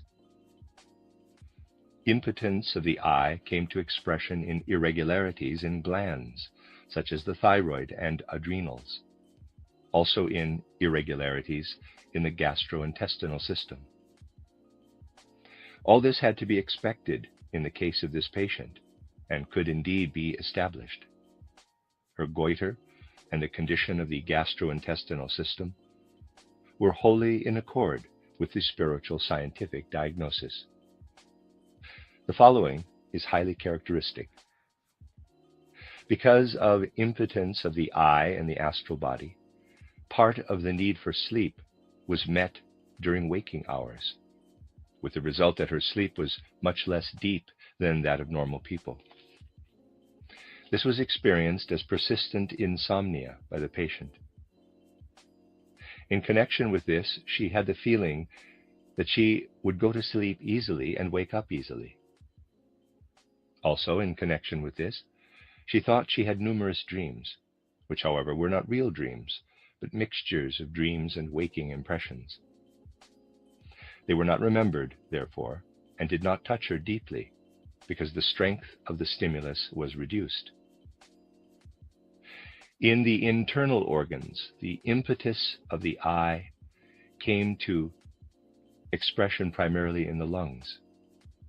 Pulmonary appendicitis is really always indicative of a weak I organization. The fact that the I did not take metabolism to its completion was revealed in rheumatic symptoms. Menarche was at age 14. The weak I organization did not provide sufficient development of strength to gear the menstrual process down again once it had got going. The work of the I in this gearing down process comes to conscious awareness through the nerves that enter the spinal cord in the sacral region. Pain is felt in nerves if the currents of the I organization and the astral body do not pass through them sufficiently. The patient complained of low back pain during her periods. All this showed the way to treatment as follows. We have found that Colchicum autumnale acts as a powerful stimulant on the astral body, specifically the part corresponding to the neck and head organization. Colchicum autumnale is therefore used by us to treat all diseases where goiter is the outstanding symptom. We therefore gave the patient 5 drops of our colchicum preparation 3 times daily, and the goiter reduced in size with this, and the patient felt relieved. Once we have strengthened the astral body in this way, it also mediates a better function of the eye organization, and medicines with potential actions on the digestive and reproductive organs are then able to take effect in the organism. We used wormwood enemas for this purpose, mixing them with oil because oil acts as an excitant in the digestive tract. We saw significant improvement with this medicine. We believe this treatment can prove particularly effective around the 35th year of human life, as this is the time when the eye organization has a marked affinity to the rest of the organism and is easily stimulated if weak. The patient was 34 when she came to us. The end of case number 8. Case number 9. Migraine-type states in the menopause. The patient came to us when she was 55. She stated that she had been a delicate, weak child. Apparently she had measles, scarlet fever, chicken pox, whooping cough, and mumps in her childhood. Menarche was at age 14 to 15. Menses were very strong and painful from the beginning. In her 40th year, she had a total hysterectomy because of a pelvic tumor. The patient also stated that from her 35th year, she had had 3-day episodes of migraine-type headaches every 3 or 4 weeks, which developed into a disease affecting the head lasting 3 days, with unconsciousness in her 46th year. The current spiritual scientific diagnosis was general weakness of the eye organization, coming to expression in the activity of the ether body, not being sufficiently inhibited by the eye organization. This resulted in vegetative organic functions spreading to the head and system of nerves and senses, something which does not reach that level if the eye organization is normal. Certain symptoms were in accord with this diagnosis. The first was frequent urgency of micturition. This was due to the fact that the normally developed astral body, which regulates elimination via the kidneys, was not opposed by a sufficiently strong eye organization, which would normally restrain it. A second symptom was that she went to sleep late and woke up tired. Once she had woken up, the vital activity deriving from sleep, which continues to take effect, was experienced as fatigue because of the weak eye. A third symptom was that she dreamed little. The eye organization only imprinted faint images on the astral body, and these could not come to expression in lively dreams. These insights led us to initiate treatment as follows. We had to clear the eye organization's way to the physical and ether body. We did this with sorrel salt, acid potassium oxalate, compresses on the forehead at night, and compresses with 7% urtica dioica solution on the lower abdomen in the mornings, with a 20% lime blossom solution on the feet at midday. The aim was to reduce vital activity during the night.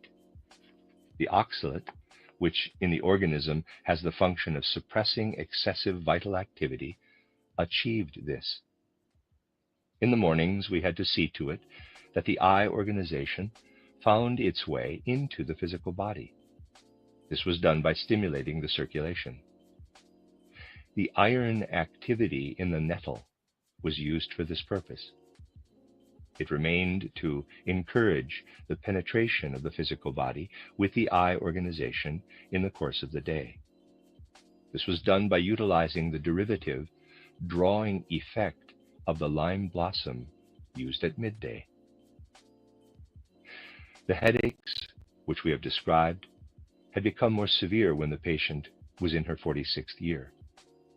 We had to connect these headaches with the cessation of her periods following the total hysterectomy, and see their worsening with loss of consciousness as a symptom of compensation for the menopause.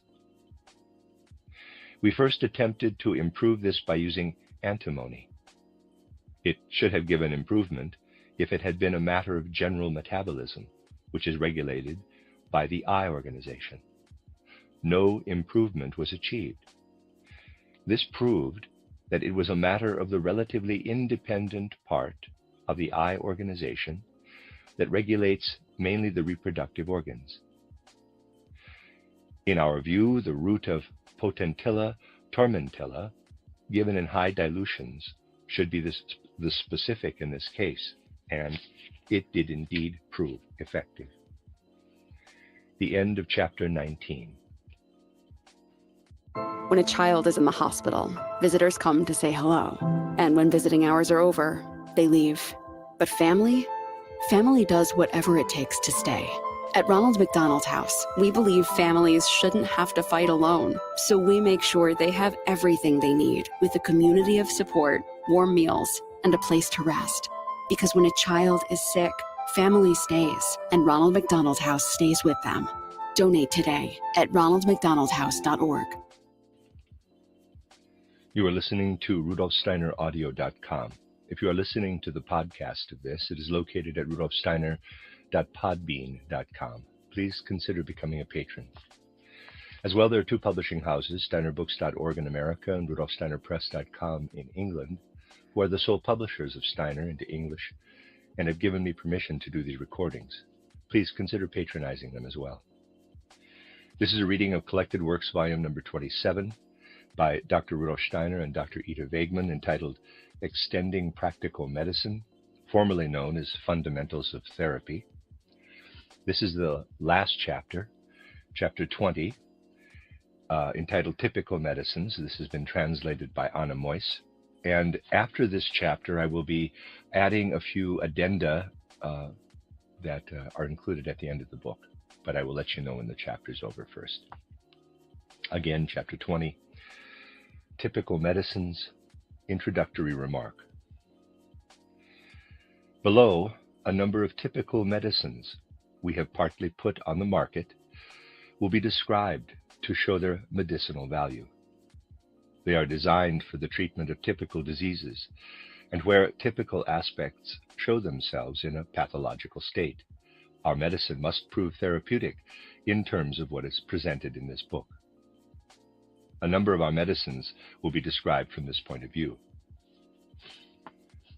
20.1, Scleron, spelled S-C-L-E-R-O-N.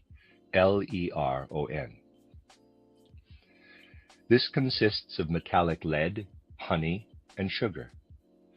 The action of lead on the organism is such that it encourages the destructive effects of the eye organization. If it is therefore introduced into an organism where the destructive effect of the eye organization is too little, encouragement results, providing the dosage is high enough. If the dose is too strong, hypertrophy of the eye organization occurs. The body destroys more than it creates and must fall into decay. In sclerosis, the eye organization is too weak. It does not itself show adequate destructive activity. Destruction is therefore effected by the astral body only. The products of degradation drop out of the organism and give extra strength to the organs which consist of salt substances. Lead, in suitable doses, restores destructive function to the eye organization. The products of degradation do not remain in the body and cause hardening, but are ejected. With sclerosis, the only possible way of effecting a cure is to open a channel to the outside for the salt-forming processes that otherwise remain in the body. With lead, we have given the processes of the eye organization direction. It is also necessary to keep these processes volatile, as it were. This is done by adding honey. Honey enables the eye organization to have proper control of the astral body. It thus removes the relative autonomy the astral body has in sclerosis. Sugar acts directly on the eye organization. It strengthens it in itself. Our medicine therefore achieves the following. Lead has a destructive action like that of the eye organization, and not like the astral body.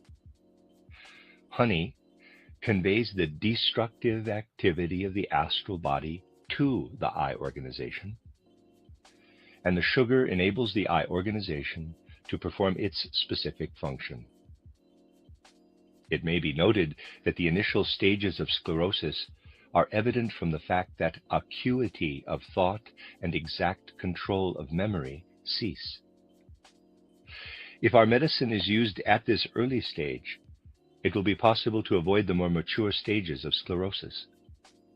It does, however, also prove effective at those later stages. Parenthesis, directions for use are given on the label. Close parenthesis. End of section 20.1. Section 20.2, Bidor for migraine. Bidor is spelled B-I-D-O-R. The head organization is such that the inner grayish-white part of the brain is physically the most advanced part of the human organization. It contains sensory activity in which all the other senses are brought together, with the eye and the astral body acting into this. It takes an interest in the rhythmic system of the organism, which is influenced by the astral body and the ether body, and it also takes an interest, though only to a very slight degree, in the system of metabolism and limbs, which is influenced by the physical and ether body. This part of the brain differs from the peripheral brain enclosing it, which in its physical organization contains much more of the system of metabolism and limbs, a little more of the rhythmic system, but least of all of the system of nerves and senses. Migraine develops if an activity of the eye organization has been knocked back, so that the central brain has less neurosensory activity and more digestive activity. That is, gets more similar to the peripheral brain than it normally is. Its cure will therefore depend, number one, on stimulation of neurosensory activity. Number two, on a transformation of rhythmic activity from being inclined toward metabolism to being inclined toward respiration. Number three, on limiting the purely vital metabolic activity that lacks regulation by the eye organization. The first is achieved with silica. Silicon, combined with oxygen, contains processes that are like those which occur in the organism at the transition from respiratory to neurosensory activity. The second is achieved with sulfur. This contains the process by which the rhythm inclined toward the digestive system is changed into one inclined toward respiration. And the third is achieved with iron, which immediately after the digestive process of digestion channels metabolism into the process of the blood rhythm, which suppresses the metabolic process itself. Suitably processed iron, sulfur, and silica must therefore be a medicine for migraine. We have found this confirmed in countless cases. The end of section 20.2. Section 20.3, pyrites for tracheitis and bronchitis. We will now discuss a medicament that owes its existence to insight capable of establishing the right relationship of processes of substances two processes in the human organism. It has to be taken into account that a substance really is a process brought to a halt, a frozen process, as it were. We really should not speak of pyrites, but of the pyrites process. This process, held fast as though frozen in the mineral pyrites, is something that can arise when the iron process and the sulfur process act together. Iron stimulates the blood circulation, as mentioned in the section on Bidor, and sulfur mediates the connection between blood circulation and respiration. The origin of tracheitis and bronchitis, and also of some forms of stammer, lies in the very place where blood circulation and respiration enter into a relationship. This process between blood circulation and respiration, which is also the process out of which the organs concerned are developed in embryonic life and continue to be renewed as life goes on, can be taken over by iron-sulfur substance introduced into the body when it does not take its normal course in the organism. Based on this insight, we produce a medicament for the above pathology from pyrites, reconfiguring the mineral in such a way that its forces find their way into the affected organs, where there is an internal indication. It is, of course, necessary to know the route particular substance processes take in the organism. The iron process is taken as far as the blood circulation by metabolism. The sulfur process moves from the blood circulation into the breathing process. The end of subsection 20.3. Section 20.4, actions of antimony compounds.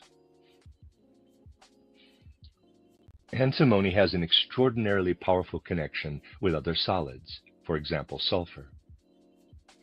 It thus shows us that it can easily follow the route which sulfur takes in the organism, for example, to all respiratory processes. Another property of antimony is that it tends to crystallize in radiating masses. It thus shows us that it easily follows specific energy radiations in the Earth's environment. This property is even more evident if antimony is subjected to the process of liquation. This makes it finely fibrous. And it shows itself even more significantly if antimony is taken through a combustion process and its white vapor develops. This vapor deposits on cold solids to produce the characteristic antimony bloom. Just as antimony follows the forces acting on it when outside the human organism, so it follows the form-generating forces when in the human organism. In the blood, we have, as it were, a state of balance between form-generating and form-dissolving forces.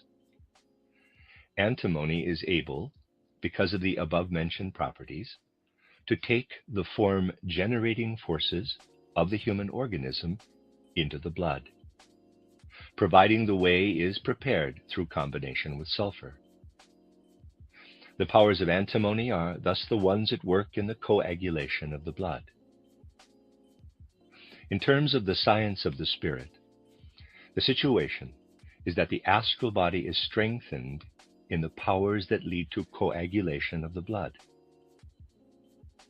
One has to see forces similar to those of antimony in the astral body that act centrifugally from the inside to the outside.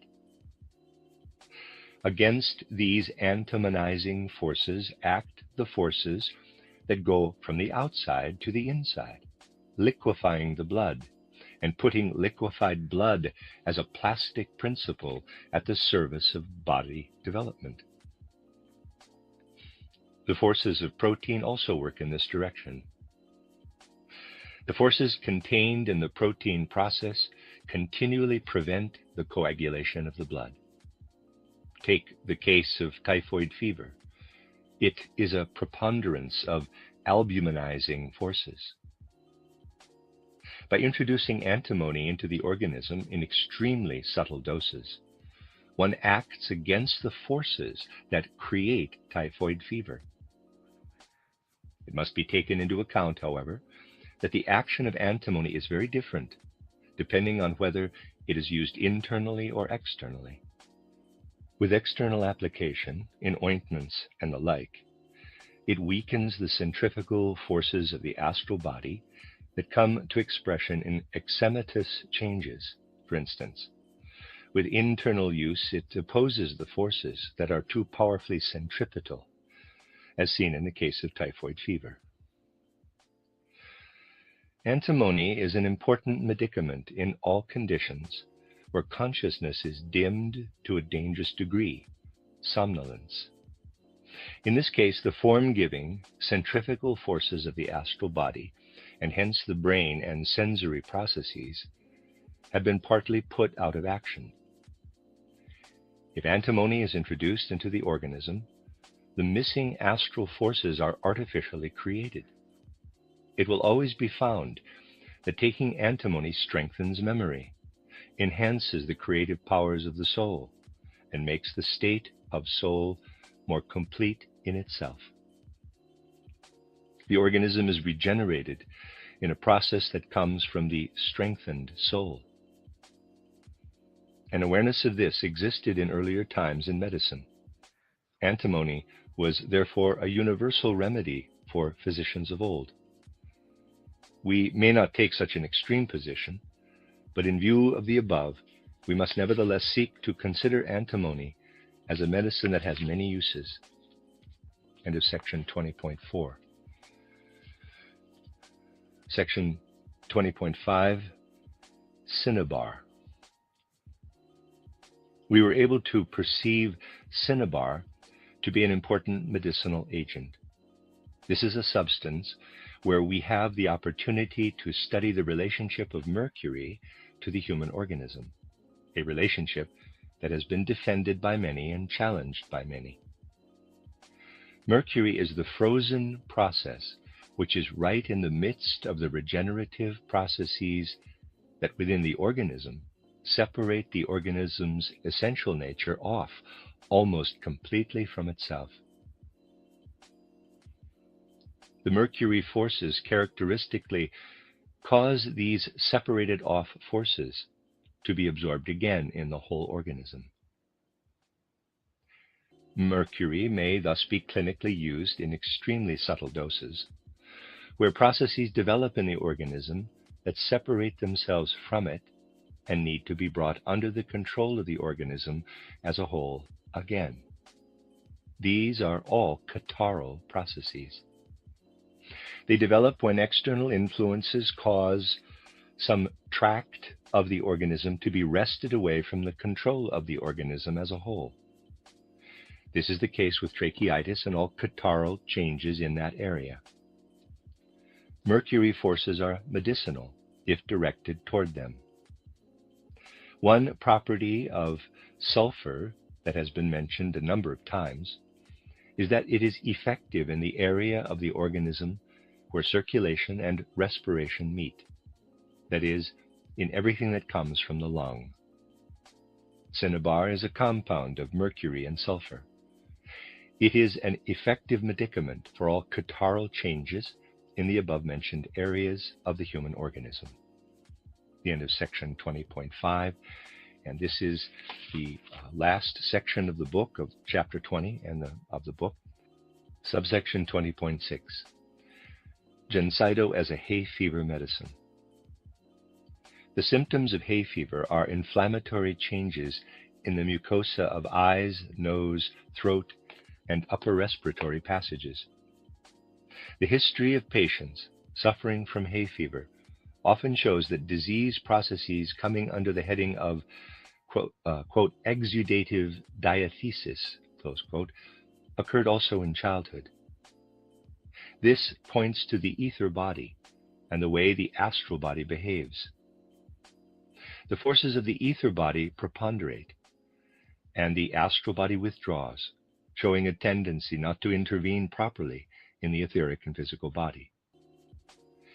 Catarrhal symptoms arise when the orderly intervention of the astral body, and hence also the eye organization, in the affected areas is disturbed. Astral body and eye organization become hypersensitive, and this also explains the spasmodic attacks of reactions to sensory impressions such as light, heat, cold, dust, and the like. The healing process must therefore address the astral body, helping it to intervene in the proper way in the etheric body. This is possible if we use fruit juice from fruits with leathery skins. It is immediately apparent if one looks at these fruits that configuring principles acting inward from the outside are particularly active in them. Giving such juices internally and applying then externally, we achieve stimulation of the astral body in a direction going toward the ether body.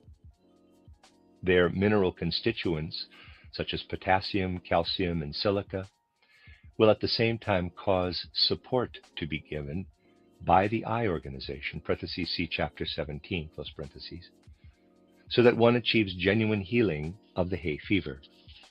Detailed directions for use are included with the product. That is the end of subsection 20.6, the end of chapter 20, technically the end of the book. I am now adding some addenda. The first one is earlier editions. Below are the preface and postscript Dr. Wegman wrote for the earlier editions of this work. Preface to the first edition. Our teacher, leader, and friend Rudolf Steiner is no longer among the living. A serious illness which arose from physical exhaustion has taken him from us. He had to take to his bed when still fully engaged in his work, and his energies, which he had given in such great measure, never holding back, to his work in the Anthroposophical Society, were no longer sufficient to overcome the illness. All who loved and revered him had to experience in great pain that this human being, someone who had been able to help so many people, had to let destiny take its course where he himself was concerned, knowing full well that higher powers prevailed in this case. The fruit of our common efforts is presented in this small volume. The teachings of anthroposophy, which for medical science in particular is a gold mine of new ideas, were something I, as a physician, could fully accept, finding in them a source of wisdom on which it was possible to draw ever and always, and which can illumine and solve many problems that are still unsolved today. And so active cooperation developed between Rudolf Steiner and myself, deepening to such a degree, especially in the last 2 years, that it proved possible to write and produce a book between us. It had always been Rudolf Steiner's desire, and I was able to understand this fully, to renew the mysteries of old and let them enter into medicine. For those mysteries have from time immemorial been closely connected with the skills of healing, with the gaining of spiritual insights considered important in healing work. The aim was not to underestimate scientific medicine in an amateurish way. It was given full recognition. But it was important to add to existing knowledge the insights that can come from true perception of the spirit, enabling us to understand the processes of illness and healing. Of course, the intention was not to bring the inward instinctive ways of the ancient mysteries back to life, but to find a way that was in accord with the fully developed modern conscious mind, taking it up into the sphere of the spirit. Thus, a beginning was made. An Institute of Clinical Medicine I had established in Arlesheim provided the practical background for the theories presented in this book. And we sought to show ways in the art of healing that seek to find an extension of medical knowledge along the lines indicated here. We intended to follow this small volume with many things arising from our common work. Sadly, this was no longer possible. I intend, however, to follow this volume with a second, perhaps even a third, based on the many suggestions and notes in my possession. May this first volume, the manuscript of which was corrected by Rudolf Steiner with pleasure and inner satisfaction, just 3 days before his death, find its way to all who seek to find a way from the riddles of life to an understanding of life in its glory and greatness. Arlesheim, Dornach, September 1925, Ita Wegman, M.D. Postscript. Up to this point, we have had the fruit of our shared work, and surely much regretted by all of us, writing had to cease when Rudolf Steiner's illness began. The plan had been to discuss in the continuation the earthly and cosmic forces active in the metals, gold, silver, lead, iron, copper, mercury, and tin, and to consider how they may be used in medicine.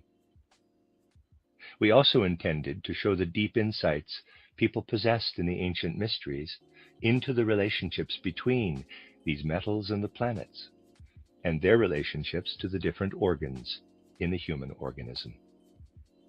The intention was to speak of this knowledge and give it a new foundation.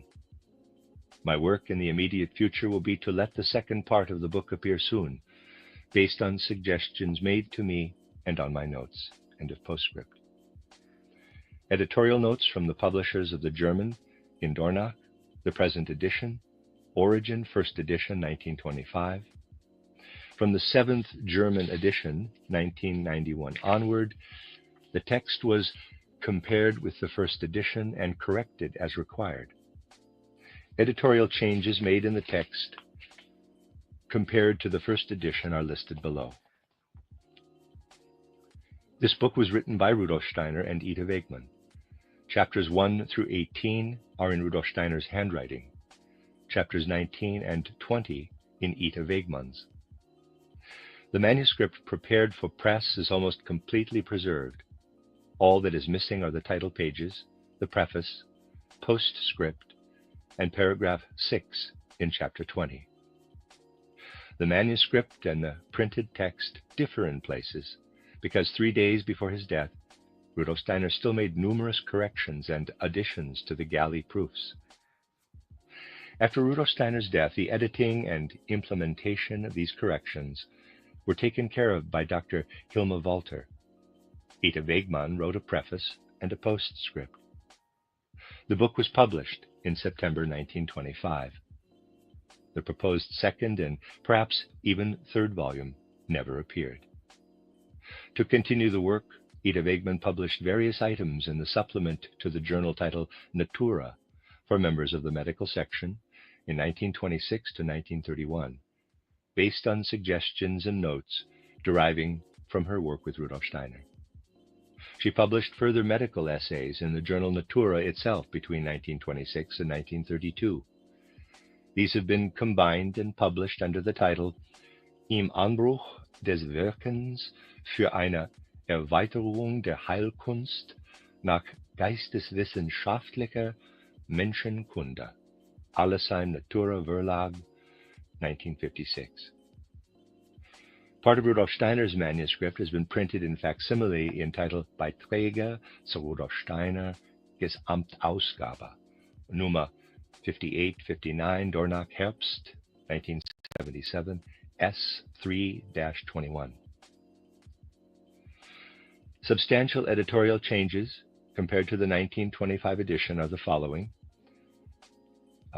Compared to G. Adams and partly E. A. Frommer's and J. Josephson's translations.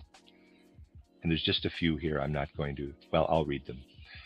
Title page, the words Part 1 that followed the title have been omitted since the second edition. Contents, the heading Contents was followed by the subtitle Part 1. This has been omitted since the third edition. Page 40, line 14, Hem, H-A-E-M, to replace hematin. Haematin.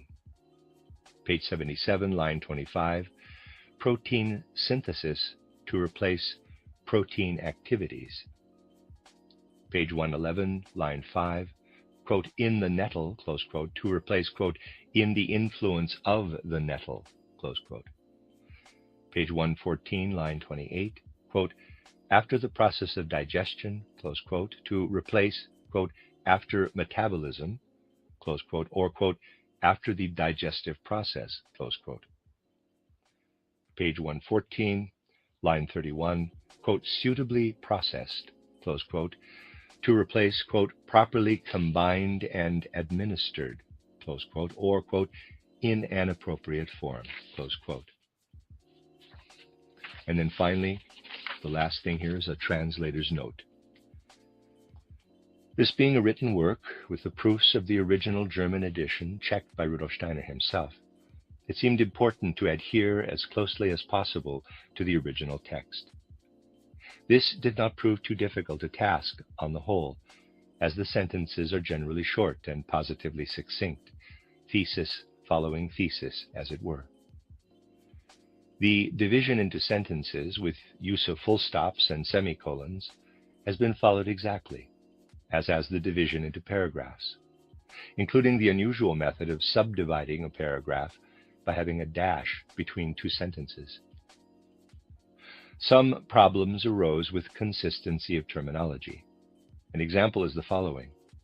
Rudolf Steiner and Ida Wegman used 4 terms to cover separating, secretory, and eliminatory processes, and it seemed important to be consistent in the use of all 4 English terms to match these. 2 of the German terms, used both as verbs and verbal nouns, are absondern and aussondern, used once only. As the simplex, sondern relates well to the English sunder. These 2 have been translated as separate off and separate out. The other pair, abscheiden and ausscheiden, have the simplex scheiden, which is an older term for separate, parenthesis, today largely superseded by trennen, close parenthesis, still used especially in chemistry and medicine. Here I have used the standard present-day terms for abscheiden, to secrete, and ausscheiden, to eliminate. Maintaining this consistency has not always been easy. The terms would work well at times, but could also be problematical. Parenthesis, see title of chapter 12, close parenthesis. Translating decisions were taken in full recognition of the fundamental and germinal nature of this work. Written at Surbiton, July 1996 by Anna Moyse, and that is the end of the book, Extending Practical Medicine, formerly known as Fundamentals of Therapy, by Dr. Rudolf Steiner and Dr. Ida Wegman, Collected Works, Volume 27.